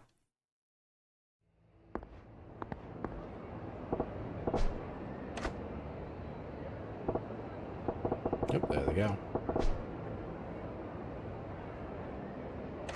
Yeah, what is going on here? I thought we were after a guy. Now we're after some blind woman? Huh? 追いついたで。なんやわれ。 Heavy set Yakuza. That's a way to call him. どこのヤクザか知らへんけど、こっちもその女渡すわけにはいかへんのや。くそー。構えん。ぶっ殺したれや。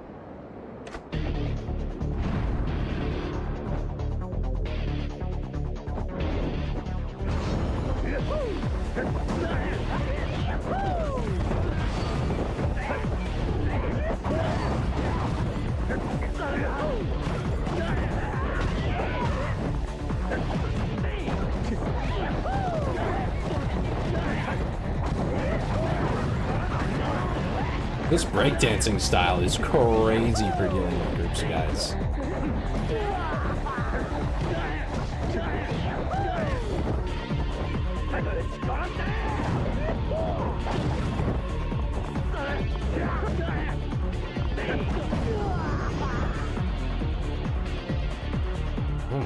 gosh.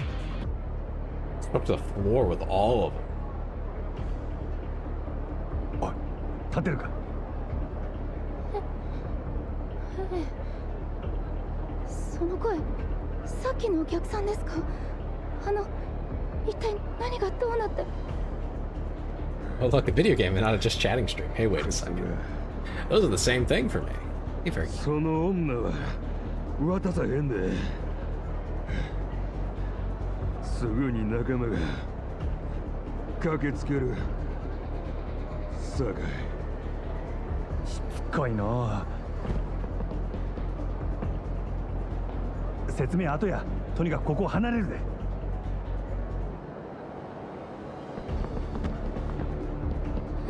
何？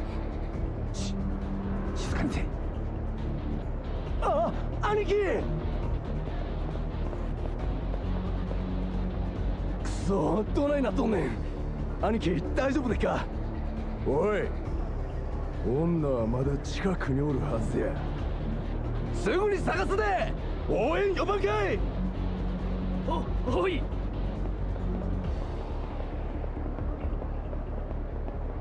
厄介なことになったで。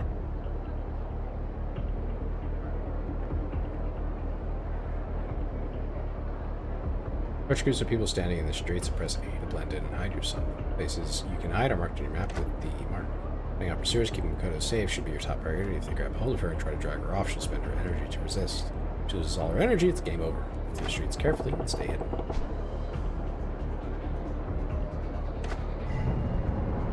Yeah, how you doing tonight, Frank? よし、行くで。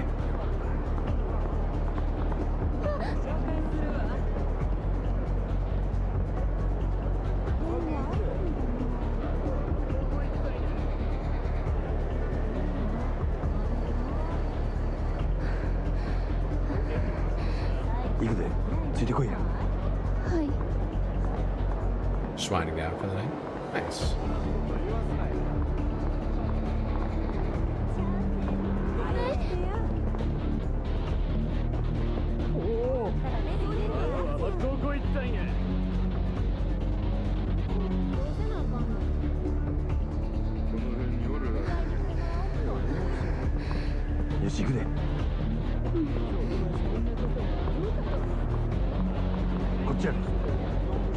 That's not gonna work.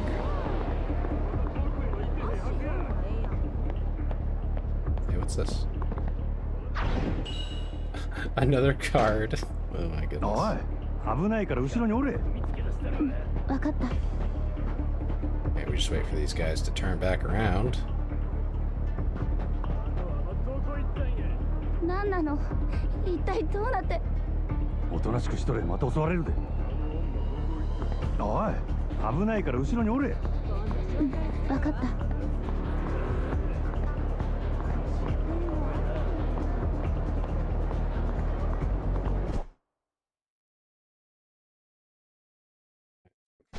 なんで急にこんなことに。話は後で。まずは連中をまかんと。どうしたの？ちょっと待っとれ。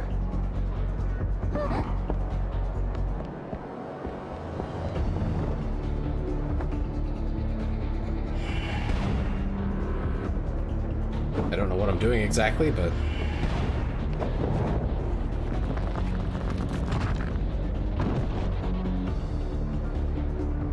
going down for the night, though. That's good.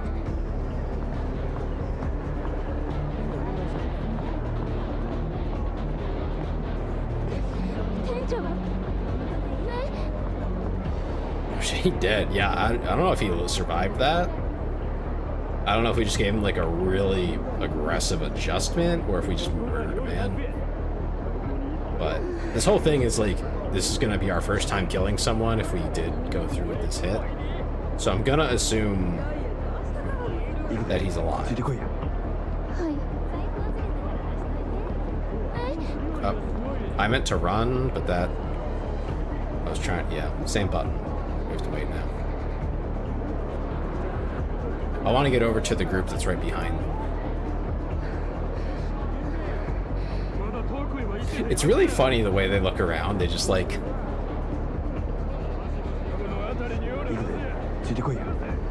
bounce their heads around. Kind of funny, like.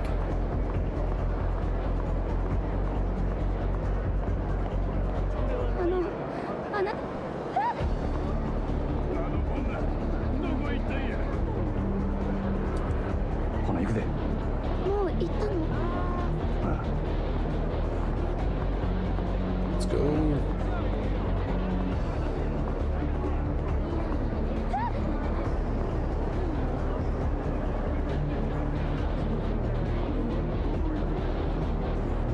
There's these guys.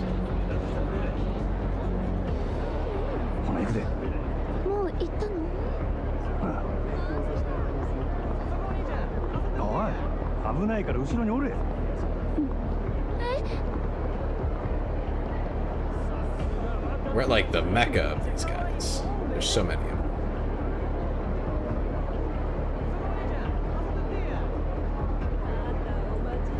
I gotta figure out what these guys' pattern is exactly. I don't think there's really much of a better way to do this, so I mean we're close. We're close.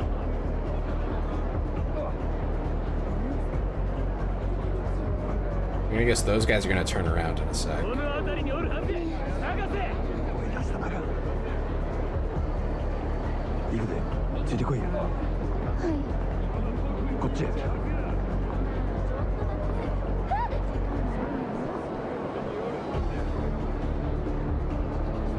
I think their vision might be a lot shorter than I'm thinking it is.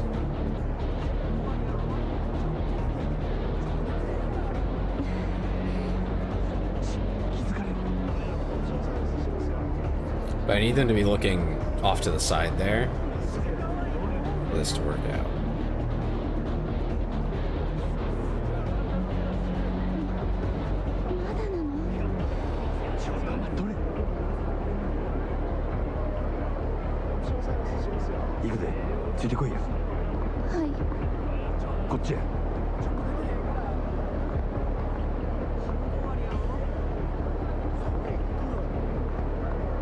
Right behind. Dang it.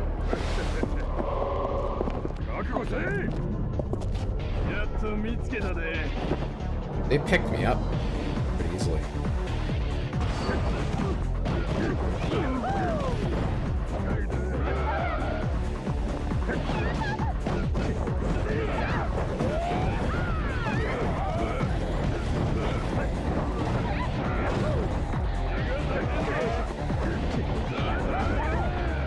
Can you fucking not cheese the shit out of this, AI? Please and thank you. That's fucked up. That they're just like... Brother. Brother, I just punched him in the back of the fucking liver. What do you mean? Wait a minute. This is busted. What the fuck? You literally can't get into a fight. What's the point of this mechanic? Hold on, man. Hold the fuck on.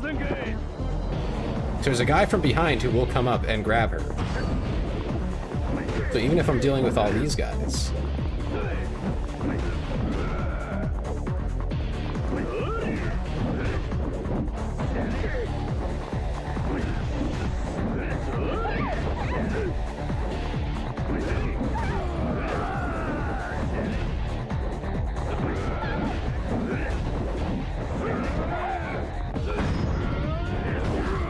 I'm basically in a constant fight of trying to just keep these guys from grabbing her, because it's like they're super cheesy about it.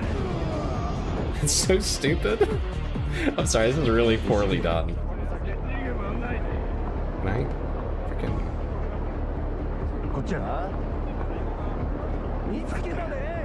Excuse me?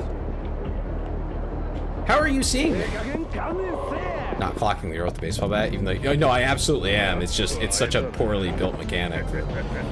That's just what's gonna happen, whatever. I'll just cheese these guys with the bat.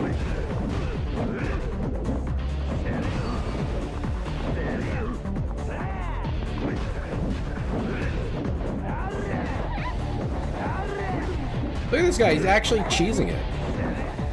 And like, what the fuck is that? I can't swing through her even though I can't hit her. The auto aim just doesn't want to aim at these guys. Like, come on. This is awful.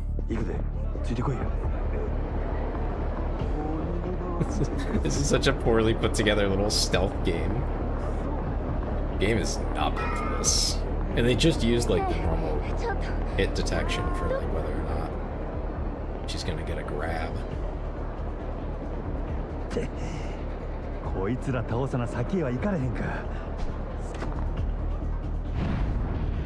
I gotta fight again? I feel like they want you to use the breakdancing style here, right? But it's useless. Because you get too locked into your animations.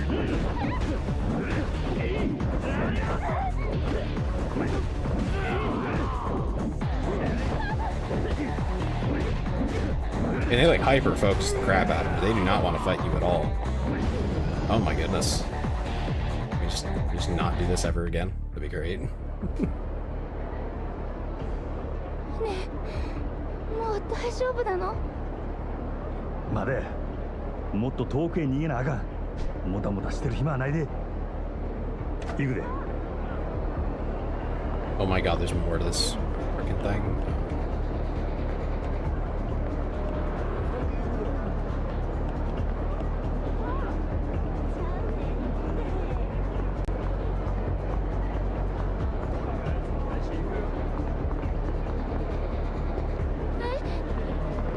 I don't mind the stealth so much, but like the fact that it's kind of just haphazardly thrown together, so that you're gonna have to fight at some point. Is like rough.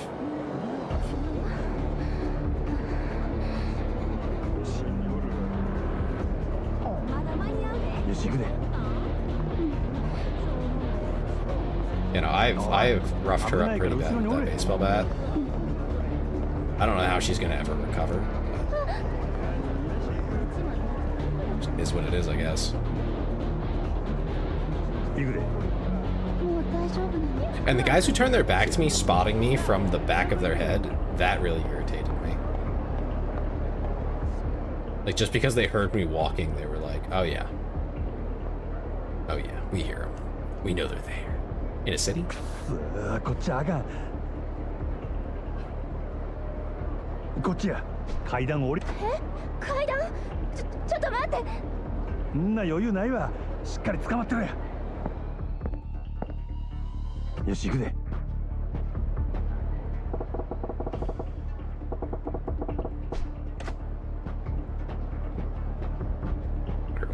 おい、危ないから後ろにおれ。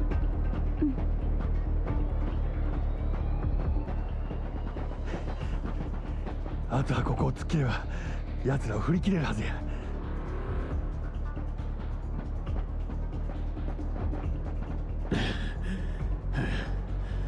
手こずらせてくれたな兄さん。誠ちゃん、渡してもらおうか。くそ、しつこいやっちゃの。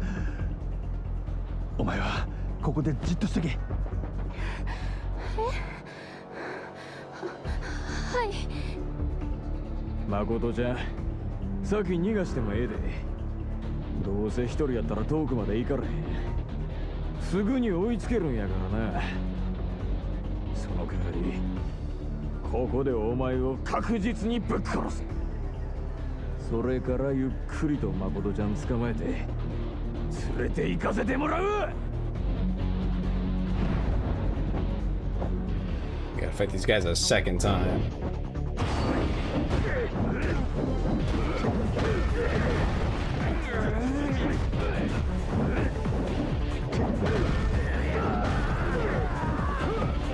Clear out most of those extras.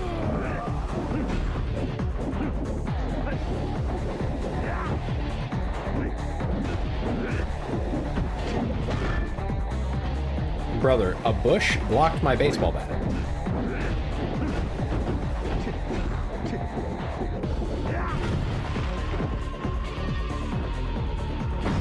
Alright, here we go, brother. Let's go. Home run. Yeah, much better.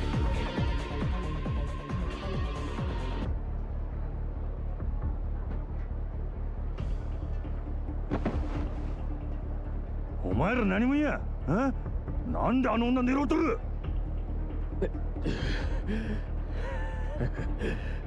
お前そんなことも知らんと。 Trying to get involved, brother. I've been involved. どうこうしようとしてたんか。なんやと？お前は何も分かっとらん。あの女の価値を。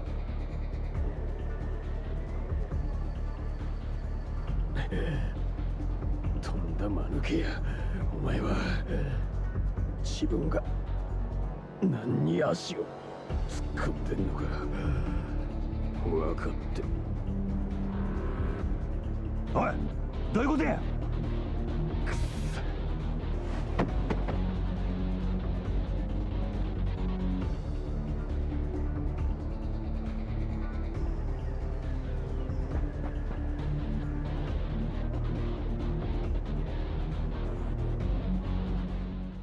？Are we done with the stealth segment? Pretty please. Oh, I think we are.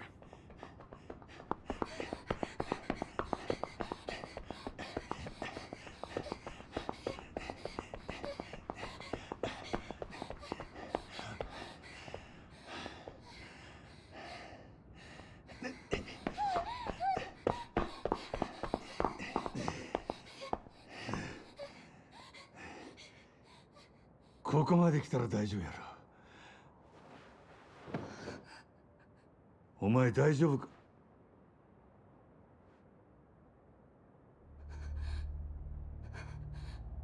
おい、何を？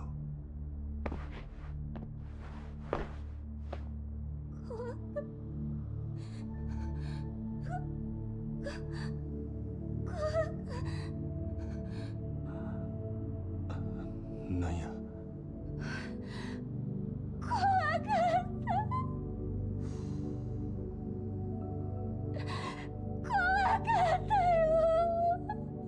大丈夫や。もう大丈夫や。So who exactly is this woman? What's going on here? 心配すんな。奴も逃げた。すぐに会えるはずや。本当に。That I don't know about that. I don't know. こんなことに。 Those wounds might have been fatal, might have not been. I mean, it's video games, probably not, but you know.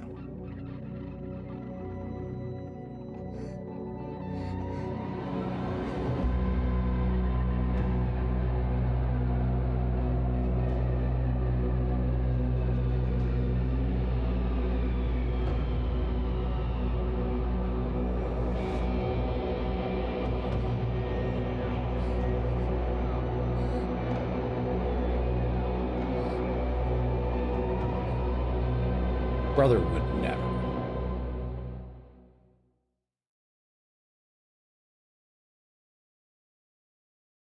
Oh,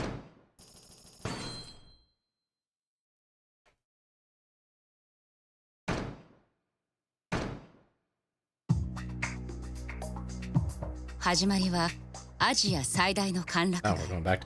カムロ町で起きたある一件の殺しだった。その濡れ衣を着せられた堂島組若衆桐生一馬は育ての親でもある若頭の風間を守るべく決死の覚悟で組を抜ける。桐生をはめたのは風間に次ぐ組の幹部堂島組若頭補佐久世剣能会会長久世大作。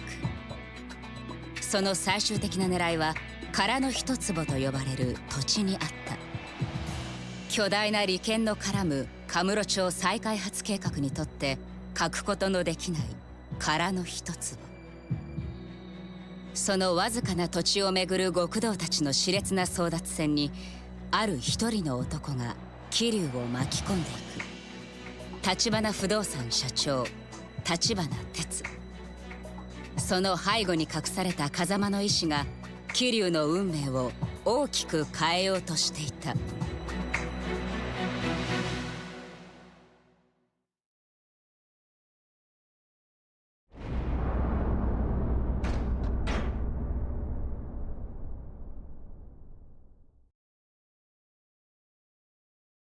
Chapter 5.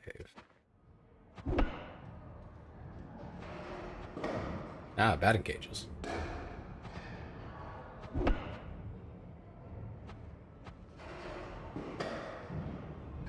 Despise this minigame. 立花不動産と手を組んだってことか。ああ。とりあえずはそこの社員って形だ。社員？へえ。そんじゃ極道からの華麗なる転身ってとこか。まあ、そこも堅気には思えねえけどな。そうだな。となると、お前の殺しの濡れ衣晴らす件は立花不動産が手貸してくれんのか。ああ。立花はもう方々から情報を集め出してる。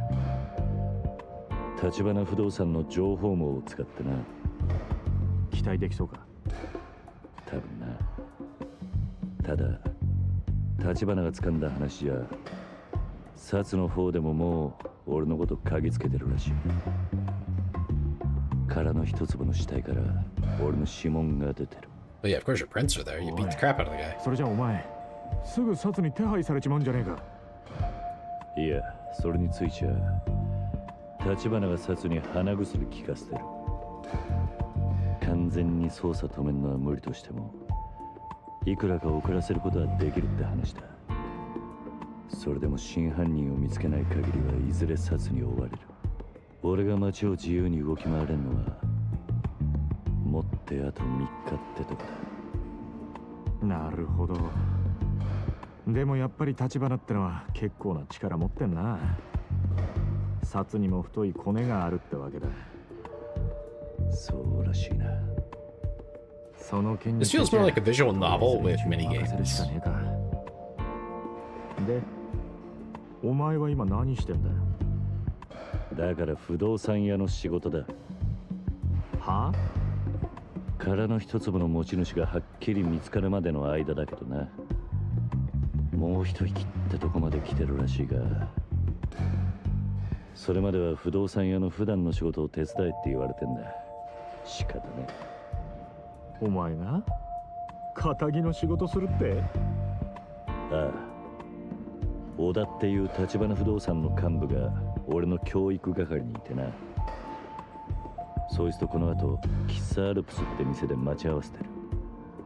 だがその前に俺のこの服を何とかしなくちゃならなくてよ。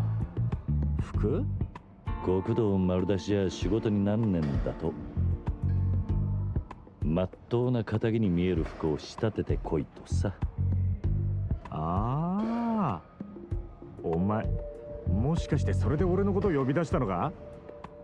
服についちゃお前に聞くのが一番だ。お前ならまっとうな堅気の服見立ててくれるかと思ってな。人を見る目があるぜお前。わかった、任せとけ。安心しろ、そんなに期待しちゃいない。ただ俺が選ぶよりはいくらかマシだろ。お前なあ、それが人に物頼む態度か。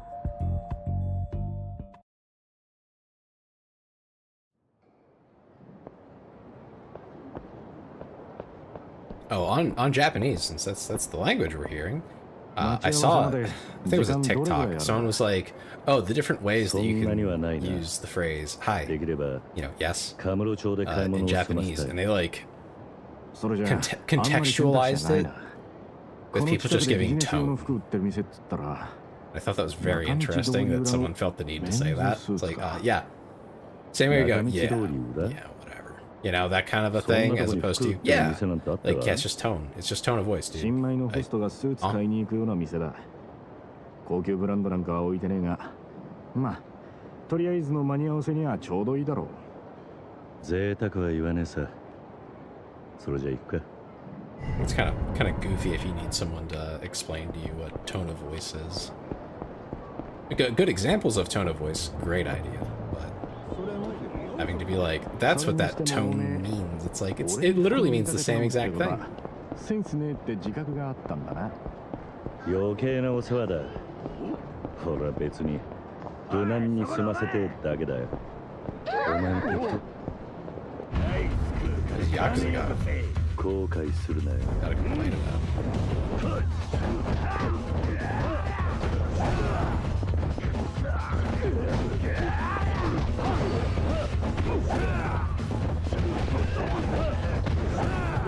Our bro's helping us out.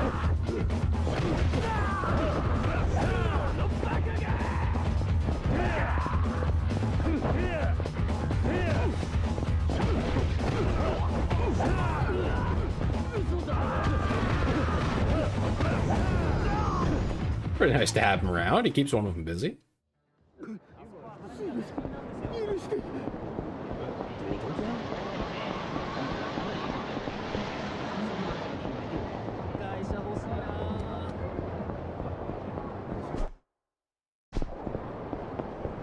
want to make sure I'm not going to hit the wrong turn or something, you know?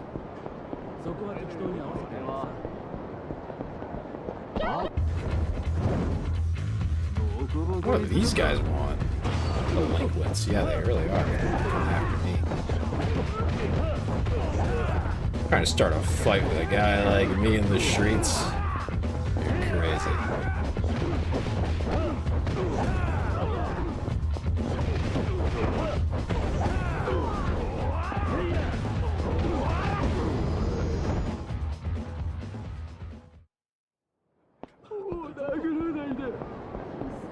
I'm sorry. Yeah, I bet you are. I bet you're real sorry, buddy. What's up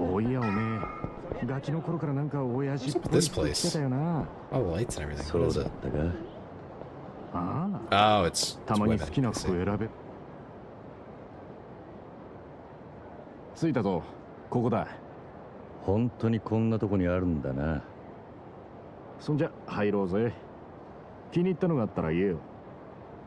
ああ。They're all just more or less the same old suit. 無難な線だとこんなところか。なんかパッとしねえな。地味だな。それが仇ってもんだろうが。見え張ってなんぼなのは極道だけだ。ただこれじゃなんていうか貧乏人っぽく見えるんじゃねえか。ならおめえにぴったりだな。うるせえな。お、これなんかどうだ。バカ、おめえそれ絶対やめとけ。選ぶんじゃないかとは思ってたけどよ。なんでダメなんだよ。これじゃあスーツの自己主張が激しすぎてアクセサリーや髪型、靴、腕時計全身コーディネートしないと浮いちまう。着こなすにはセンスだけじゃなくて手間も必要だ。おめえみてえに無頓着なやつだと服に着られるのがオチだ。たくめんどくせえ。それじゃあこれはどうだ。色は落ち着いてるがラペルがピークドで意外と派手に見えると思うぞ。お、白か。さっきの柄物に比べりゃマシな方だろう。よし、これ試着してみろよ。A white suit's an interesting idea.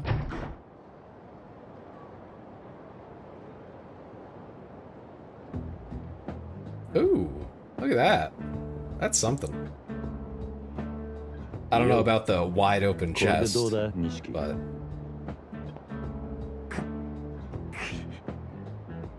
I think the shirt needs to change now.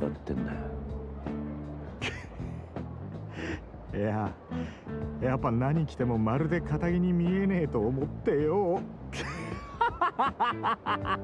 Yeah, the shirt is a problem here.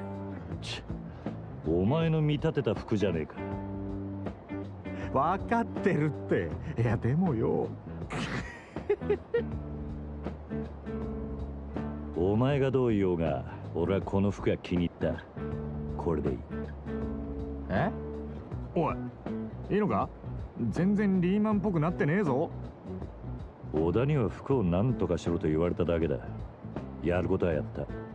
文句言われる筋合いはね。That's true. He did just say to get new clothing. そっか。よし、わかった。そこまで言うならそいつは俺のおごりで。兄弟の新しい門出だしな。何言ってんだ？あ？鼻から俺はお前のおごりのつもりだったよ。なんだそりゃ。They weren't even that expensive there. That's crazy. 付き合わせて悪かったな、錦。助かった。ああ。お前、この後待ち合わせなんだろ？橘不動産の。なんてやつだっけ？小田だ。喫茶アルプスで会うことになってる。そうだったな。ところで気をつけろよ、桐生。クゼがお前をぶっ殺すって息巻いてるらしいぜ。例の一件で指を落としてから。So they want to kill us? I'm not surprised. だろうな。危なくなったらいつでも声かけろよ。じゃあまたな。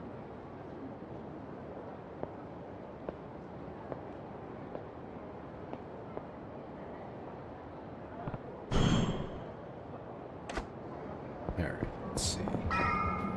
Over in that direction. Damn.